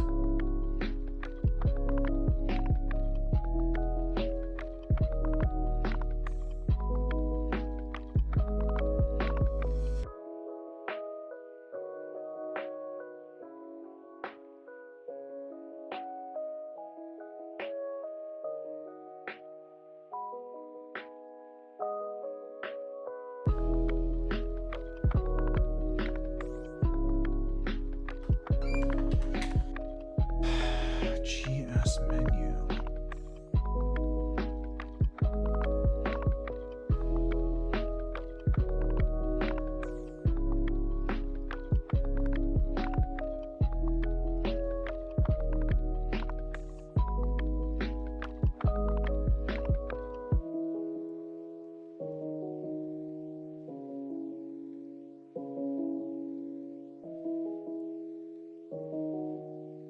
That's still in there.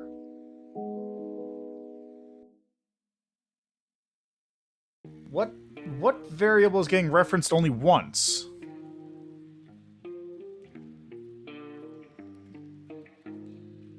User event 7 at line 129.2. Variable only referenced once.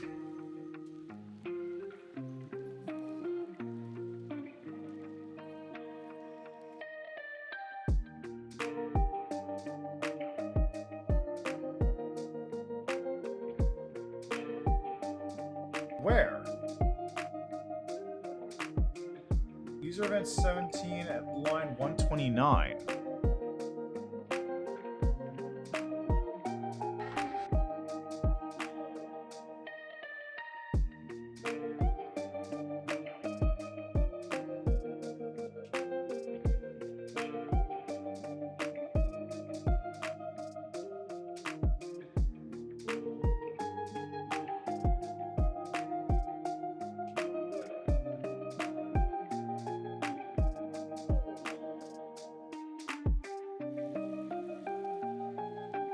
Oh, just in the debugger? In that case, I can just clear the debugger.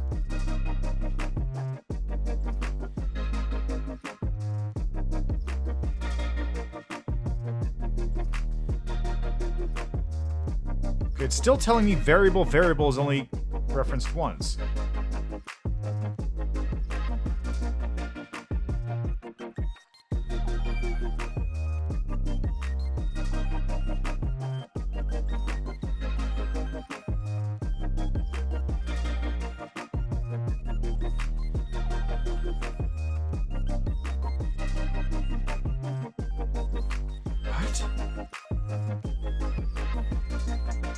What?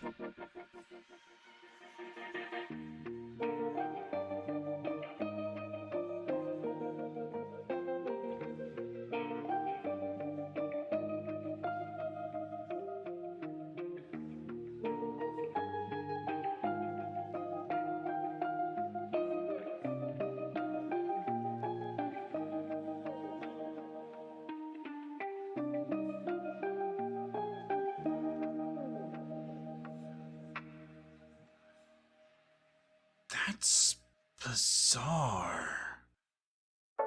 Well, there's no syntax error, so that's a good thing.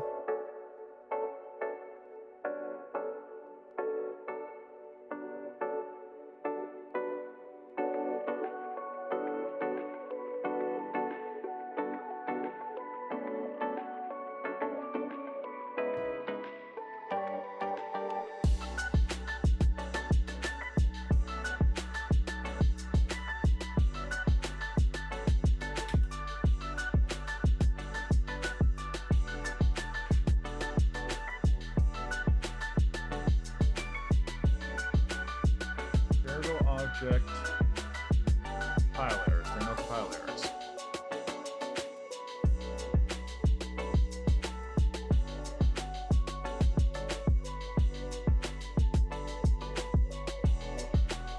There we go.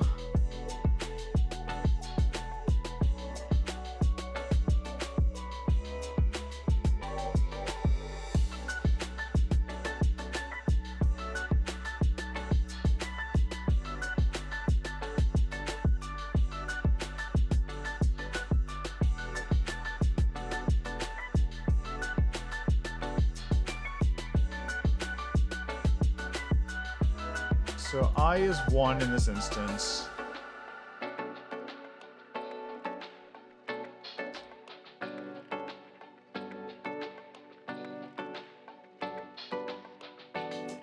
GS menu is a local variable. It should be fine. And it works fine on this one. That's the annoying part. It's fine here, but it's not fine here. You know, let's just... That's still not the problem.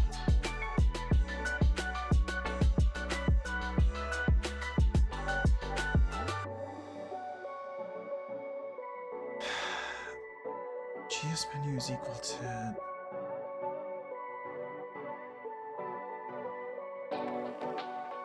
This problem is just getting me, because like it's one small thing and it feels like it's a typo maybe.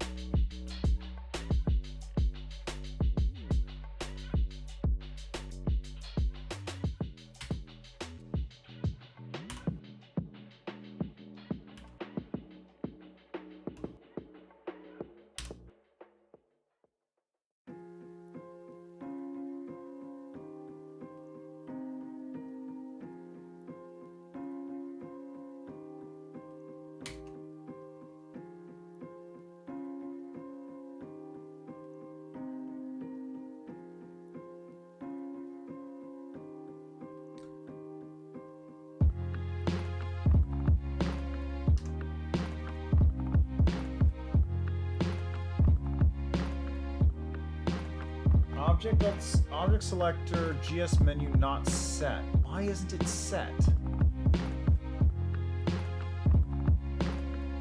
Oh, God, I know why. I know why.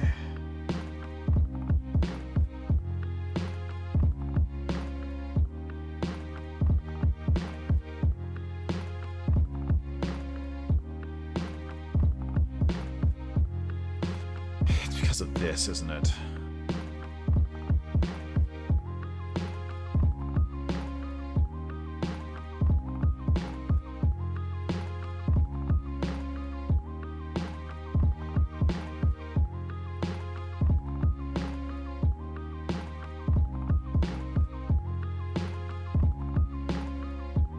I bet this is a why, something like this.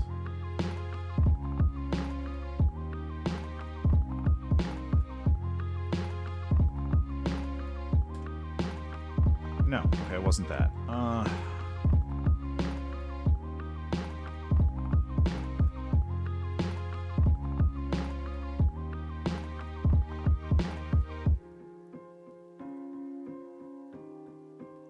No, because that wouldn't even change anything.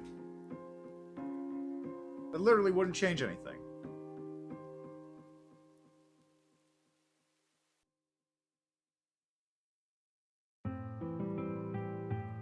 Because it still has to run through 8, which should be defining it.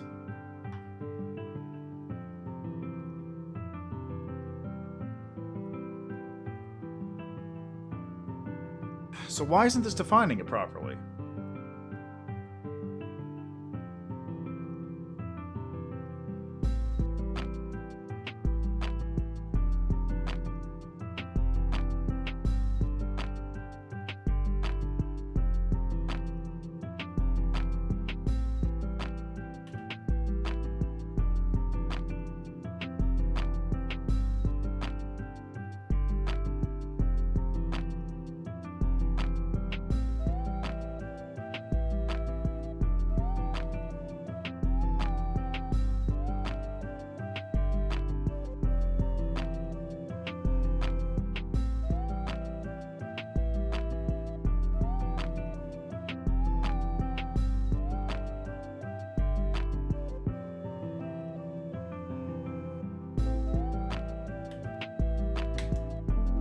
I'm just going to copy directly from this one because I know that one has the right... It has it written correctly at the very least.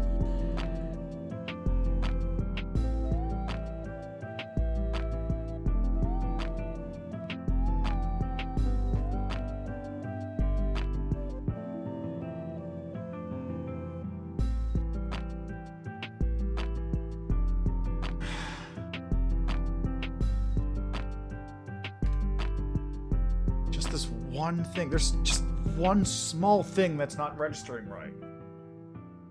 There's another one.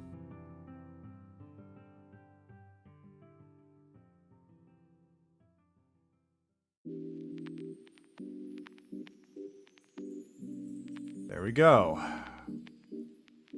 Error shows up again.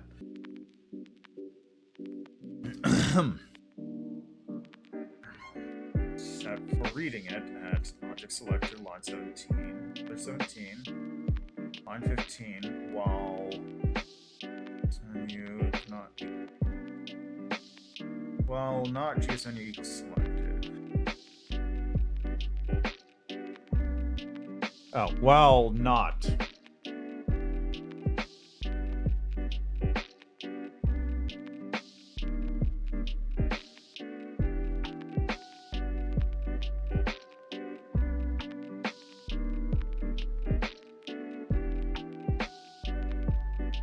Why does it say that it's not?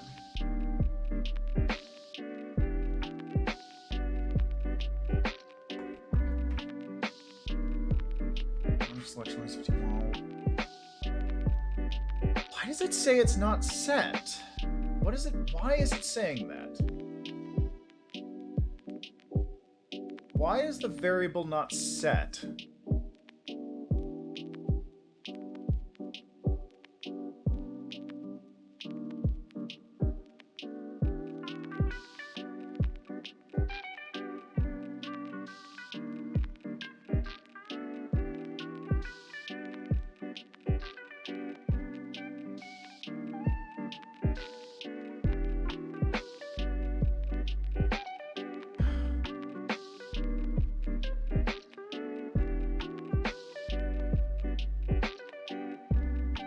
Okay, let's try something else. Let's try a different tactic here.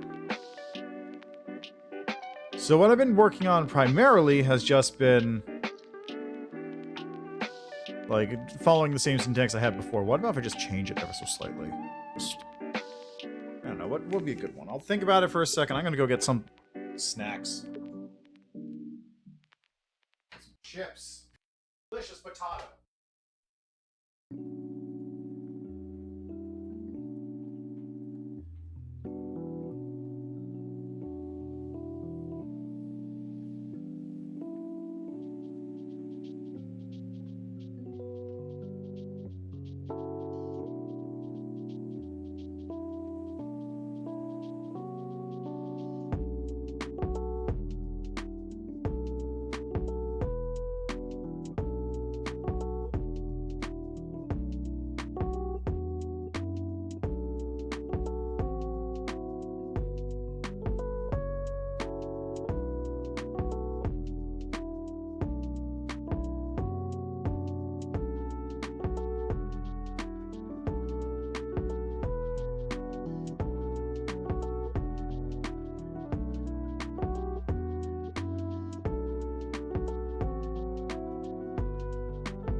We'll do this the easy and lazy way, because maybe that'll fix it.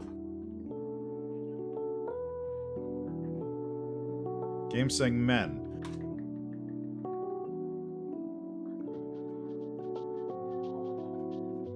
Because I am 100% certain I don't have that anywhere else. Yeah, unassigned variable referenced.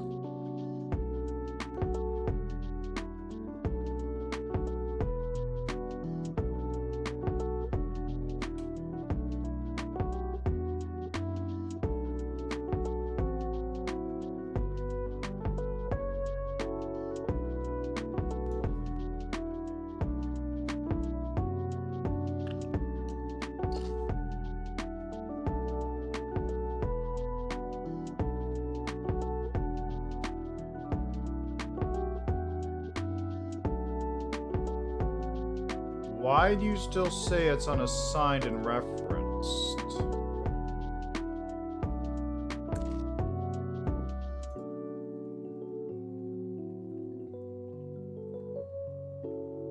What the fuck?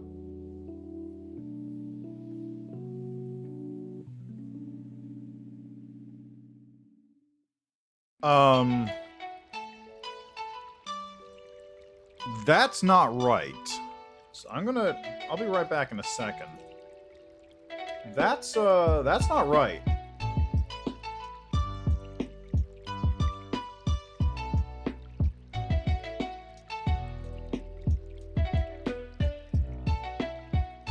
That's not right at all.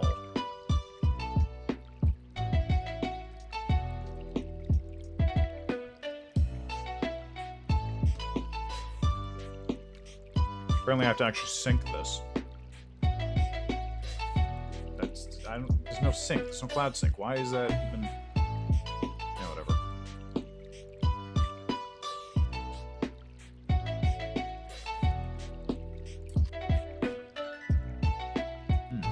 It's auto.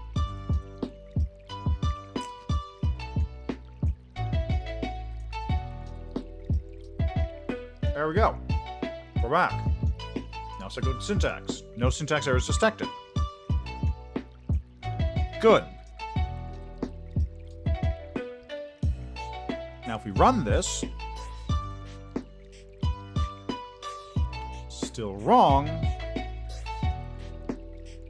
Select of GSMin not set for reading. Why does it say that?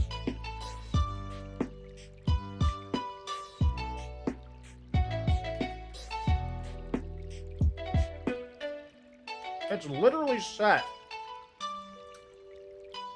It literally gets set while being created.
Only other thing I could think of is maybe the macro's not working? Let's just try doing this for a second. Set this to 0. Set this to 1.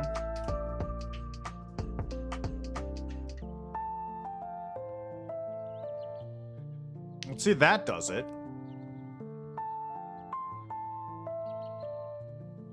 Doesn't.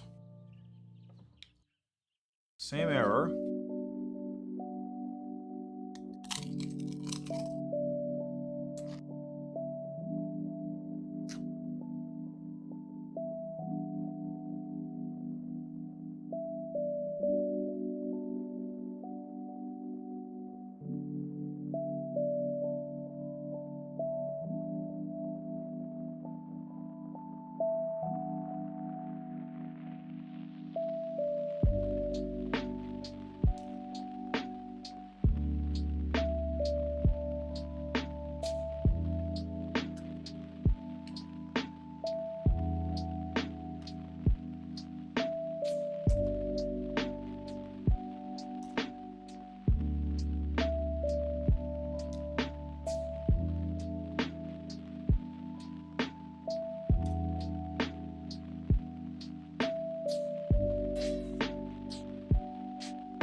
don't understand what's going on there.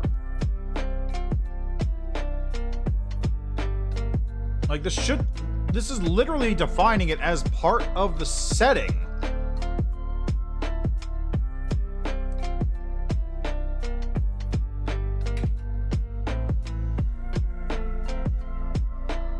Guess this is the other option I could try.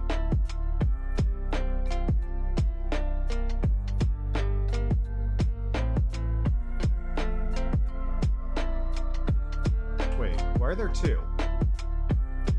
Why are there two?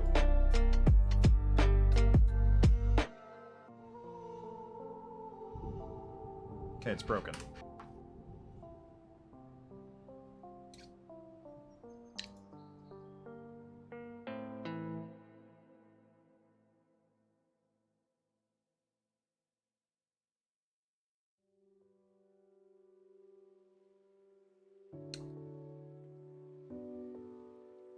Why were there two on screen?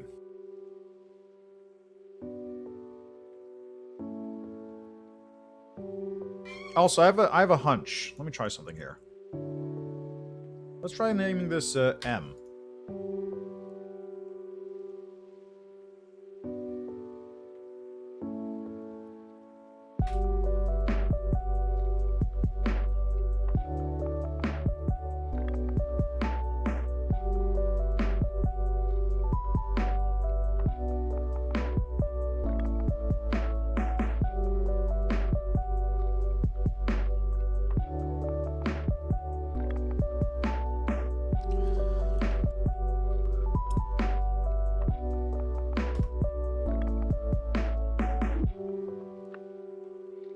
Yeah, that's not it. But again, why are there two?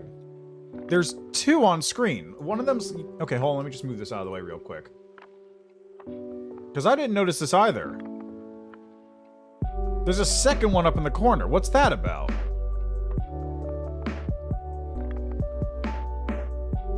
I had to guess, actually.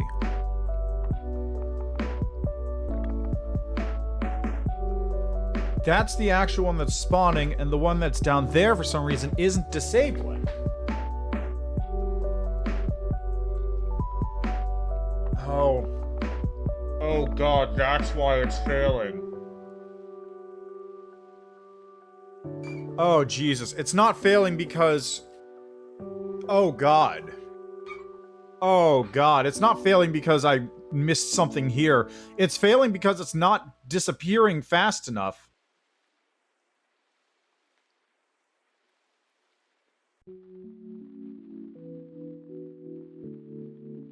It's failing because it's not disappearing fast enough, and the old one is trying to find the information. That's what's going on. Oh, Christ, okay.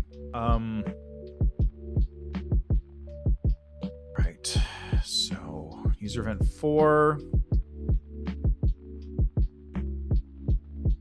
Instance deactivate layer menu. Why is that still there then? Where did I create that thing? It should be on the menu layer.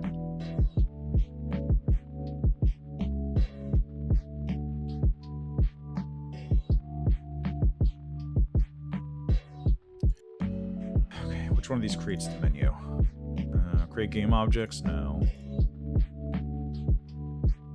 Creates the menu instance objects.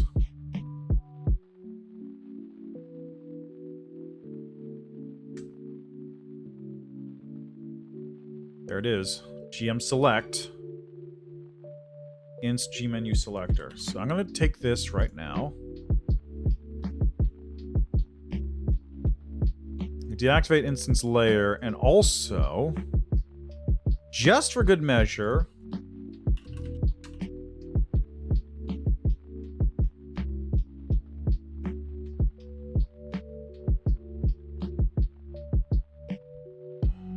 instance deactivate object.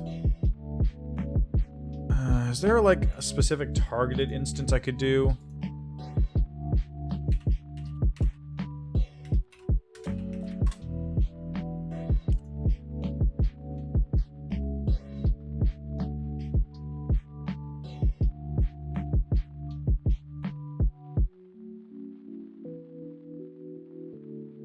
guess I could do instance deactivate object.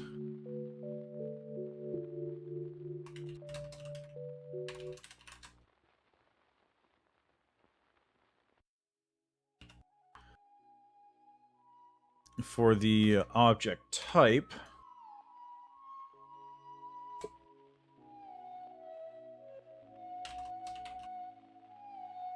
selector,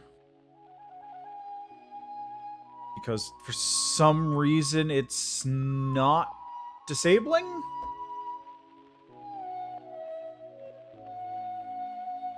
Like, I don't know what's up with that.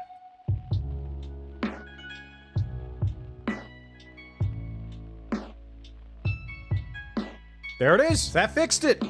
What the fuck? Why is it...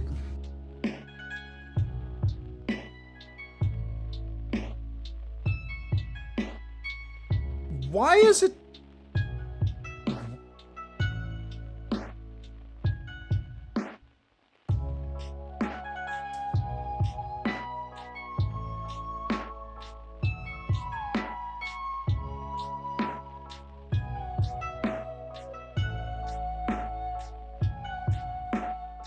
Why did that not disable?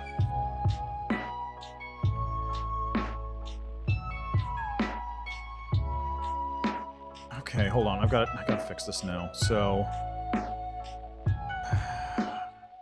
let's use Irvin 4. So now at least I fixed that nonsense. Like, the reason I couldn't see it, just for reference, is because right here in the center, covering this spot. So I couldn't see this one because covering this spot is where the error message pops up. And the reason that it wasn't showable on screen is because over here, underneath the little header thing I have, is where the other one was popping up. Oh my god, that's so annoying.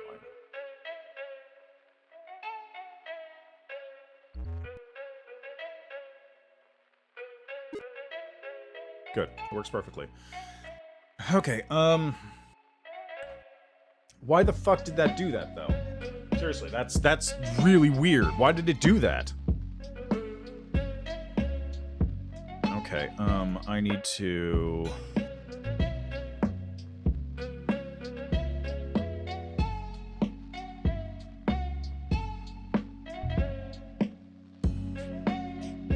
Alright, so on step... when this is done, activate layer menu, and then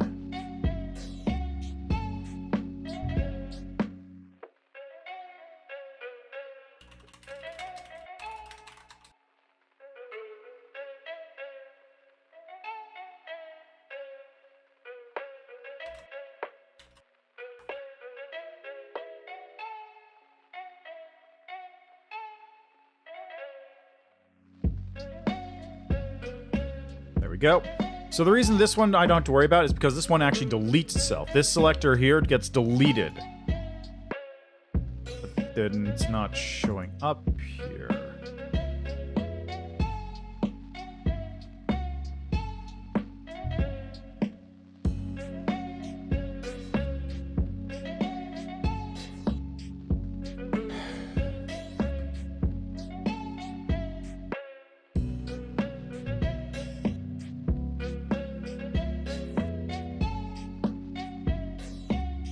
Is this literally because I did that? Is this literally because I did?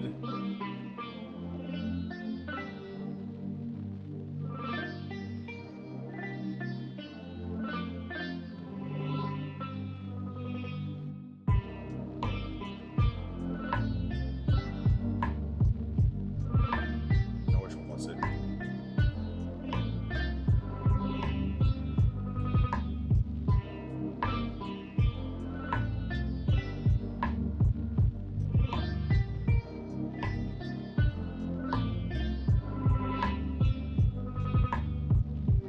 Literally what caused all these problems?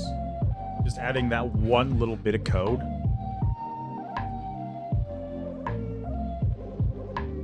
this. Literally caused all the issues.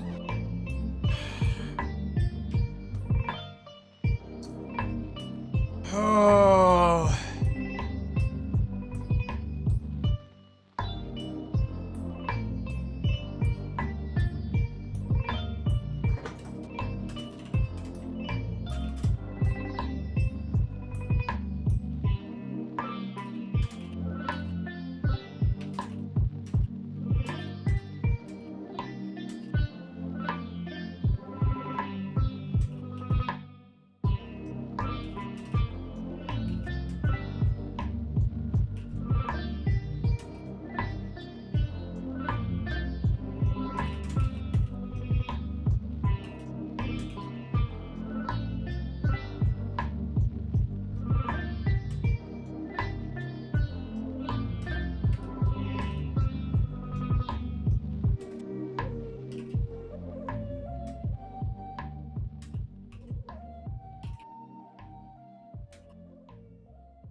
Okay, well, I guess in that case,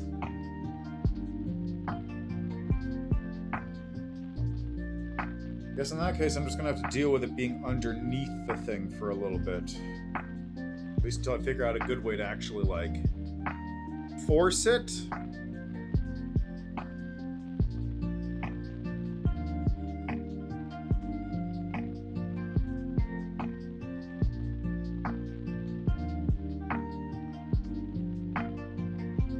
Okay, now I gotta still fix up the fucking surface stuff.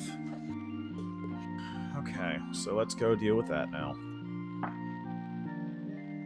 That hopefully will be easy in comparison. Alright, go to the draw.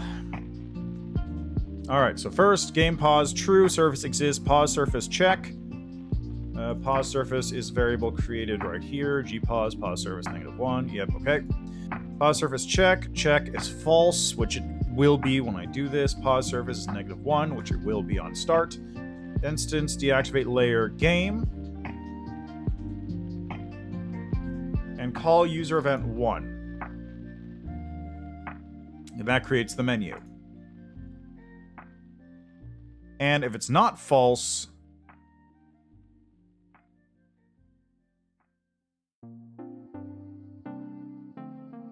okay, so this is running. Okay, check if it's true at this point. Oh, wait, there's nothing... Okay, wait, what? Right. Call user event 2. User event 2 draws this stuff on the surface, which is fine. Pause is right there. Pause surface, surface create, room width, room height, yep. Surface set target, pause surface. Draw the surface, the application surface at 0, 0. Now... the big question is, why isn't it drawing?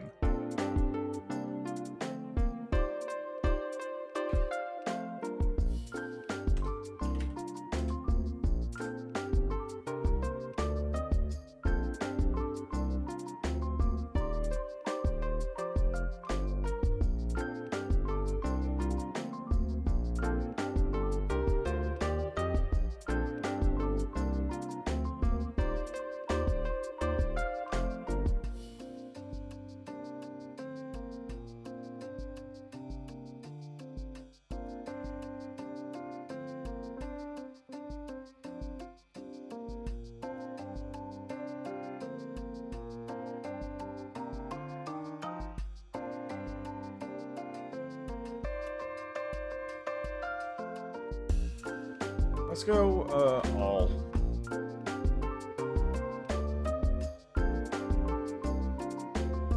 Let's try this. Let's see what happens. Does this work? Probably not. Yeah, no, that just deactivates everything. That's not what I want at all.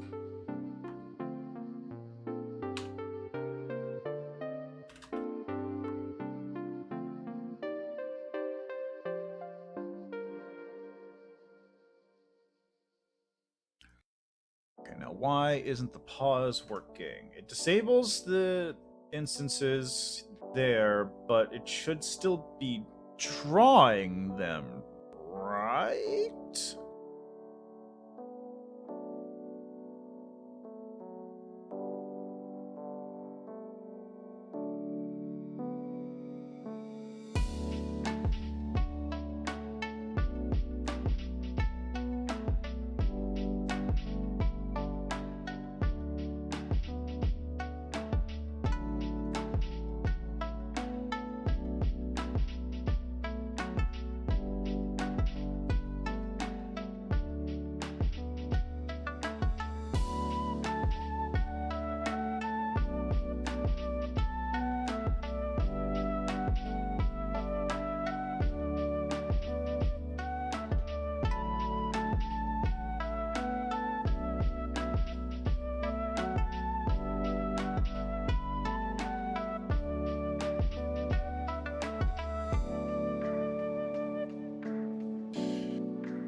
I don't know why the surface isn't working anymore.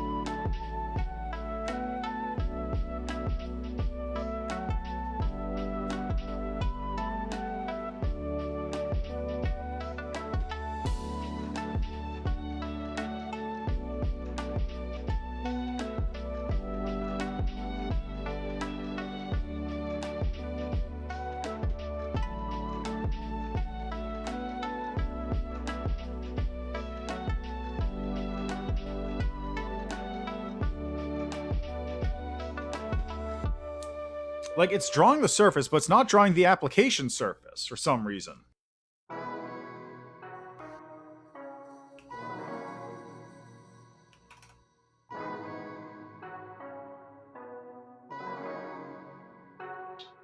Did I have this working before, even? Dude, look at that. Haha.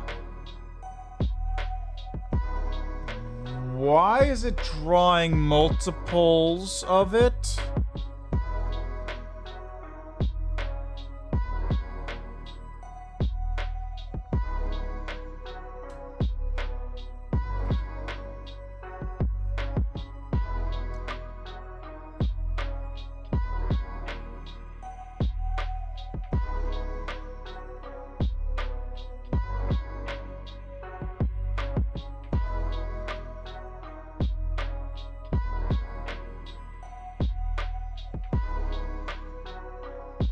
Wait.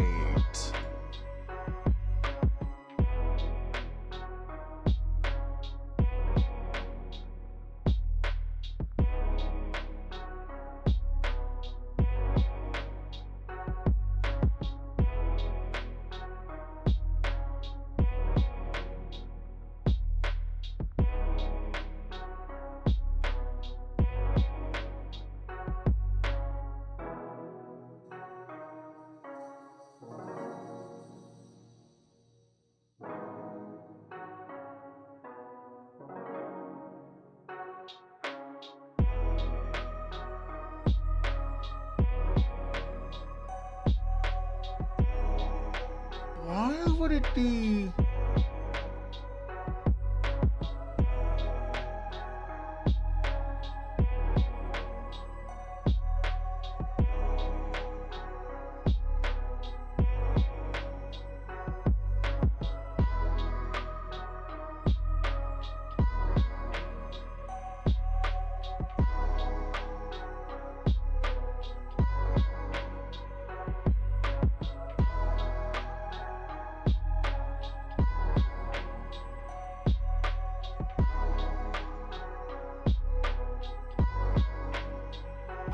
is it?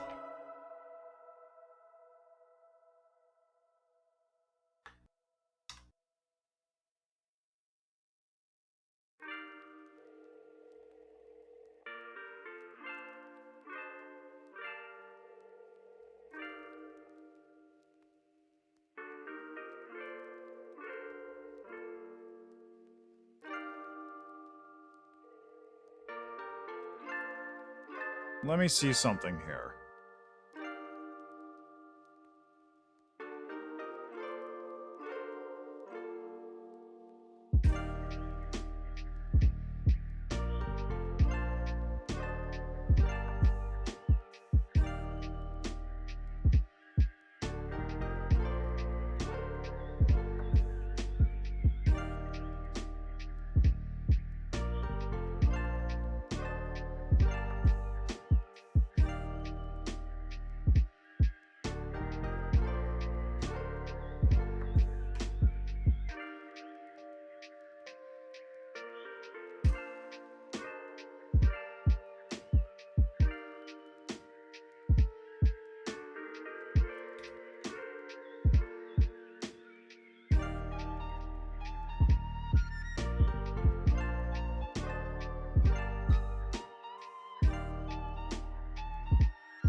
Yeah, why is that doing that?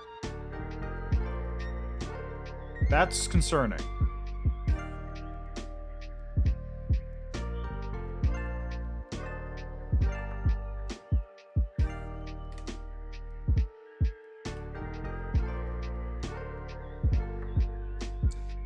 That's not supposed to happen, I don't think.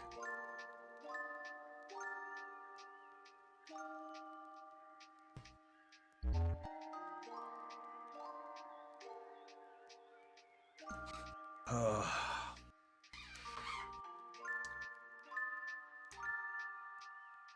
man, there's so much to fix still. I don't even remember. Did I actually manage to get a pause thing to work properly with like the freeze frame and everything?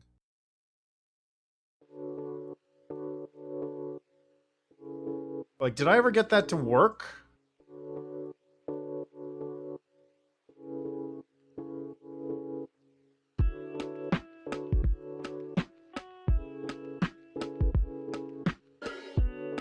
Surfaces on my bane.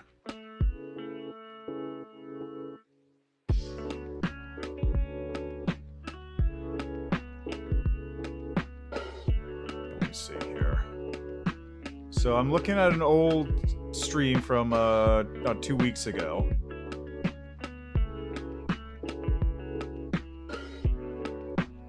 Just trying to see like.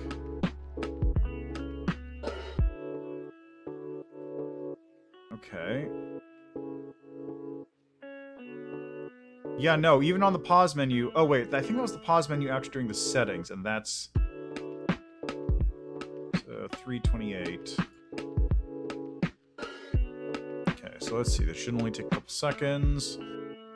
Just moving things around to get them all signed up.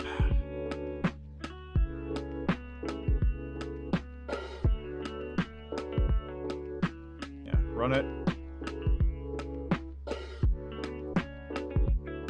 Settings working. Yep, okay, good. Okay, so it works. It works when you pause it initially.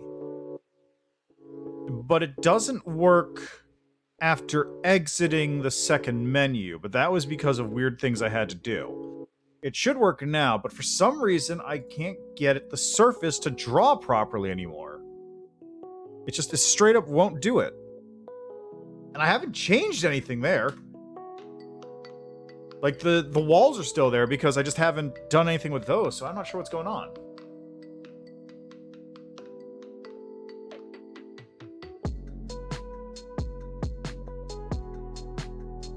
I really don't know what's happening there. Now, let me try something. I'm gonna move this up here. Just to see what happens. That was it. That was it.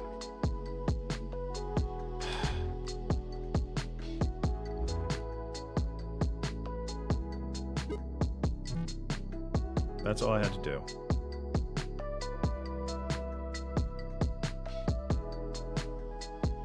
So for some reason...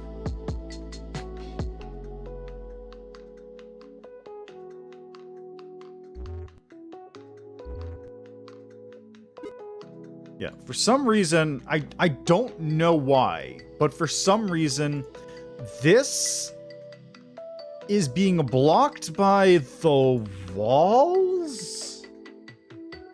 Let me see here. How low can I get this? It's not UI. Well, let's see what happens if I put it underneath game.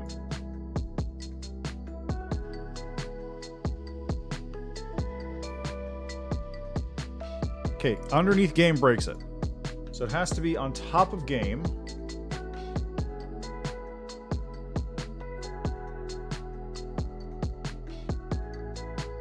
And that's fine. Why? I think this may be a weird issue specifically due to how GameMaker does its stuff. Because... how does it work again? I think GameMaker draws from top to bottom. I think that's how it works. Let me actually see here. What is the... Studio draw or order?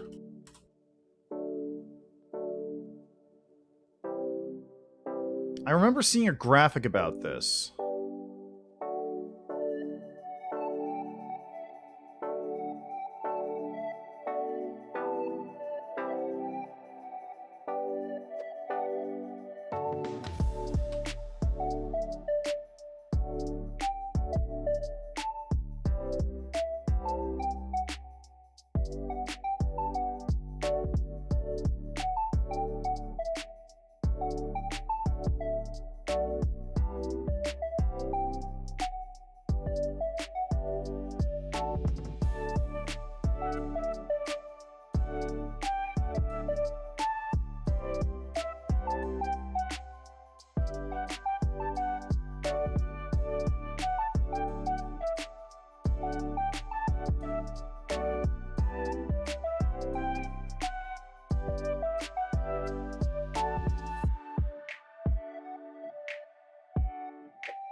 I remember seeing a graphic of how, like, the draw order works, but I'm 90% sure.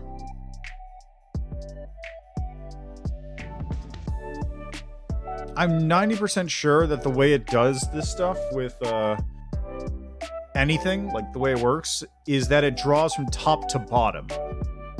So because I was putting the master object down in the bottom, it was drawing the settings, the menu, UI, and then game. Like when it was down here, it would hit game. But because this was not active anymore, none of the objects were active here, it would skip that and move down. It would basically just draw the blank, then head down to walls, variables, and then to master. Which is why if I put it up here, on top of game, it'll draw, like, basically the game sprite. It's kind of like Tetris, I guess.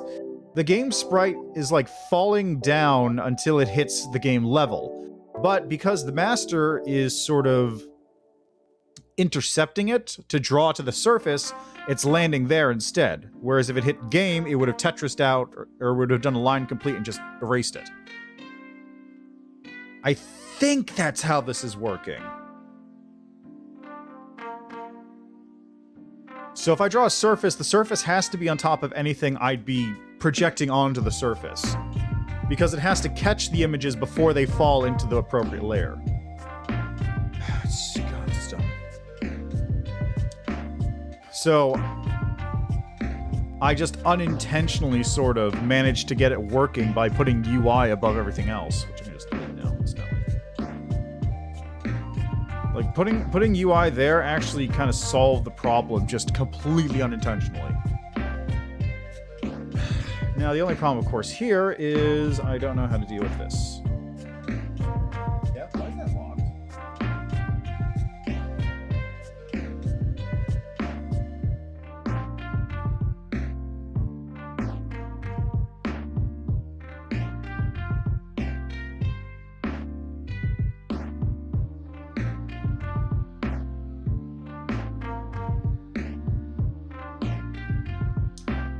All right. I think I'm gonna have to. I'm gonna leave that there. I did manage to fix everything I needed to fix. Basically, I've got start game. Game works. Controls still work. Menu works. You go to settings. You turn sound effects off. You press escape. Nothing happens.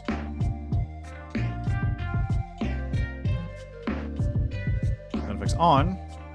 Save and exit. That's weird. The temporary thing should have been cleared.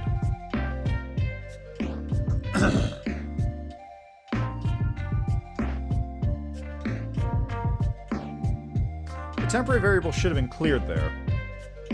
That goes for settings too, although settings it doesn't matter as much. So, master game. Draw GUI.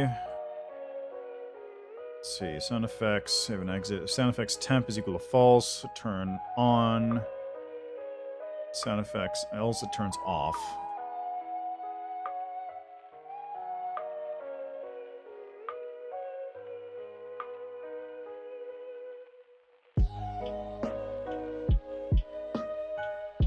Right, here this is just gonna...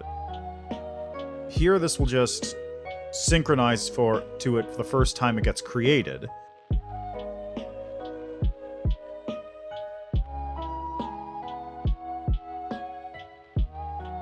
I suppose what I could do is I could just go to event 4? Yeah, so I can actually go to the step event here.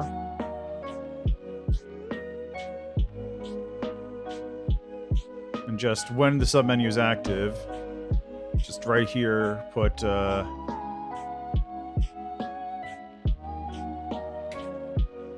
rather specifically, when enter is pressed, submenu is active.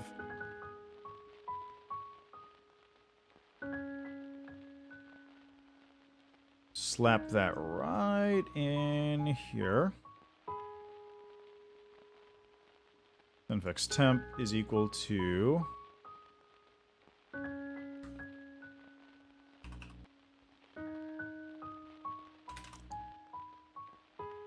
There we go. So just take that. And actually, this doesn't want to... I don't want to put this here because it's only when it's enter. I want to actually put this lower. I want to put that over here. Right there. So now, when I load this up, it should synchronize it. Settings, sunfix off, there we go. Yep, perfect. Perfect, hey, look at that. Bada bing, bada boom, hey, hey, hey, hey. Alright, resume, press escape, closes. Press resume, it closes. Press settings, do this, press escape. Doesn't change, press this. Changes it.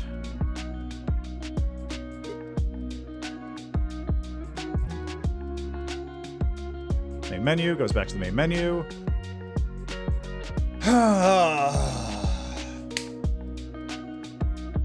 Wonderful. Finally go to credits. Ugh, God, it's ugly. This is the least important page in the entire thing, though.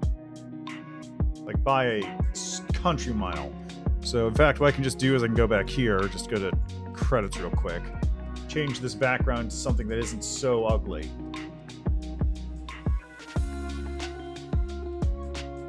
Just give me a good neutral color, like a white. Where's a white? Give me a white.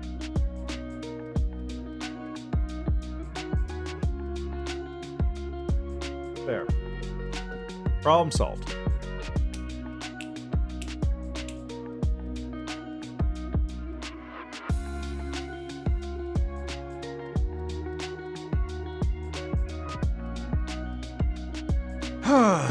Alrighty. So with that, that is basically taking care of all the code cleanup stuff I wanted to do.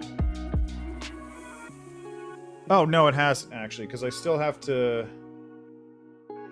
fix the scoring stuff. Scoring stuff needs to... Yeah, I need to fix up how stuff works with the scoring now, because that needs to all report back to the master somehow.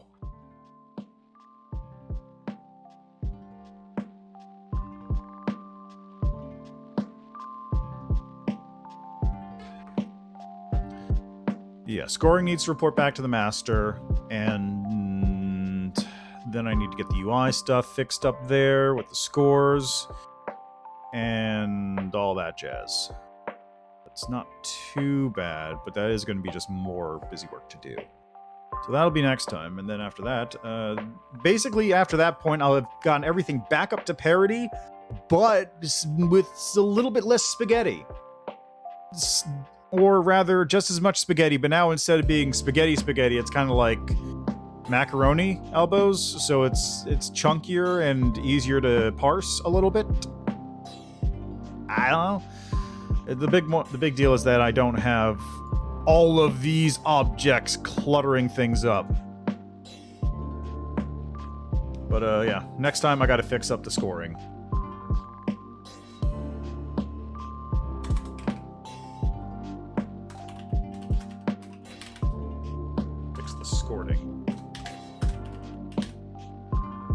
There we go. So that'll be next time. Alright.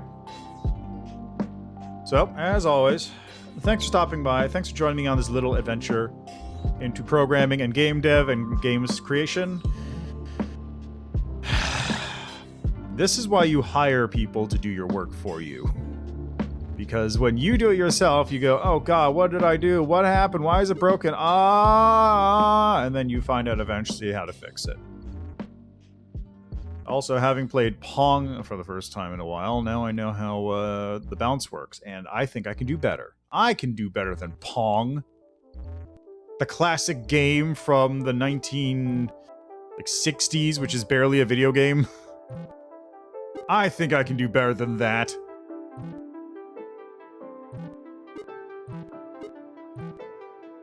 Oh, this is a long rally. Surprising, honestly. Anyway, I'll be leaving that there. Tomorrow is Pathfinder, Wrath of the Righteous.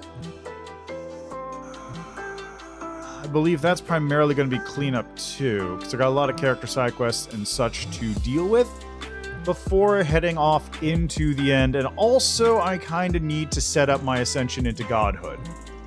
That is something I also need to work on. So that'll be tomorrow. As always, thanks for stopping by. Enjoy the rest of your day, afternoon, night, what have you. Go get some snacks. I'm gonna get some snacks. I'm gonna make some ribs for myself, actually. I got this rack of ribs that I just have not done anything with in like probably a week. And I really should do something with that rack of ribs. Because it's probably still good, but also I gotta do something with it. And I got some barbecue sauce and whatnot. Alright, anyway, I'm leaving that there. Thanks for stopping by. Enjoy the rest of your day. And see you next time.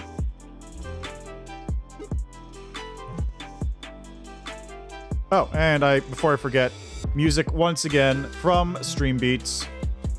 This is the Lo-Fi playlist.